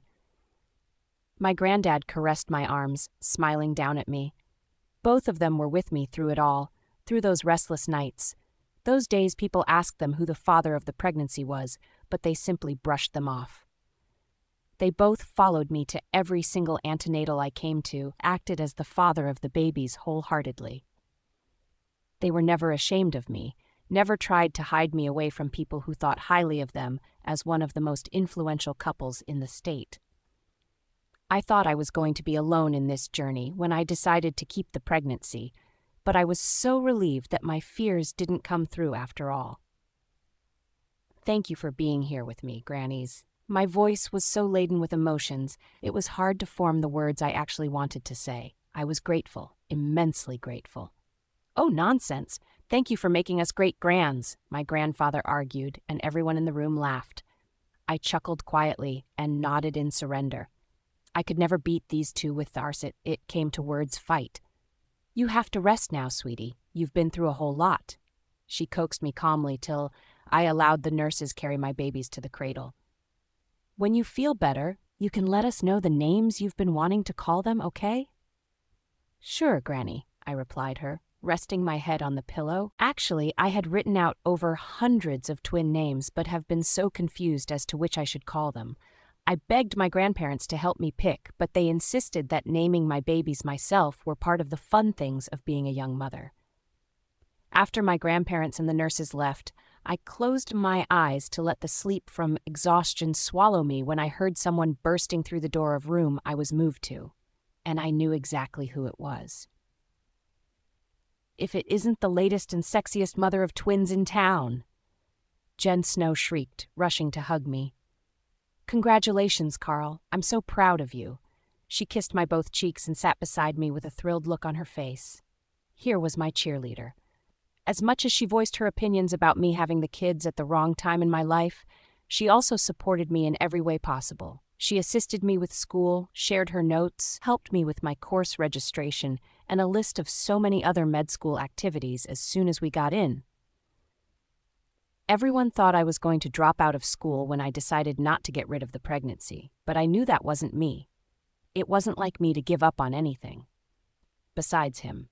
I shrugged. It didn't matter anymore now. After my 3-month maternal break given to me by the school, I would return to continue and wouldn't have to start afresh. Now I had a year already behind me. Thank you so much for everything, Jen. I'm really grateful, I said, resting my hand on hers, and she clasped them together, suddenly acting emotional, unlike her. Say no more, woman. That's what best friends are for. Now go back to rest. Richard and Donna told me you were taking a nap, but I just had to see you. She chuckled mischievously. I closed my eyes again, wishing Emma was here, and my sister, Patricia. Ever since my grandparents told me about her, I had always been wondering what she would be like now, if she was alive, where she would be, and who she would be. We had hired private detectives to help search for her all these months, but still haven't heard anything from her yet. But I won't give up, just like my grandparents didn't give up until they found me. I was about to drift into sleep again when a sharp pain pierced through my heart, causing me to scream out. I clutched to the sheet, wriggling on the bed. I could see Jen panicking, yelling my name, but her voice was coming from a distance now. The pain was excruciating, stifling and squeezing my heart till I felt like I couldn't breathe anymore. Mint. Something was wrong with me, but I didn't know what exactly it was or how it came about. I was feeling okay while in the hospital, despite my busy schedule, and even after seeing and consulting tons of patients. I felt exhausted after work, but exhaustion was something I had come to embrace now ever since I started overworking myself just to get those raging and confused thoughts off my head. I know I skipped lunch, but that wasn't new, and the early dinner I had with my family somehow made up for it. However, after eating and drinking the red wine my mother said was gifted specially to me, I haven't been feeling great. There was no alcohol in the wine, so I didn't expect to be so sloshed and out of it. Hoping a warm shower would make it go away, I spent almost an hour in the bathroom, and to my frustration, it didn't change anything. So I decided to sleep earlier than usual. I took out the sleeping pill prescribed Dr. Chambers, swallowed it, and pushed it down with a cup on water from my refrigerator. Never-ending series of hypnosis section made me develop a bad migraine and a serious case of insomnia. I knew the hypnosis was getting too much. I was also aware it was risky, but I didn't listen and kept pushing until the day I nearly died. So I had to stop and try to move on like everyone was advising me to. Mira said I should accept the new slate I was given and move on with my life, while my mother told me I was letting a single trivial experience to ruin my life. And Dr. Chambers said, just let it go, Alpha. But how could I when it was eating me up so badly? I couldn't sleep without pills anymore. My life was a total mess because of a single trivial experience, like my mother put it. But was it? Breathe mint. I chided myself before exhaling deeply for about 3 times. I turned off the bedside light and turned on my Audify, allowing As Long As You Love Me fill the room before laying on my bed and staring at the ceiling, waiting for the pills to do its work. As I closed my eyes, a memory flashed through my mind with the speed of light. It was me humming this same song in the beach house kitchen, and I was cooking for someone. I had no idea who it was for or when it happened. I opened my eyes back and tried raking through my mind to see if I could remember more, but my suddenly went black and a dizzy spell rolled over me. I was feeling tipsier now, but I couldn't say if it was from the pills or something else. Just then, my door creaked open and someone walked into my room. From the silhouette of the body, I could tell it was a female and she had a blonde hair. I was rapidly losing focus, sinking into a strange and deep abyss. It messed with my ability to think straight. I felt her hands rub my chest. She kissed me, found my member thick in my pants, and stroked it roughly. I didn't know what happened next, but I found myself thrusting into her core. It felt so wrong, like I wasn't supposed to be doing this, but whatever was going on in my head couldn't let me stop. "Harder, Alpha!" I heard Mira moan out loud. "Shit! Shit! Shit!" Trisha. For 5 months after discovering that I had a sister, instead of mourning my family's tragedy, I decided to pour all the energy into searching for her. I wish I knew her name or something more tangible. Unfortunately, the fact I have a sister was all I had to work with. I had no idea if she was dead or alive, but I really wanted to believe she was alive and well, living a good life. Nevertheless, I still had to look for her, just to be sure she was fine, and to be sure I still had a family in this world. I had narrowed down my search to all the female kids born 20 years ago in Red Forest Pack, and then used my brother's authority as Alpha King to collect children registers from Indigo Forest Pack. All that didn't work, so I decided to think out of the box. If my both parents weren't wolves, it means there might be a possibility of one of us being weaker or have more human tendency. If my sister turned out to be that way, then the pack she was raised in might believe she was a rankless she-wolf. Hopefully not, because I knew firsthand how rankless wolves were treated in every park across the realm. However, I would not dismiss the possibility if it would help me find my sister. I went to the castle's royal library to where the register of the profile of all rankless wolves who have worked in the pack house and who were still working. The register wasn't there, so I decided to go to Zick's office to see if I could find another copy of it. Taking the elevator from the library to the 6th floor, I heard muffled voices that sounded like 2 people arguing coming from Zick's office. I was about to knock on the door when I heard one of the voices say my name. It was definitely Kurt. He was the only one who called me Trish. So I decided to wait for them to finish talking before going inside, but leaned closely to hear what my name had to do in their conversation. "It's 5 months already, Kurt. What if we never find Carla? I believe Trisha deserves to know what exactly is going on. I feel so bad leaving her in the dark and watching her suffer every day with her hopes up." I heard the words from my brother that caused me to freeze in my tracks. I felt my heart shatter into 1,000 pieces, but I ignored my pains and shoved the door open to see the startled faces of Kurt and Zyke. "What are you talking about, brother? What do I deserve to know? What are you keeping from me?" I shrieked at the both of them. Tears fell on my cheeks, but I didn't bother wiping them off. I have been holding them back too long, so long that I didn't even know what was going on around me. Curtis tried to come close, but I took few steps backwards, hoping to stay away from him as much as possible. "Don't come close, Curtis. Don't come close until you tell me every single thing you're hiding from me." "Your sister is Carla," Zeke started, and while I was trying to digest the shocking news, more came. "She went missing about a year ago at Green Forest Pack and has been confirmed dead by the Pack's investigation team. We couldn't tell you because we were still hoping to find her before telling you so you wouldn't feel too hurt," Kurt explained with a deep sigh. My legs gave away, throwing me to the floor. I clutched my chest, hoping to stop my heart from breaking. It hurt. It hurt so bad I couldn't breathe. I didn't know where to start from. Was it resenting life that made me grow up in the same castle with my sister and not even knowing who she was? Was it hating the fate that tore us apart, that even when she was going through hell here, I didn't care about her existence? I was searching for my family all my life, but I had no idea she was 4 floors below, cleaning dirt I made, eating crumbs I remained, bowing to me like I was better than her when we literally came from the same womb, and now that I found out she was dead? A sharp cry escaped my throat. I felt hands around me, but I shoved them away, got up, and ran out of the castle. I was heading to Green Forest Pack. I would never accept that bullshit from them. She couldn't be dead. Please, goddess. Please. Carla. I opened my eyes to see my grandmother's head looming over me. She's awake. I heard my grandmother's gasp with relief. How are you, sweetie? She asked, her hazel eyes filled with worry. I'm feeling better now, Granny, I managed, hoping it'll to help her calm down. I wondered how long I had been out, as the last thing I remembered was Jen's panicking screams and the excruciating, sudden pain that knocked me out. My babies, I thought immediately. How were they? Did they cry too much? I wanted to ask, but my grandma continued talking. All our best obstetricians and gynecologists have been here to check on you, and every one of them said what happened to you wasn't in any way related to post-delivery.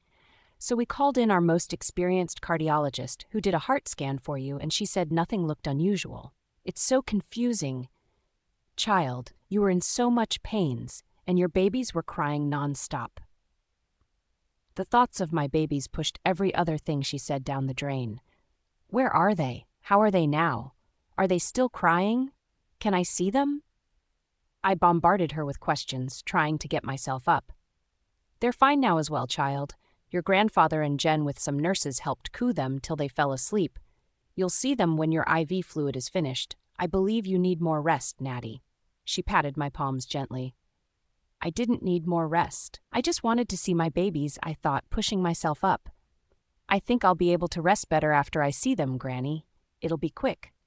I told her, and she assisted me in hanging the IV fluid set on a mobile iron hanger.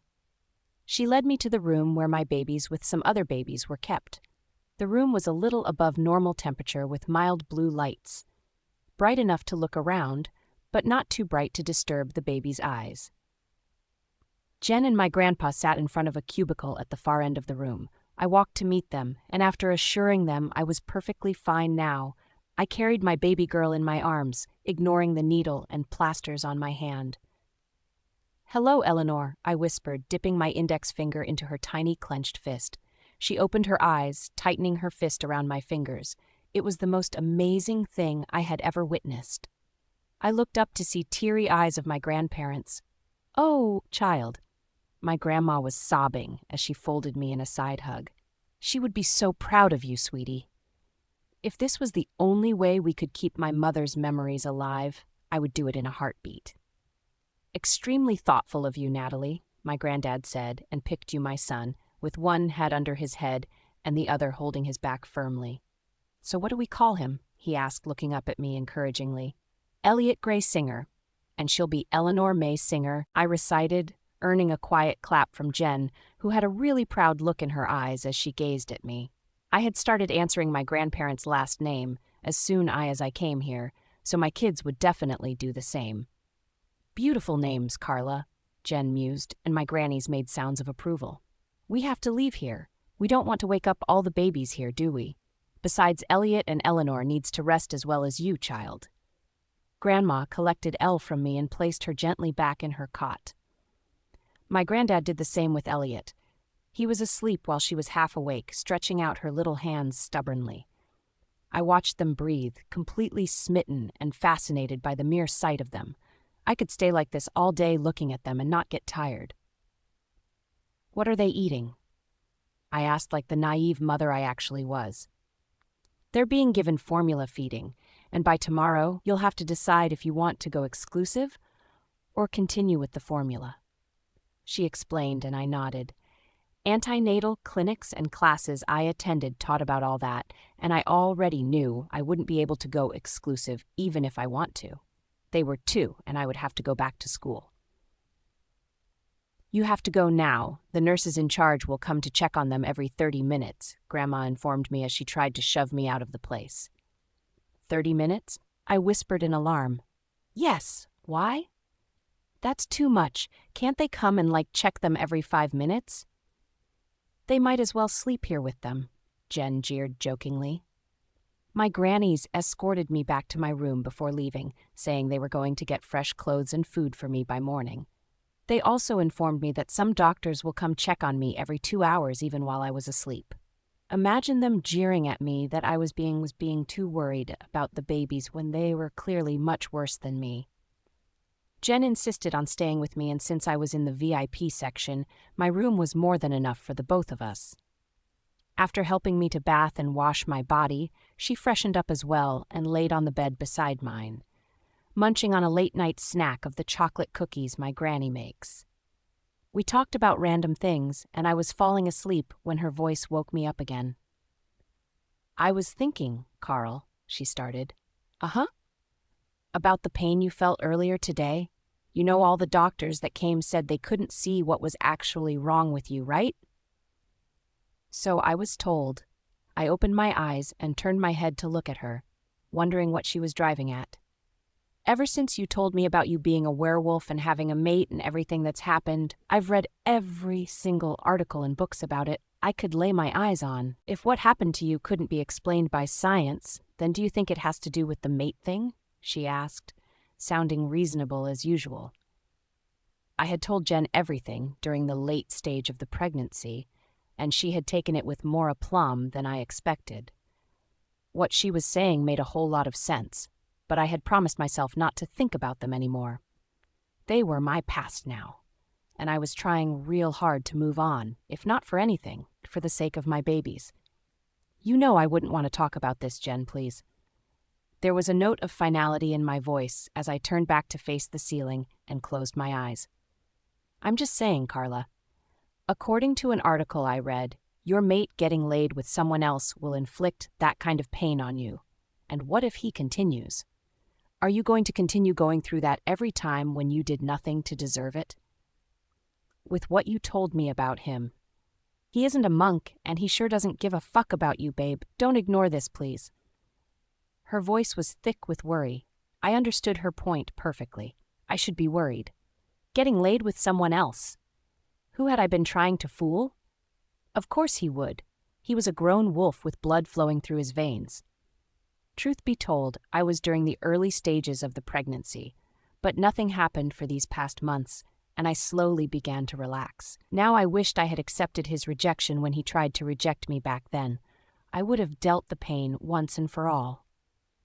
"All I can do is hope with all my heart that it doesn't happen again, Jen," I said with a sigh. Even I couldn't believe it was possible. He should have mated and marked Mira for all I knew. They must have been having sex every single day already, but why was I feeling the effect of him sleeping with someone else for the first time in almost a year? Mint. "Get your filthy hands off me, bitch," I growled, shoving her away from me as I got up and tied a towel to cover my body. I should have known that this was nothing but a trap. And my mother was the mastermind. They both wanted me to mate and mark Mira against my own wish. What the hell? I thought, fuming in rage and storming into the bathroom. I couldn't take this anymore. No, I wouldn't take it anymore. I had respected and tolerated my mother enough, expecting her to get tired of butting into my business like I was still a child. I went into the bathroom, turned on the warm shower, and washed myself thoroughly and Mira's stench off my body before coming out of the bathroom. Mira sprawled naked on the bed, increasing my disgust. When she saw me step out, she stood up and sauntered naked to where I stood.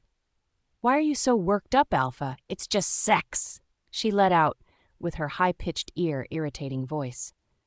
Of course it was just sex. I wasn't supposed to get so worked up, but it felt so wrong, and I never wanted it with her. It's just sex to you, but it isn't to me, okay? I don't want you, Mira. Don't you just get it? I rarely raised my voice, but I was yelling at her now. All you had to do is just mark me. Why is it so hard? Why do you have to let me go extra miles to get you to do things? Yeah, extra miles that would make me succumb to your repulsive whims. I don't hit females, but I've hit you 1,000,000 times in my mind. It's not you, Mira, and it'll never be. I pushed her out of my way and went to my walk-in closet to get any casual cloth to put on. I had to see my mother right now and put a stop to all these nonsense. "But I'm your mate," she snapped, coming to stand behind me while I got dressed. "I'm your mate, and it ain't a crime that I want you. It's absolutely normal." "Then I reject you. I reject you, Mira quitter." "I won't accept that. I'll make you want me, Mint." She broke down into sobs, probably hoping emotional blackmail would work on me. but I couldn't care less now. I had always wanted a mate. I remember having one, but just cannot bring myself to believe it was Mira. I wish Hades was here. I wish I would feel whole again. Everything inside of me just feels dead and abstract. I keep longing for something I couldn't reach, something everyone I knew called bogus or phantom, and I wanted to believe so badly that I was only imagining things. However, the things I see every night in my dreams were just too real to ignore. After putting on a black hoodie with joggers and a white Converse, I left Mira wailing in my room and headed for my family's apartment in the pack house. They all started staying here after I had the accident out of concern for me, and of course, I had no problem with it, but maybe I do now. I got to my parents' residence, knocked, and pushed the door open, not bothering to wait for them to invite me in. My father was playing a virtual reality game, so he didn't even notice me, while my mother was holding a phone across her ears with a book in front of her. When she saw me, she quickly muttered something to the phone and ended the call before smiling up at me. "What the hell was in that wine, Mother?" I bawled as I marched up to her. "Well, hello to you too, son. What could have you so worked up that you couldn't even say hello to your father before pouring out your anger?" she asked with her sweet voice, grinning smugly at me, but I wasn't going to get swayed. Not anymore. "I'm sure you know what I'm talking about. The drink you intentionally did that to me because you wanted me to mate and mark Mira, right?" "I don't see anything wrong with one mating and marking their fated mate. Son, we just gave you a little nudge so you can get it over with." She got up and went and poured herself a drink from her favorite bottle of wine. My anger tripled. I didn't know what I would have done to her if she wasn't my mother. To think she shamelessly agreed that she poisoned her son to make him do her bid, it was honestly too much to take in. "Don't you get it, Mother? I don't feel anything for Mira. I don't want to mark her. I feel like I'll be losing a whole lot."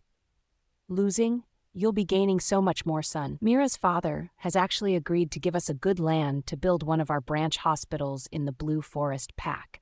You know, it was actually a mistake from your father's path to build out largest hospital at Red Forest. Zyke can just wake up and decide to claim everything." "Mother!" I yelled, wanting to punch into something so bad. "You know what? If I hadn't taken the Alpha title, we wouldn't be having this discussion today. So I'm resigning this instant if you don't stop." My mother took a swig of her red wine and chortled dryly, "No, you won't unless you're not ready to find her." "What?" I was stunned. "How did you?" "You think I didn't know about all your secret hypnosis sections?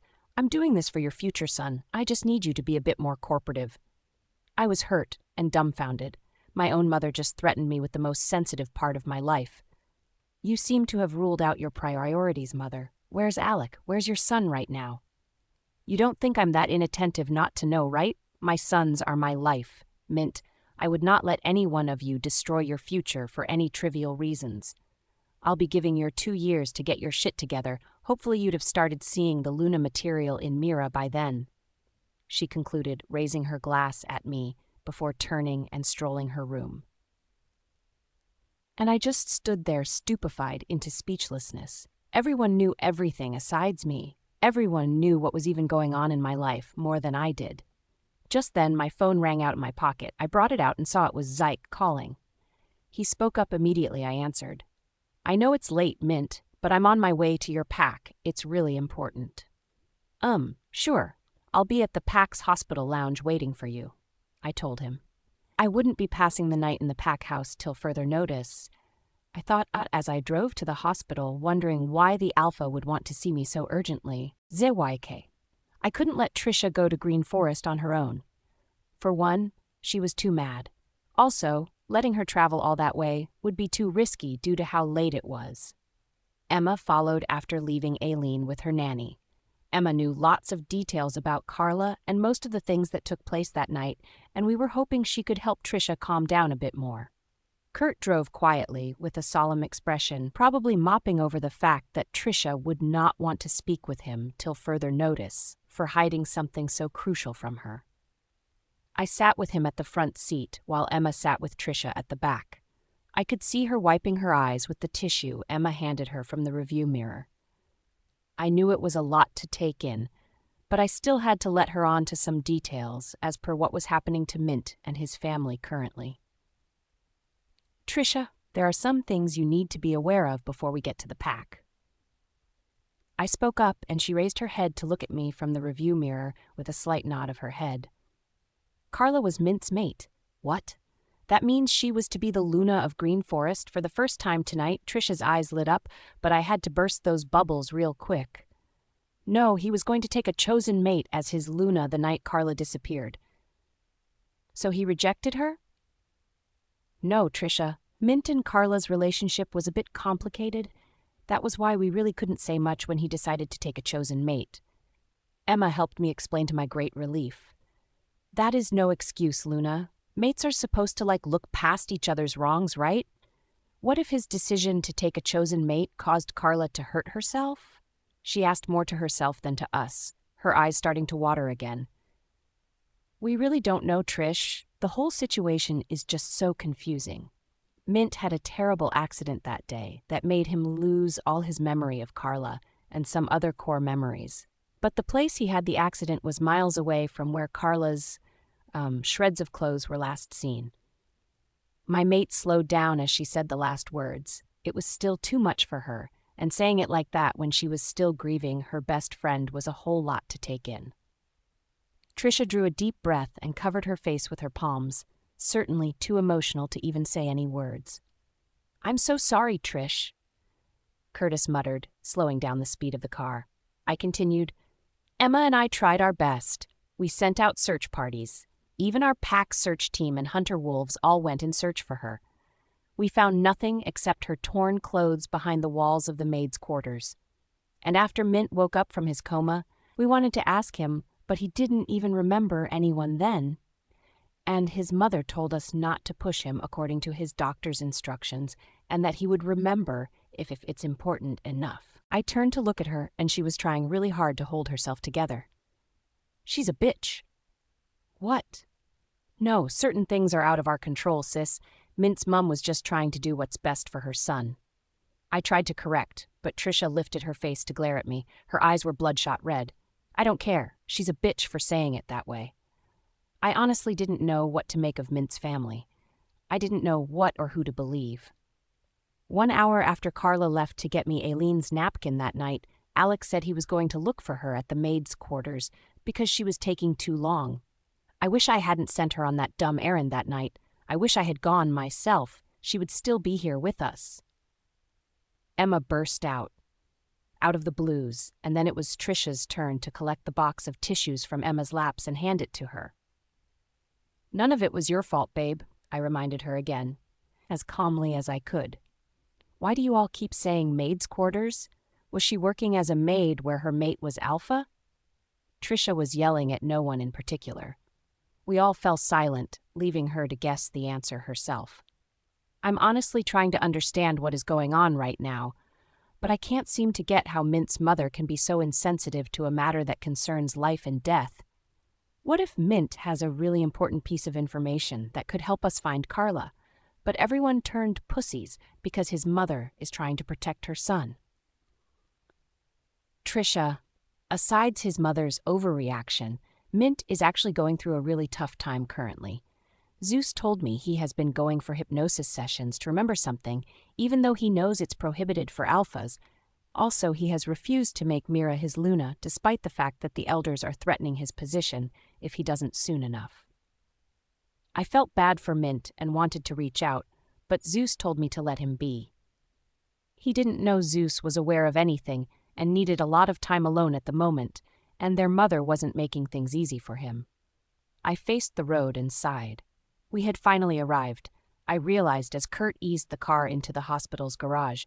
Then another sigh left me. He told me he would be at the hospital lounge when I called him to inform him of our impromptu visit.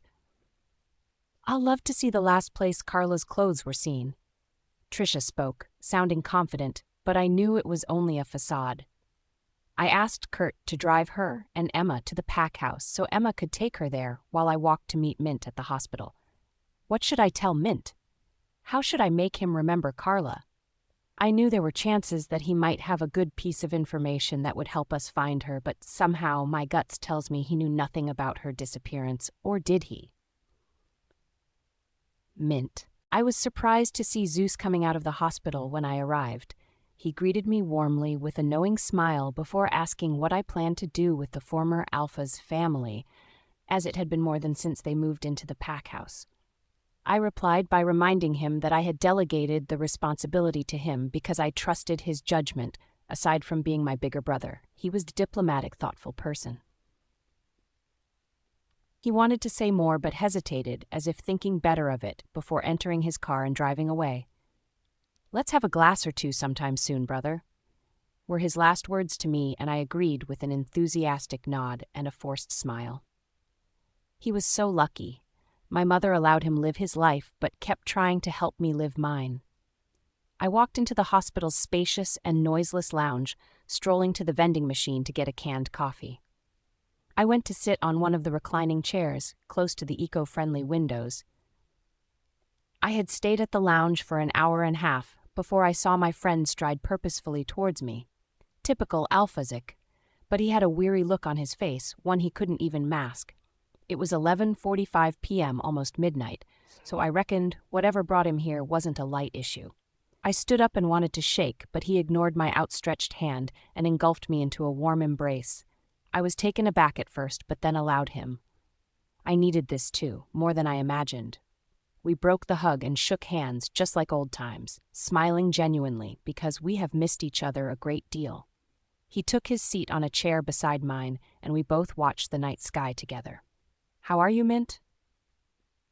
Zyke asked with the calmest voice I have ever heard from him. "It's so great seeing you again. You want to hear the truth? I'm not okay, bruh. I'm not at all, and the worst of all is that I don't even know what exactly is wrong with me." I opened up to him. I had been looking for someone to talk to. The sky is always blue, Mint, so it's okay to not be okay. It was what the Alpha's late mother always said. I even remember her voice clearly, even though we were so young when she would say that to us, but I could vividly recall her face and the smile in her restrained elegance. If I could remember that, why couldn't I remember her? I suddenly realized the visit wasn't about me.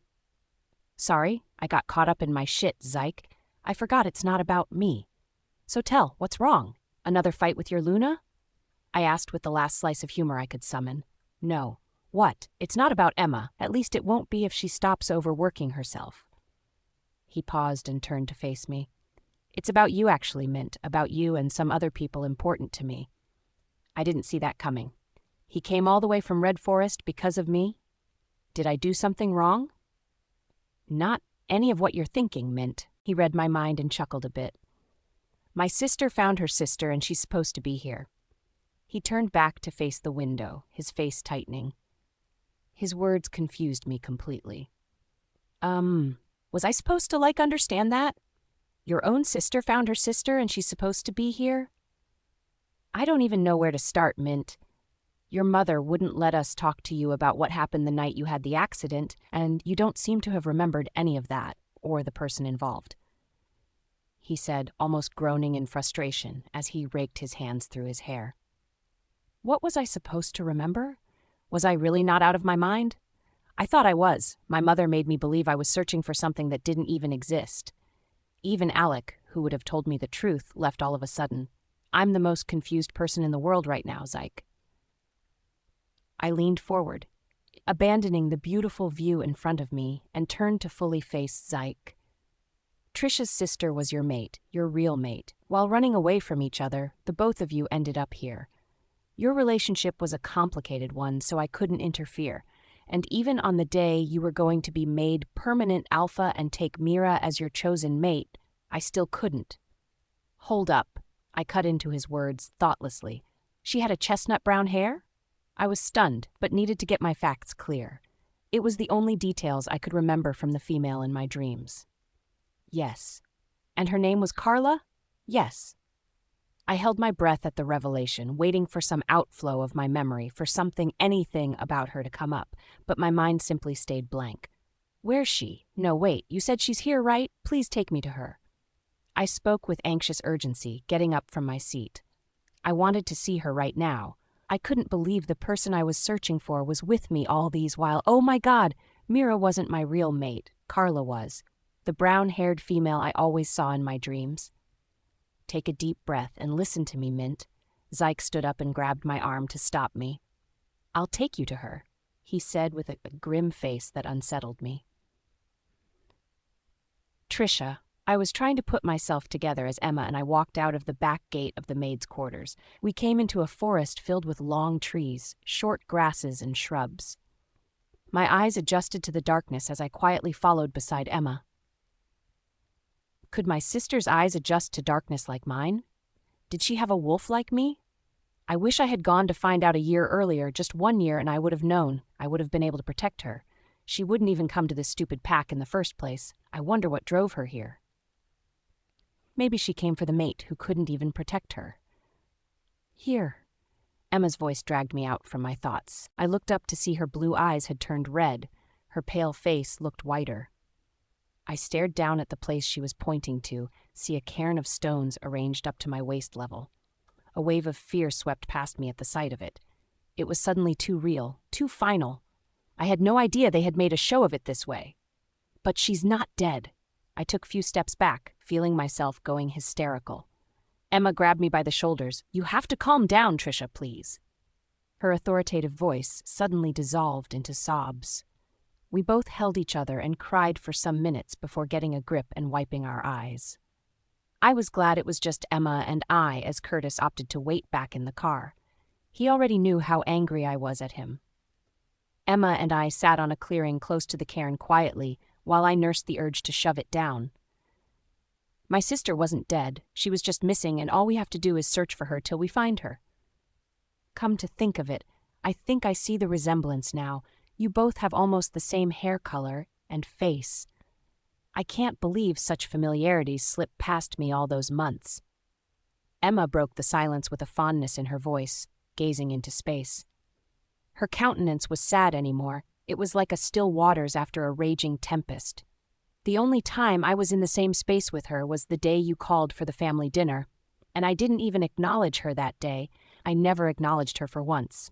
I don't even acknowledge anyone. See all the things my brother did for me while growing up, all the sacrifices Kurt made because of his love for me, but I was just too stuck up in my mind to see any of that. A strand of tear rolled down my eyes, wetting my cheeks. I just wish me and her would have swapped places. I wish my father or whoever left her in front of the castle instead of me. I wish she didn't have to go through such a harsh and unfair life. I blurted out and burst out into tears again. ZYK. After dropping the bomb on Mint, I sat in silence, anticipating his reaction. I waited more than 180 seconds for a change of expression, an epiphany or something, like a new light in his dull gray ones. He simply stared at me blankly, wrinkling his brow like he was trying to remember something that never happened. Then I thought of something that could help his memory, because nothing I ever say would. And seriously, where would I even start from? Emma knew all the details better than I did because she was always there, so I sent my mate a mind link asking her to wait there with Trisha. You came here with your car? He nodded, staring at me in confusion. Where are we going to, Zyke? To the pack house. The pack house here? He seemed taken aback. Yes, why? I had some issues with my mother and Mira, so I don't want to go there for a while, he explained, jabbing his hands into his jean pocket, sighing with frustration. Well, we have to go there, Mint. That's where all the answers are. The answers to all your question. I told him with a pat on his shoulder. He hesitated before dragging out the key from his left pocket. As a left-handed person, he did literally everything with his left hand, even tearing patients open. Let's go. Mint. When Zyke said all of the answers of my questions were at the pack house, I didn't know what to expect, so I hesitated. If it had been there all these while, why didn't I know? Why was my family trying so hard to hide it to the point that my brother had to run away or exile himself? Or maybe I was simply overreacting. That was it. It had to be. I and Zyke strode out of the hospital's lounge, started my car, and then drove to the pack. When we got to the pack's garage, Zeke came down and asked me to follow him. I came out and did as he instructed, only to realize he was heading towards the maid's quarters. Wait, how did you know the maid's quarters? I asked, perplexed. I'm following my mate's scent.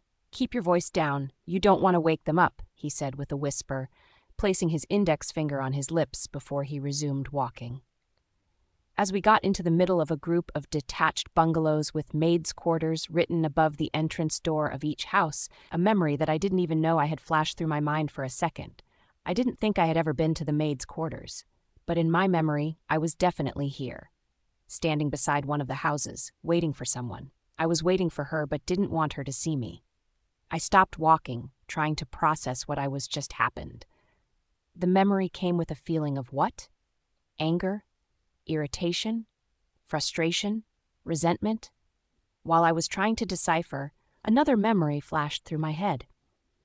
I was staring at a female in a long, oversized green gown, the type maids wear. Her back was turned on me, her long chestnut hair was held in a bun, and she was walking towards the last house in the row. She dragged her legs as she walked, as though she was extremely exhausted. I felt sorry. I felt a deep, deep longing for her. What is this feeling? I wanted to walk forward, but Zeke's voice snapped me out of my daze. Mint, are you okay? Can you hear me? He was literally yelling into my face. I clenched my eyes close and opened them back to see worry etched on Zeke's facial expression. I'm fine, Zeke. I thought you said we should bring our voices down, I scowled playfully to make him less worried.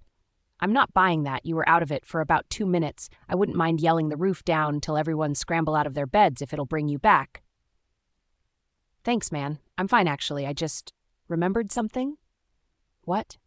No, I'm fine. Let's not keep our Luna waiting. I lied and then resumed walking. I didn't want to get my hopes or his up. Dr. Chambers told me the sleeping pills might cause hallucination to occur sometime, so maybe I was simply hallucinating. I just wonder if hallucinations come with such roller coaster of emotions. We arrived at a narrow door that led out of the maids' quarters, ushering us into a dark forest. I never knew such door existed. We walked forward, passing tall trees, shrubs and tall grasses, till we came upon 2 females sitting close to a cairn of stones. I wondered what we were all doing here at this time. They both got up as soon as Alpha and I approached them. I recognized them instantly. Emma, our Luna Queen, was putting on a toe-length, flowery, loose-fitting gown with her black short hair down, and Trisha, who was simply dressed in a black pant, white t-shirt, and a pink Converse. She had a chestnut hair too, but hers was few shades lighter than the one I saw in my dreams. She looked distraught. Both of them did, like they have been crying for hours. I could sense the mood here was a heavy one. Was the Alpha's sister my mate? No, I remember Zyke telling me his sister's sister was my mate, or did I hear wrongly? Hello, Mint. Emma greeted me with a croaky voice, giving me a bare bug. I kissed her both cheeks and greeted her too. I moved forward to greet Trisha, but she turned away from me, her eyes bloodshot with rage. I turned to Zyke with a surprised and raised eyebrow. I was completely confused now. Carla, I asked him. Here's her grave loser. Trisha shrieked at me all of a sudden, and Emma grabbed her and held her back. I blinked rapidly, stunned more by the words I just heard than the reaction. I spun to face Zyke, waiting for an explanation, but he simply fell silent with a grim look on his face. You said we were going to see her? I reminded him, completely thrown off guard. Who do you want to see? The same person you abandoned. You were going to take another female as your chosen mate when you still had a mate. Trisha bawled again. She was trashing, trying to come at me, but Emma's grip was firm. I was dumbfounded, standing in the middle of the forest, staring at an enraged Trisha. I had never seen her this way before. I didn't even understand what the hell she was saying. Her words stung so badly, but I didn't understand. My mind failed to process them. Carla, remember her name, Carla. Trisha wailed, dropping to the ground, and then it hit me. The name? I heard Alex's voice from a distance in my mind. Hello, Mum? Dad? Meet Carla? And then I heard my own voice. Her name is Carla. She's one of the rankless wolves from Red Forest. And please help me keep an eye on her. See that her needs are being met and she's not bullied. Who did I say that to? Why did I say that? When? I continued to ask myself. Anxiety caused my knees to fail me. I staggered backwards, and then another voice filtered through my memory. Pleased to meet you, Gamma. I'm Isabel. The person had a blonde hair, but suddenly metamorphosed into a chestnut hair, ordinarily dressed, standing in an elevator. I'm so sorry, Mint, she had said with a faltering tone. I couldn't see her face at all. I really wanted to see her face. I tried, pushed and pushed until... I have no idea why, but I felt a crushing pain in my chest. It ached so much my knees gave way, causing me to crumble on the dry grass. My head was pounding, my heart rate increasing abnormally. I was finding it really hard to inhale air. I could hear everyone yelling my name from a distance, but everywhere got darker and darker till my mind went numb. Carla. Shh, Mummy's here.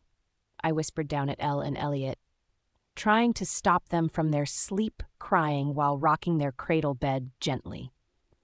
I was in their room, about to give them breakfast. It had been a week since we came back from the hospital, and I have been silently waiting for the pain to happen again. I wished it wouldn't. I hoped with my whole heart that it wouldn't, but who was I kidding? I took out one of the feeders and placed it in Eleanor's mouth. Then Jen did the same for Elliot. She had been practically living here since we came back from the hospital, totally dazzled by the twins. I think you should just go back and find out. Jen's matter-of-fact voice snapped me out of my thoughts. What? I turned to face her properly. Go where? Back to your realm, Carl, to see things for yourself instead of torturing yourself here with what-ifs. She steadied the bottle on Elliot's mouth and gazed at me tenderly. I'm not torturing myself, Jen. I promise you, I'm fine, I yelled with a whisper. No, you're not. I've been watching you since we came back. You're totally not yourself, Carla, she interjected forcefully. She was right, I thought as I gazed at her fiery red hair, which was golden blonde last week. Jen has never been the one to care about what people thought of her. She lived her life on her own terms. I can't go back there, Jen. It's not even an option. Why? You were the one who was hurt. Why would you be scared of the people who hurt you? If you keep hesitating, what if something goes wrong? How can you keep dealing with a pain like that and not even knowing when it will happen again? She sounded frustrated. The kids were quietly staring at her now. It's much more complicated than that, Jen. It actually was complicated, for one. I don't think I could stand seeing Mint living happily with someone else after what he did to me. That would hurt 10 times more. Also, how do I face Alec? I want to hate him forever. But would he even remember what he did to me? How he bruised and battered me that night and left me to die in that dark forest? I don't ever want to admit to myself that I still felt something for Mint, that I still longed for him. For Pete's sake, was he even searching for me? Did he even remember I exist? Does he still want me? Doesn't matter. He must have mated Mira. It's all futile and pointless now. Sweetie, can I speak to you for a moment? My granny called from the entrance of the kids' room. Sure, I answered and handed the bottle feeder to Jen. I'll be right back, Jen, I said to her, and she nodded at me. I got up and went to meet my parents at the dinning. Your grandfather and I overheard you and Jen's conversation, she started. Not intentionally, of course. And, asides that, we have been meaning to talk to you because you have honestly not been yourself since the last week. She frowned, deeply worried. My granddad took my hands into his, patting me gently. Sweetheart, we are here for you. You can tell us whatever it is that's going on with you. You don't have to suffer alone when we're on your side. Grannies, I'll be fine, seriously. I believe it's just postnatal stress. I smiled weakly, hoping I could assure them. Do you think you're ready to go back to your father's realm? My grandfather asked straight to the point. I let out a long sigh, slumping my shoulders. I'm not ready, Granny, but would they be looking for me? Would they still want me? I'm so confused. Another sigh. You have to understand that they are your past now and move on with your life. If you were really important to them, they would have treated you better. My Donna admonished me. They didn't know about the pain. They had no idea that it was like a ticking bomb. And Emma? She was priceless to me. She treated me like an equal. I wish there was actually a way I could reach her. However, I had decided to stay back here, where I had love and care in abundance, where no one would look down on me, and I was free to be whoever I wanted to be. I would have to learn how to deal with the pain whenever it came, but deep down, I hoped it wouldn't. Not because of how unbearable the pain was, but because of how much it would hurt to think that he was with someone else. 4 years later, Wyoming, United States. Natalie Singer. "Sit your fine bum down on your seat, Eleanor!" I half yelled at my 4-year-old daughter, who was the most enthusiastic and restless kid I'd ever seen in my life. "Language, Nat, language," my grandma scolded with a subtle chortle, and my granddad cleared his throat a little too loud from where he sat on the dinning reading today's newspaper. I rolled my eyes and continued packing the kids' lunchbox. I could never scold my kids because their great-grandparents are always playing grannies in shining armor whenever I try. They understood Eleanor more than I did because somehow they knew how to keep her under control. She had so much energy, so much that it seemed she couldn't even control it. Her homeroom teacher had asked if I would consider taking her to a special school. "She's still a child, Miss Jones. I'm sure she'll adjust soon," I had politely said to the teacher. As much as I hated to admit it, she was an alpha's daughter. Therefore, she and her brother grew faster and smarter than other kids their age. "Mummy, Elliot has stopped eating," Eleanor called my attention to her brother, who sat quietly staring at his cereal with indifference. "Elliot?" I raised my eyebrow at him, and he simply shrugged. "It's gone cold," was his cool response. Elliot was an extremely picky child, not just in terms of eating, but everything else in his life. Eleanor liked to say he had his taste. I thought I had spoiled him. At age 4, he was already considered a child protégé. His school had suggested we take him for an IQ test. We did so few months ago, and the result, it blew my mind and that of his grannies away. No normal child of his age was to be reading was high enough for him to be considered a genius. He acted grown up so much, it frightened me sometimes. But I had decided to treat him not like everyone else expected us to treat him, but like the 4-year-old he actually was. Amidst that smarty pantness was a 4-year-old child. My grannies were always on board, and I made sure his teachers did not treat him differently as well. "Let's have that changed for you, okay? But you have to eat it fast so it doesn't get cold again," I said firmly, and he nodded, adjusting his glasses on the bridge of his nose. "Honey, why don't you go get ready? Your grandfather and I will take care of the rest. It's your first day as the director-in-chief. You don't want to give them something to talk about, right?" "Yup," I conceded. Tongues were always quick to wag, especially those of the misogynistic Lancelot Gates. My grandparents decided to retire after 40 years of taking care of the hospital, and they decided to hand it over to me as their current only heir. At first, I sought to turn it down. It was too much of a responsibility, but they reminded me that they had been holding their position while hoping that my sister and I would come someday. They told me it was my inheritance and was something I deserved. When they raised the motion at the General Directors Board meeting, there were so many people against it. Their reasons included my age and lack of experience. My grandparents, who held the veto power, remained adamant. Aside from the fact that she's our grandchild and heiress, Natalie has proven that she deserves this position. How many of you finished med school in the space of 3 years? Well, she did, and now in her residence program, adding more impact to the hospital than even some consultants. As for her age, I believe we need fresher minds to lead this hospital. My grandfather said that day. Lancelot Gates, one of the directors, a 48-year-old head surgeon in the hospital, was livid.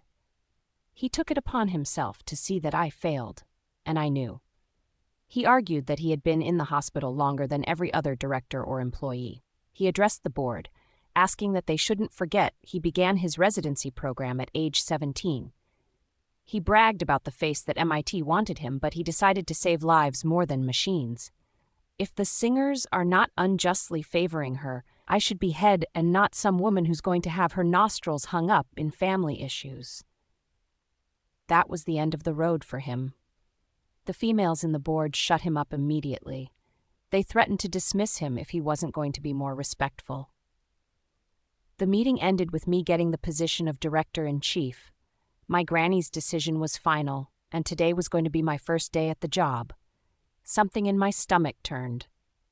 I knew how much my decision could affect almost everything going on in the hospital. Uneasy lies the head that wears the crown.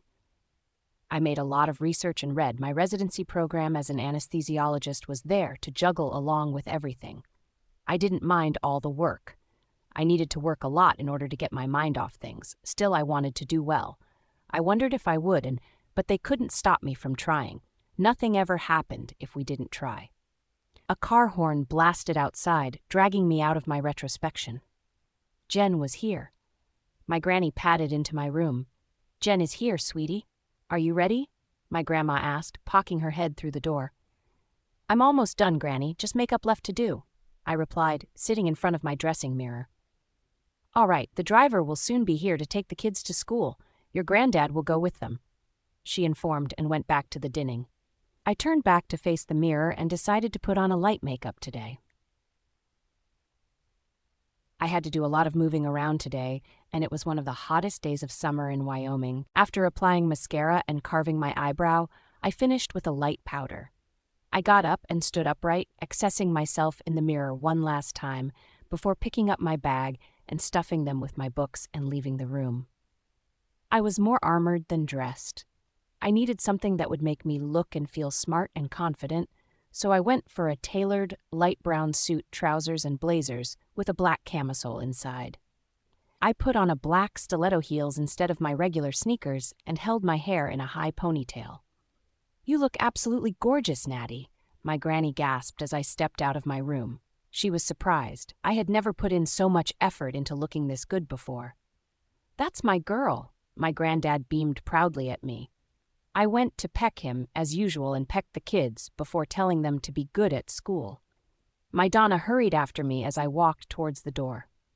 We both came out of the house to see Jen relaxing in her car with the roof open. I was already feeling hot, but she seemed to be enjoying the morning sun.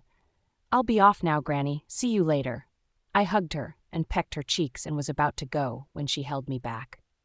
"Nat, have you considered the blind date your grandfather and I discussed with you about?" she asked, eyes beaming with optimism. I exaggerated a long sigh. "Seriously, Granny, I have a lot going on right now.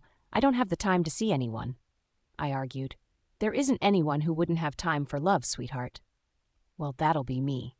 We just want you to be happy, child. You're deserving of love, too." "Who says I'm not happy? I have you and Granddad, Eleanor and Elliot, Jen, and of course a residency program and controlling a whole hospital. I'm really okay, my Donna. Stop worrying," I said sweetly, and then gave her a really tight hug. "I know you are, and we're not forcing it on you. Just try to think about it, okay?" She pushed with her meek expression that always got to me. "All right, I'll try. Have a great day, Donna." "You too, Pumpkin." I waved and rushed to the waiting Jen and slid into the car, ignoring the scowl on her face. After our normal morning bickering, she closed back the roof of the car and started driving. "Why would you even think of leaving the roof open under such intense heat?" I sneered, putting on my seatbelt. "I'm trying to tan. My skin is paler than yours." She rolled her eyes at me before facing the road again. "By the way, you look totally ready. Go crush 'em patriarchal bigots, girl," she cheered, and I couldn't help but burst out laughing. "And you look as sunny as August summer," I complimented, referring to her vivid-colored clothes. "How's work going?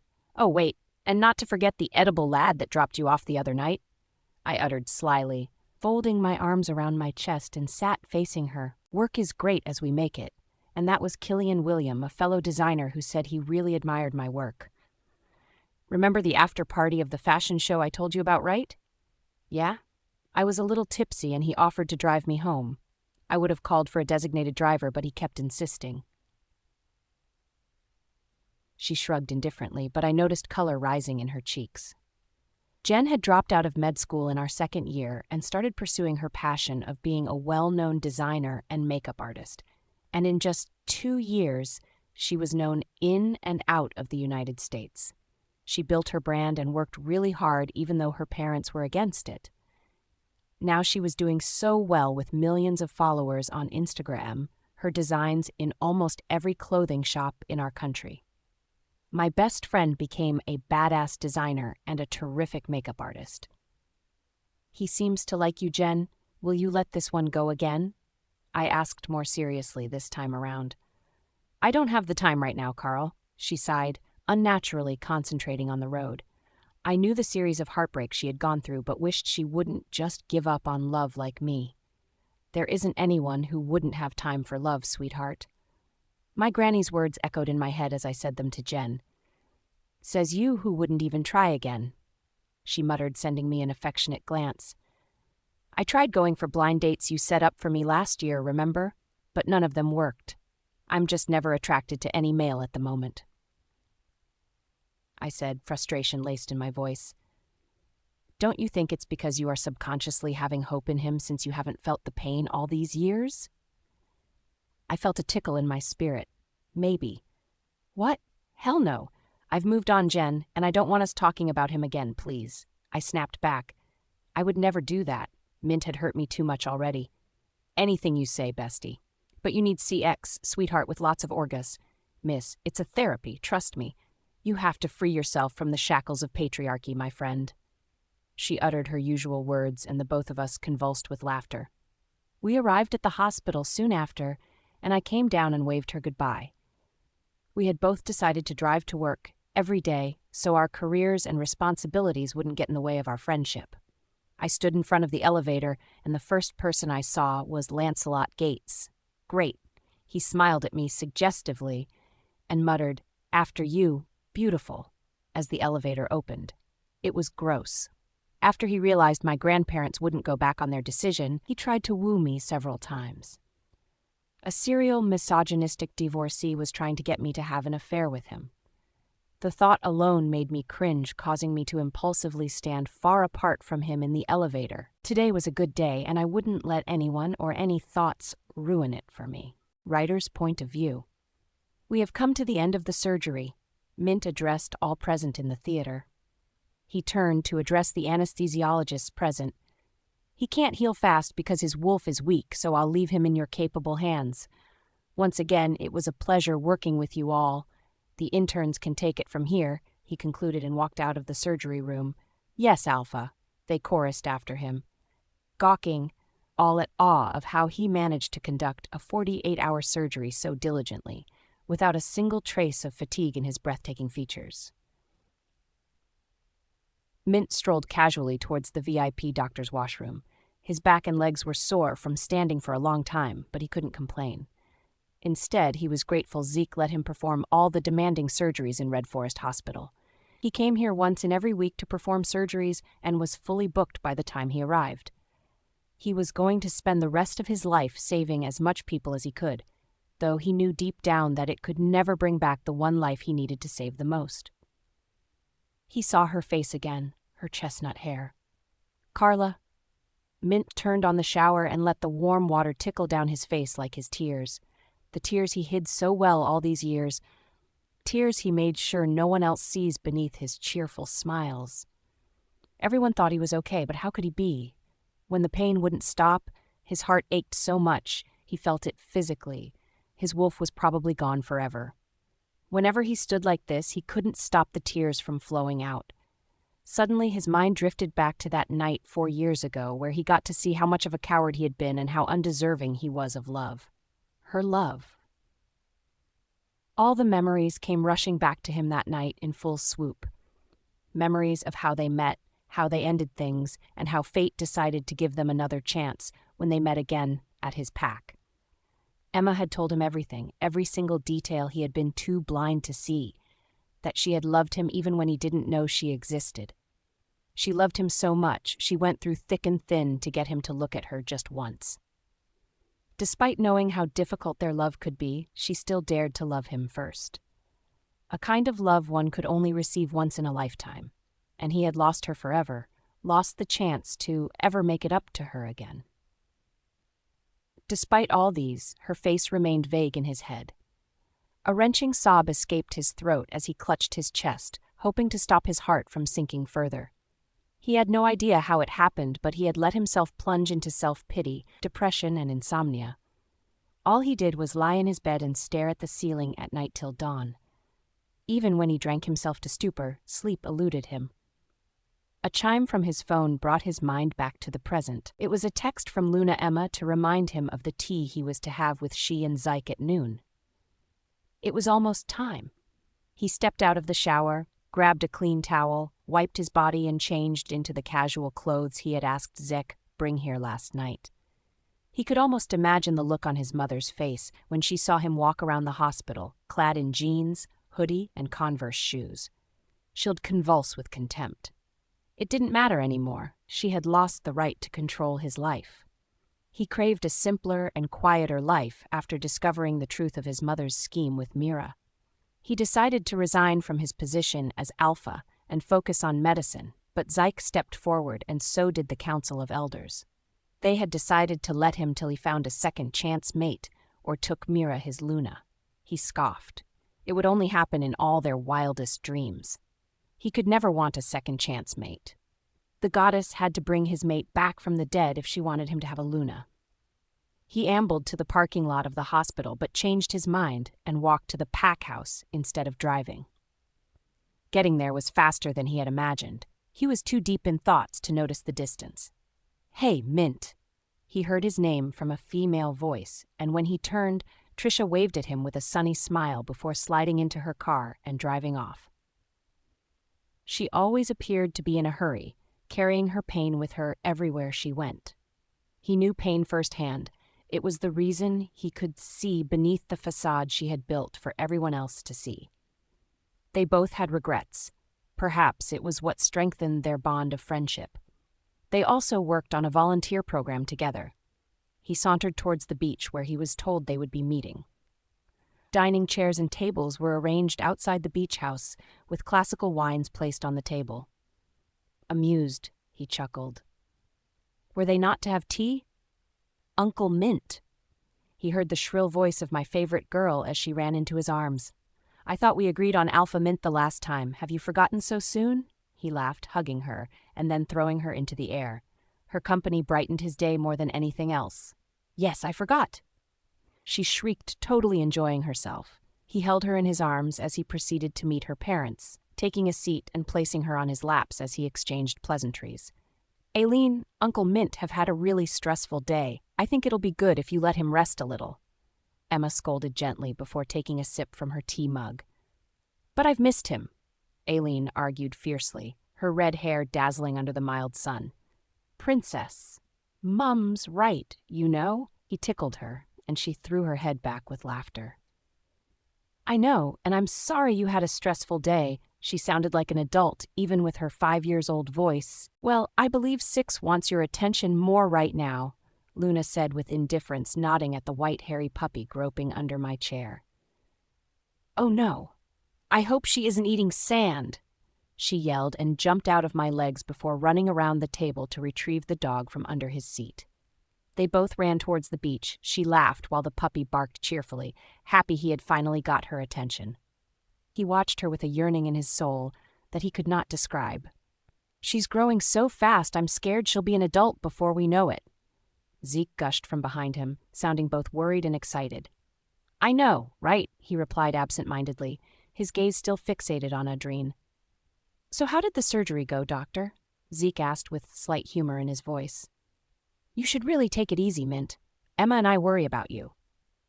He turned to see a deep frown creasing his face. The surgery went well, and there's absolutely nothing to be worried about. I'm totally fine, I mean it. He grinned convincingly, but Zyke didn't look like he was buying it. Or are you still harboring the hope that she could still be? Seriously, man.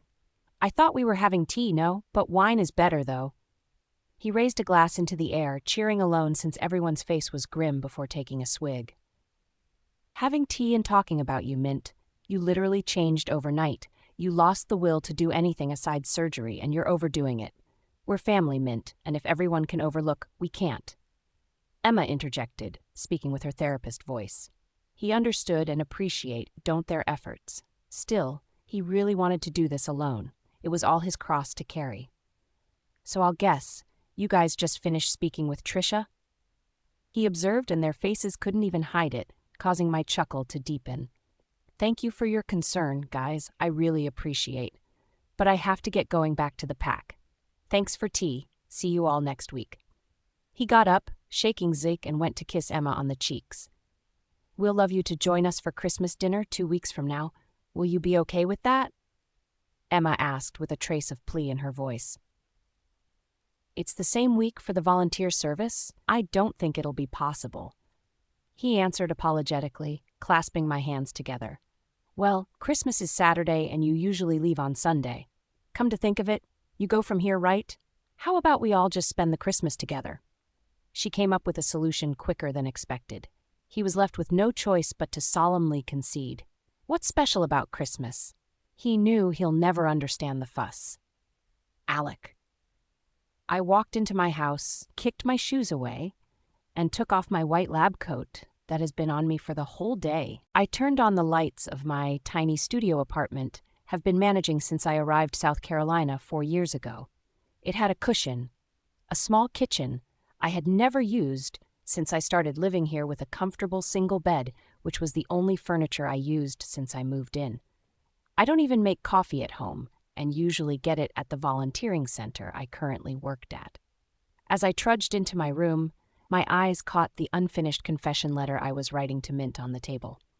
I sighed and went to my blinking answering machine. It would probably be my mother or Zeus. Mint haven't been able to reach me since I left home, and it made me both miserable and relieved. Zeus' voice filled my room as soon as I clicked the answer button. Hey, little brother, how are you holding up without your family? It's me again, and I'm calling for the same reason I've always called. I wonder how long you'll stay away from us and continue letting Mint beat himself up. I'm really worried about him, even though he acts like he's okay. I'm worried for you too, and can't wait for you to come back and talk to us. Please reach out to Mint and talk to him. I'm sure he might feel better if you do. Take care, and let me know if you need more funds. I couldn't come clean the last time I spoke with Zeus, but I kept saying that what happened to Carla was all my fault, and he understood that I wasn't just bluffing. But how do I tell Mint? Wouldn't that cause him more pain and sever our relationship all the more? I know I sounded selfish, but I wanted Carla to be the last person I'll ever hurt in my life. I wish I could go back and undo everything, keep her safe instead of hurting her and abandoning her. Because even in death, I still loved her. My mobile phone rang out in my pocket, and I brought it out and saw that it was my colleague, Trent.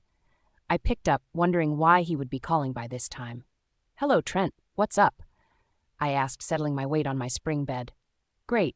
Sorry for calling by this time, Alec, but there's an emergency, he answered, urgency laced in his voice. What's wrong? The children's drug supply is almost out, and we didn't notice on time. Many of our sponsors are saying now is not a good time, leaving us with one option. Which one? I asked, realizing the urgency in the situation. A hospital in Wyoming. They'll gladly donate as much as we want since they run a foundation for children. So pack your bags for a 2-day trip. We're flying to Wyoming first thing tomorrow morning. Have a great night. He concluded. Sure, Trent, you too. I started packing immediately after dropping the call. Traveling wouldn't be such a bad idea for the state I was currently in. Carla? Jen got off work early so she could convince me to go with her to a karaoke party held by some of her friends in the industry. She knew that I got off work around 5 p.m. since I wasn't on night shift, and I knew what she was trying to achieve by coming to drag me to a party filled with thirsty hot men. It won't work, honey. Jen was aware of the reason I always made a big deal of reaching on time. I didn't have the privilege of knowing who my parents were or spending any time with them. Rather, I grew up with someone who was too frail and old to take care of me. It wasn't her fault. I wasn't even meant to be her responsibility to start with. I wanted so badly to have a family like other kids my age.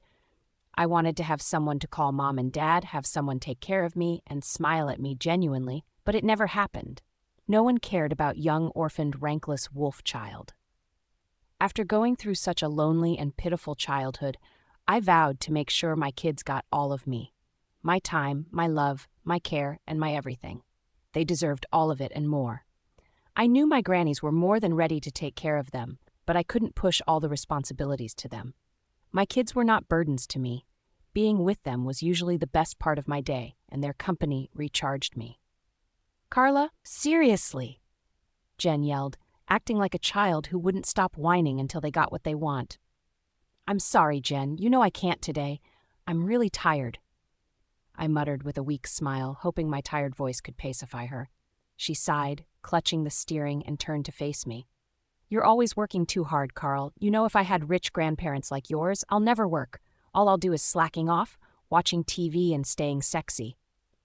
She banged on her steering as if trying to make her crazy words get through me. Well, you're already successful, best friend. Why don't you just stop working? I managed a retort at her as I pushed the car door open. Anyway, thanks for dropping me off. You're my angel, I yelled after her, watching her drive back to where we were coming from. Typical Jen, I thought with a chuckle. As I strolled through our front gate, I could hear voices in my ears like echoes. It caused me to stop. I had never experienced such a thing before, so I strained my ears to listen. It was the voices of the kids and my Donna. They were talking about Christmas vacation. Elliot said he would like to go to Silicon Valley because of the techs there, while Elle said she would love to go to Disneyland Park. And Grandma said the sunlight there was endless. Hold a second. Why was I suddenly hearing their voices from such distance? From the gate to the front porch was more than 20 feet far, and the walls of our house were soundproof. My sense of hearing wasn't heightened like that of other werewolves because I was rankless. So how could I suddenly start hearing voices so clearly from afar? Was it normal? I brushed the thoughts of and hurried inside the house. As soon as I opened the door, Elle and Elliot rushed at me like a moving train. "Mummy!" They both chorused, running into my arms, and the pure happiness in their eyes caused all the fatigue in my body to dissolve. I crouched down and hugged them close, inhaling their delicious scents, kissing their cheeks, and asking how their day in school was. Eleanor started off by ranting about her friends and all the school activities while her brother clung to me like I was trying to run away.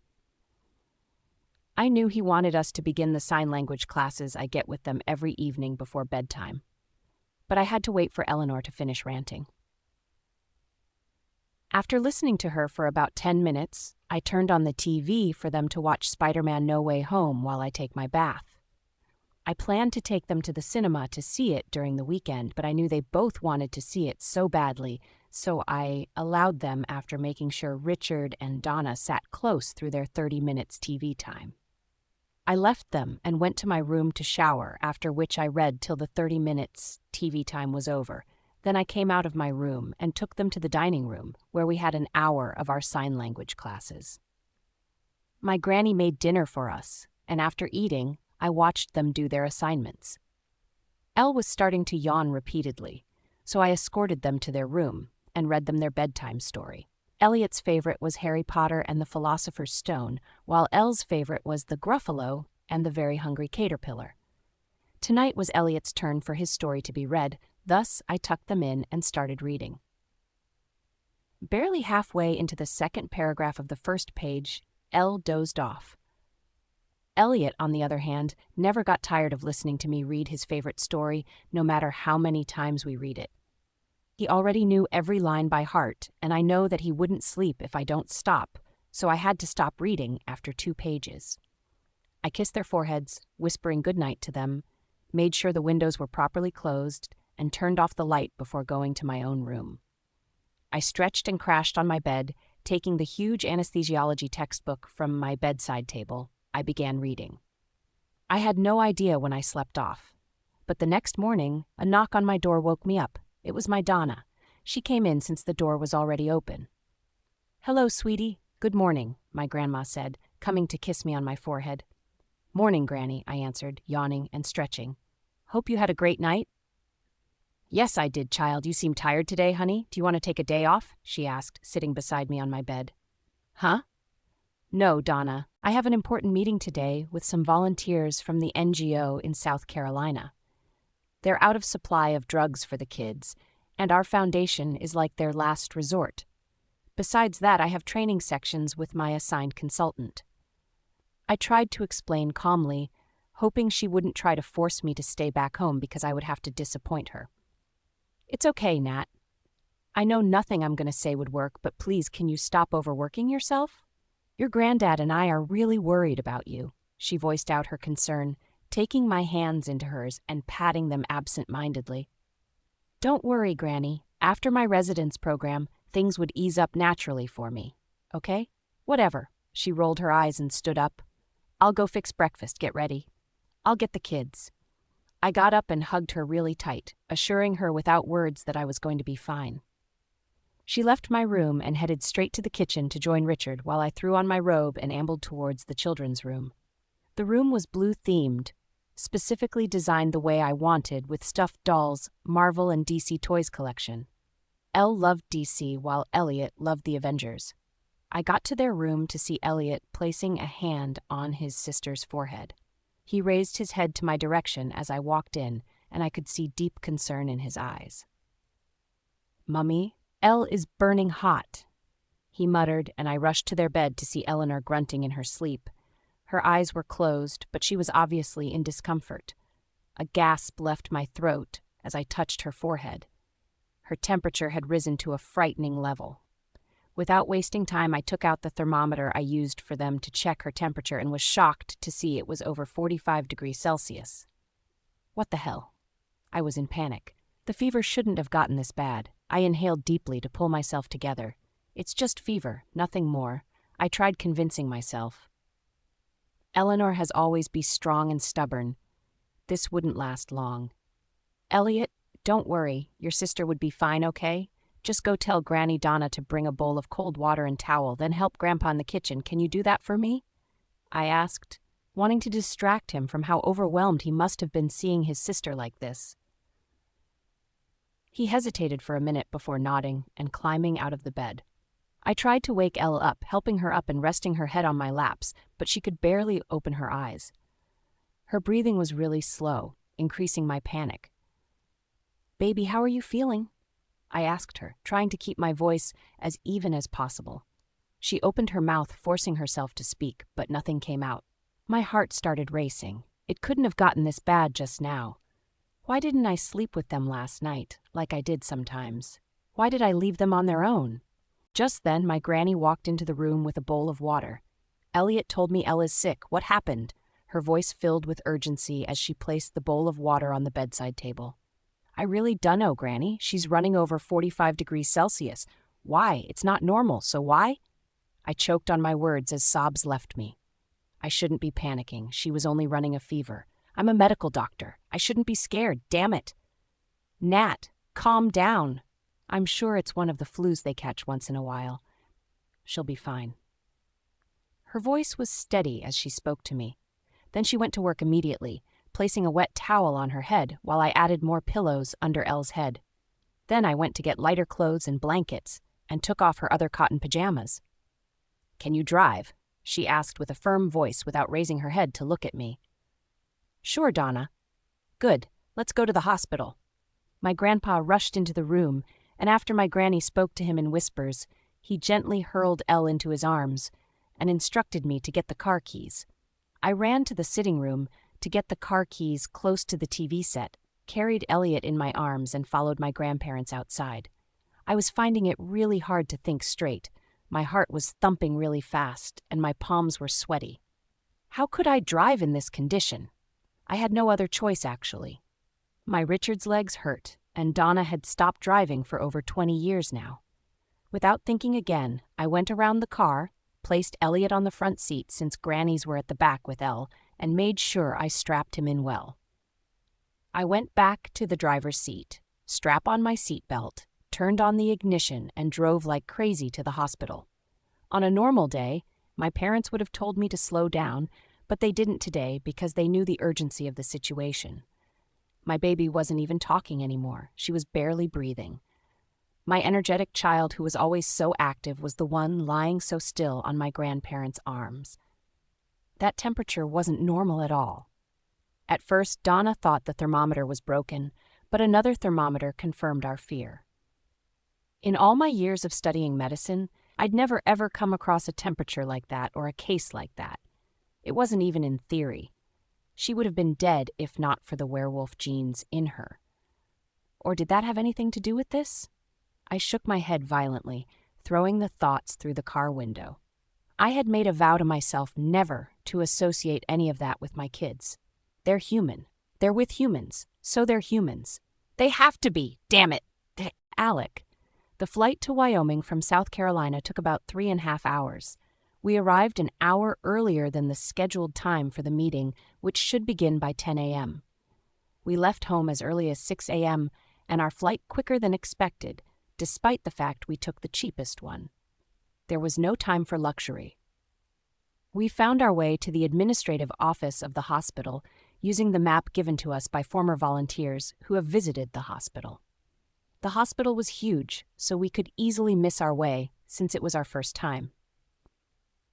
After identifying ourselves and our reason for coming, a bald man with a tailored suit introduced himself as Marcus and escorted us to a large cozy room where we were asked to wait for the head of directors. He offered us either coffee or tea. I opted for coffee. Trent decided he'll have water. Mr. Marcus turned on the TV in the room to the Discovery Channel before leaving us. I watched him leave, wondering why humans were so different from werewolves. The difference was unfathomable.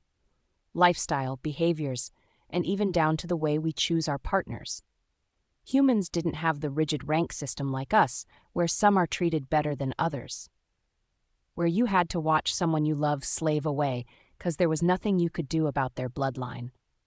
I found it unfair that the family you're born into determined how you were to be treated for life. No matter how hard you fought to make life better, as long as your rank didn't change, there was nothing you could do. People would always see you as a lowlife. Even in death, you would be treated as such. Here in the human realm, you had the power to change your life and of your future generations. My thoughts were distracted by Trent's laughter. He was pointing at the screen and talking to me, but I had absolutely no idea what he was talking about, so I simply smiled. My rumbling stomach caused me to take a short glance at my wristwatch. Over an hour had passed and we still hadn't been attended to. I nudged Trent to alert him of the situation. He seemed carried away. After a little deliberation, I decided to step outside and inquire the cause of the delay. As soon as I got up, the door of the room creaked open. "I'm so sorry for the delay, gentlemen. Our head of director, who is meant to sign your proposal, has not arrived. She doesn't come this late, I promise you, and we're trying our best to reach out to her, and please be assured she will join you soon." A dark-haired female with a European accent, who introduced herself as the director's assistant, told us. She spoke almost like us, and for a second I would have thought she was my kind, if not that I could sense she was completely human. She offered us more refreshments. The people of this hospital were kind people, treating us with so much hospitality and warmth, even though we came to ask them for favors. Other hospitals Trent and I had been years back since I joined the center treated us like beggars, worse still, intruders sometimes. Our director said, "We should make sure you are comfortable if you arrive here before her, so please don't hesitate to ask if you need anything at all." "Sure, thank you." Trent and I chorused in response. I was really hungry, but I didn't tell her. I couldn't bring myself as an inconvenience to them after how well they treated I and Trent. I watched her leave and spoke to Trent about getting food. He raised a brow, surprised. He was trying to figure why I had not told the director's assistant. I shrugged and got up without responding before asking if I should bring him anything, and he reminded me that he ate breakfast during the flight. I couldn't eat anything because of my motion sickness, so I had to get something to eat as soon as possible. Sandwich would do, at least it would stop me from passing out before the director arrives. I came out of the room Trent and I were told to wait in, and then saw a nurse who I asked for directions to the hospital's cafeteria. He told me it was on the ground floor behind the emergency ward. I thanked her and went towards elevator that took me to the ground floor. The elevator took me straight to the entrance of the emergency ward, so I had to walk around it to the cafeteria. Since I decided not to disturb anyone anymore, I increased my steps to find the place fast as the smell of drugs and disinfectant was beginning to make me feel nauseous. My sense of smell was more than that of the others here, so it was worse for me. A car driving with crazy speed almost knocked me out of the way, but I was really quick to avoid it, cursing the reckless driver in my mind, but realized I was in the emergency ward and situations like these were normal. Someone in that car was probably at the point of death. I raised my head to the side of the emergency ward and saw the cafeteria's building, which was detached from the ward. The hospital was indeed a huge one, even far bigger than my family's hospital at the Red Forest Pack. Usually in states like these, hospitals such as this was owned by the government or federal government, but this was a privately owned hospital. Trent told me on our way here that the owners of the hospital recently passed it down to the granddaughter they have been looking for all her life. I was speechless. Life could be always unpredictable. I continued towards the cafeteria when another crazy driver zoomed past me, hitting the brake few meters behind me. I had to urge to turn and yell at the person, but held myself back once again. I couldn't blame them. I really couldn't. Not that I was in the position to do so. I thought as an unexplainable sadness descended on me. The sound of the door slamming dragged me out of my reverie. I turned to see a female with a light pink-dyed blunt-cut hair rushing out of the car and slamming her door loudly. She was human, but... Oh no. Mate! Asher, my wolf, howled in ecstasy. What the hell? I thought in alarm. I hadn't communicated with my wolf for over 5 years. Then here he was roaming around in my head like he was about to burst out. I stood frozen in a spot, forgetting the rumbling in my stomach. Her smell, the way her hair swayed on her head, was the only thing I was currently aware of. I hadn't even seen her face, but I stood there already dazed. Sandalwood. Lavender. I impulsively dragged in a lungful. For a single moment in 5 years, I was happy. I dared to be happy, to let euphoria wash through me, and then I took 2 steps back, remembering that I never deserved to be happy. I watched my new mate run towards the entrance of the emergency ward, and then she stopped and yelled.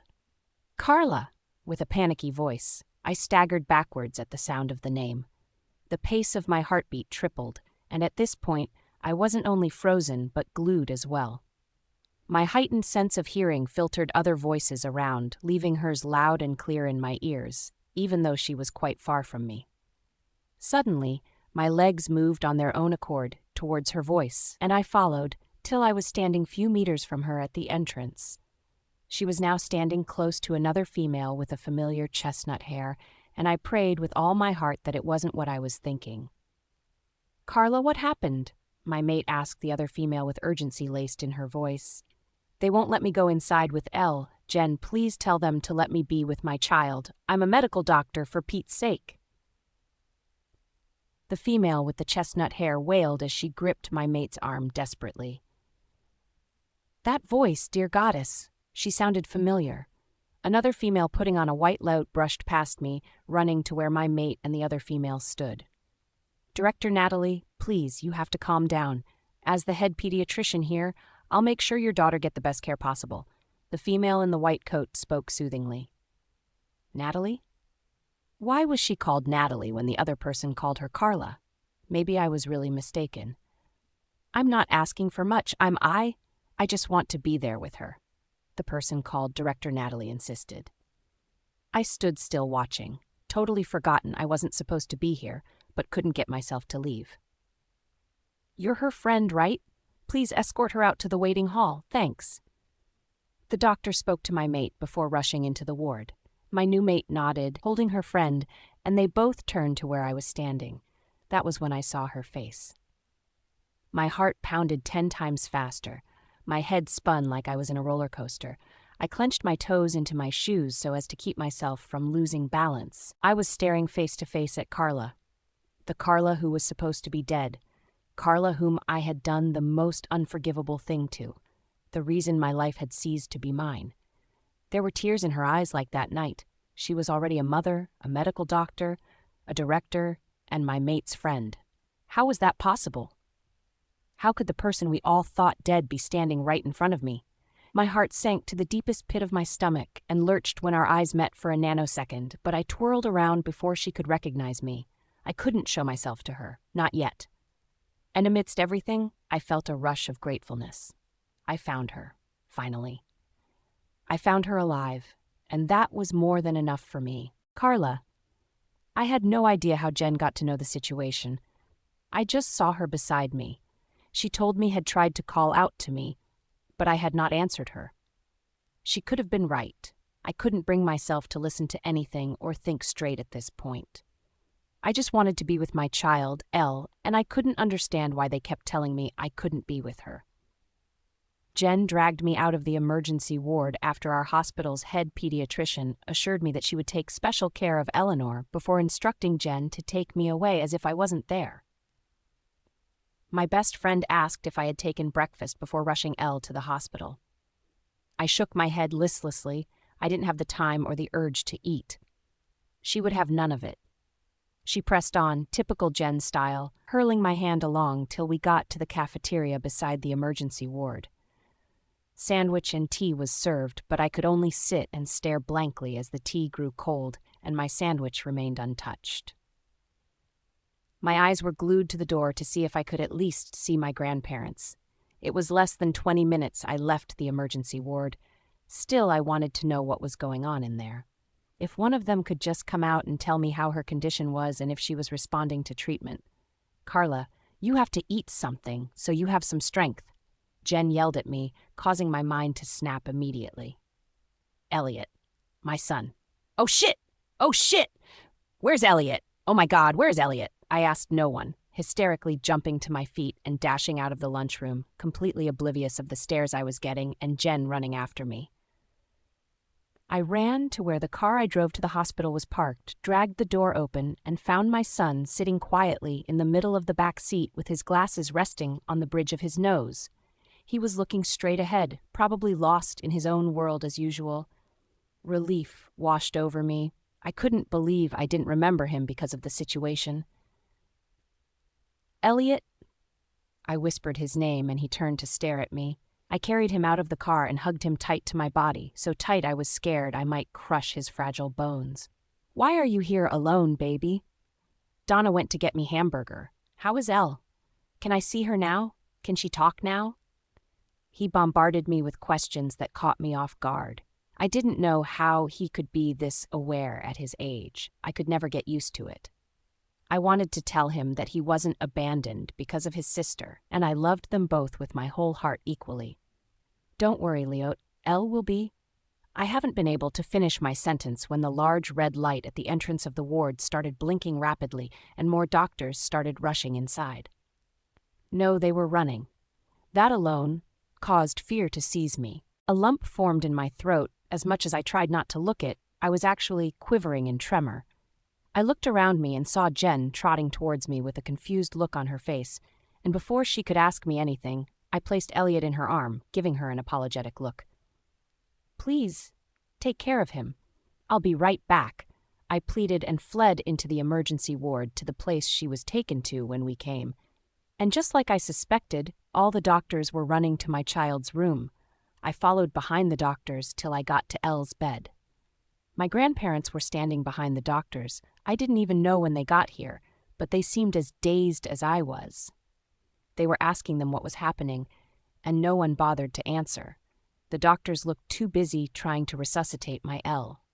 Her little body lay limp on the bed, with oxygen mask placed on her nose. I grabbed the arm of the head pediatrician, who assured me my child would be okay, asking her what the hell was happening. She took me aside and my grannies followed suit. "I have no idea what is going on, Dr. Natalie. The only symptoms she's showing is fever. But her blood pressure has dropped significantly and her pulse is currently too low." She sighed and let her head drop. My heart dropped as well. My Donna gasped and staggered backward, but Richard was quick enough to hold her from falling. "I don't understand what you're saying, doctor. What do you mean her pulse is too low? And why is my child lying limp like that?" I whispered hoarsely, clutching the arms of the doctor like my life depended on it as a strand of tear fell on my cheeks. "We are currently confused, Mr. Singer. In all my years of practicing medicine, I've never seen a case like this. I'm really sorry." She spoke with frustration evident in her voice before releasing her arms from my clutch and patting my shoulders. After trying for a few minutes, the doctors gave up and moved Elle to the VIP intensive care unit, leaving the family to be with her. I didn't want to know what the doctors meant by all that gibberish they were spewing. I just wanted my baby to be healthy and happy once again.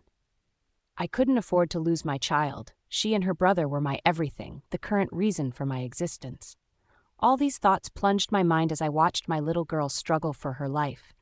According to the doctor, they didn't know long she would be holding up, and there was nothing anyone could do. No, I'll never accept that. There should be definitely something I could do for my child. I can't just let her slip away under my watch. We haven't gone to many vacations together like I promised her. She once told me she would protect weaker people when she grows up, so how could she just leave without fulfilling her promise to me? A hand on my shoulder caused me to jerk impulsively. I turned to see my Donna behind me with my grandpa. They were both giving me a look I couldn't read as she turned me to face her, wiping my eyes with her cloth sleeves.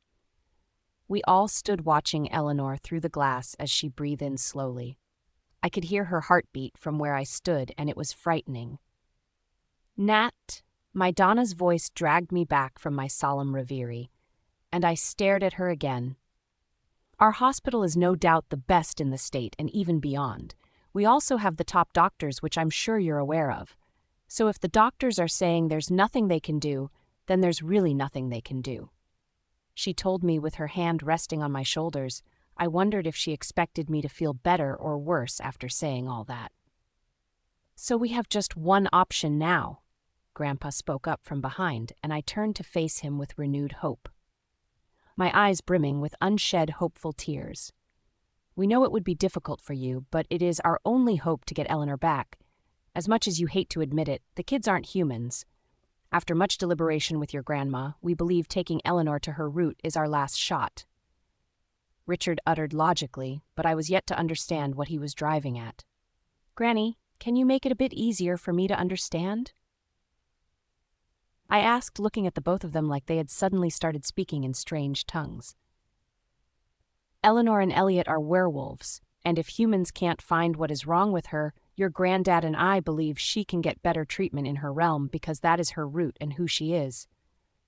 My Donna's words sounded final, causing my knees to buckle under my feet. I shook my head rigorously. No way in hell this was happening. That was too far-fetched. What are they saying? I stared at the both of them dumbstruck that they would even think about anything like that.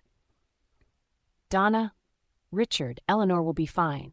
I'll take her to Spain or India or anywhere, and she would be treated and be fine. I babbled on, feeling like I was losing my mind, but my grandmother suddenly hugged me, stopping the words from coming out. There's no need to fight it, sweetheart. Certain things are out of our control. You have been a great mother. You have done all you can for them.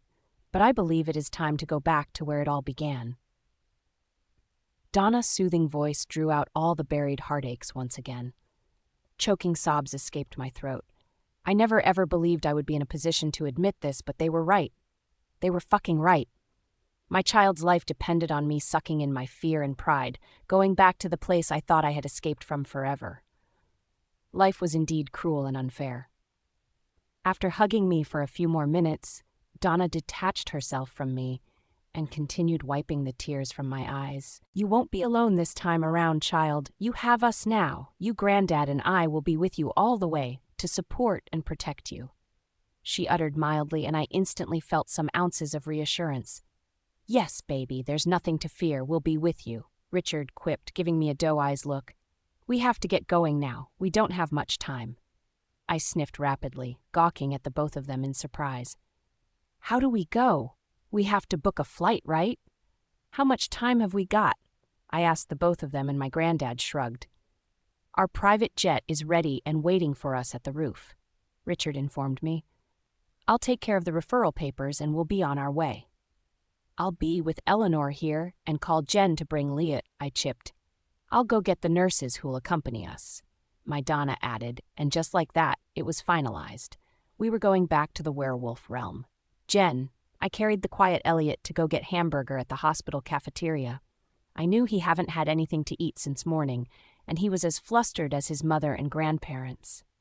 I watched him and his twin sister grow, so I understood him to an extent, and even though he looked calm right now, I knew he was worried and anxious. Let's go get some burger, Leo, I said cheerfully, making him stand and holding his tiny hands. As I jumped around with him towards the lunchroom, I felt the hairs at the back of my neck rise. A strange, mesmerizing scent whiffed past my nostrils, causing me to halt in my tracks. Elliot looked up at me, probably wondering why I stopped abruptly. But my mind was glued in the strong smell and strange feeling welling up inside of me. How could something smell this good in a place that should be stinking terribly?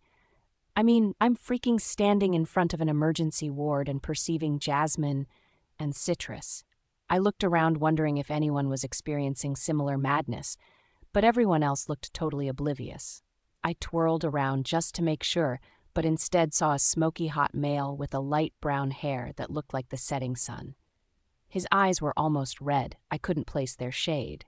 His broad shoulders were not something I could look past despite the large size of shirt he was putting on. Seemed like he was trying to hide his good looks, but who could miss such hotness? Funny thing was, he was gazing straight at me with so much intent and deliberation. I almost gasped out loud. I was feeling a strange kind of attraction towards him, like I was being drawn to him against my will. Well, not so much against my will with the look of things, though. But I have never been so attracted to anyone this smittenly before. Not even my first love back in high school, and he wasn't helping issues with the way his eyes were fixated on mine. But suddenly they fell on Elliot. He was about to take a step towards me. My phone rang out. That was when I realized I have not been breathing. Urgh! I exhaled, taking out my phone from my pocket. It was Carla. I picked up the call with my eyes still on the sexy stranger. He still wasn't moving, but simply looking from me to Elliot with confusion evident in his face. Carla spoke up first, before I could say a word. "Jen, are you with Elliot? Please take him up to the hospital's roof right now." Her voice was filled with so much urgency, it made my heart drop a beat. "Carla, calm down and tell me what's wrong. Why should I take Elliot to the roof? What's going on?" I asked, instinctively tightening my grasp on Elliot's hand. "I don't have much time to explain right now, but we are taking Eleanor to the werewolf realm. It's our last hope, Jen," she said with a faltering voice filled with resignation. "Why would you go to the werewolf realm, Carla? What the hell is going on?" I yelled into the phone, and for a second I could swear I saw a look of shock in the stranger's face. And with that, he turned and walked away.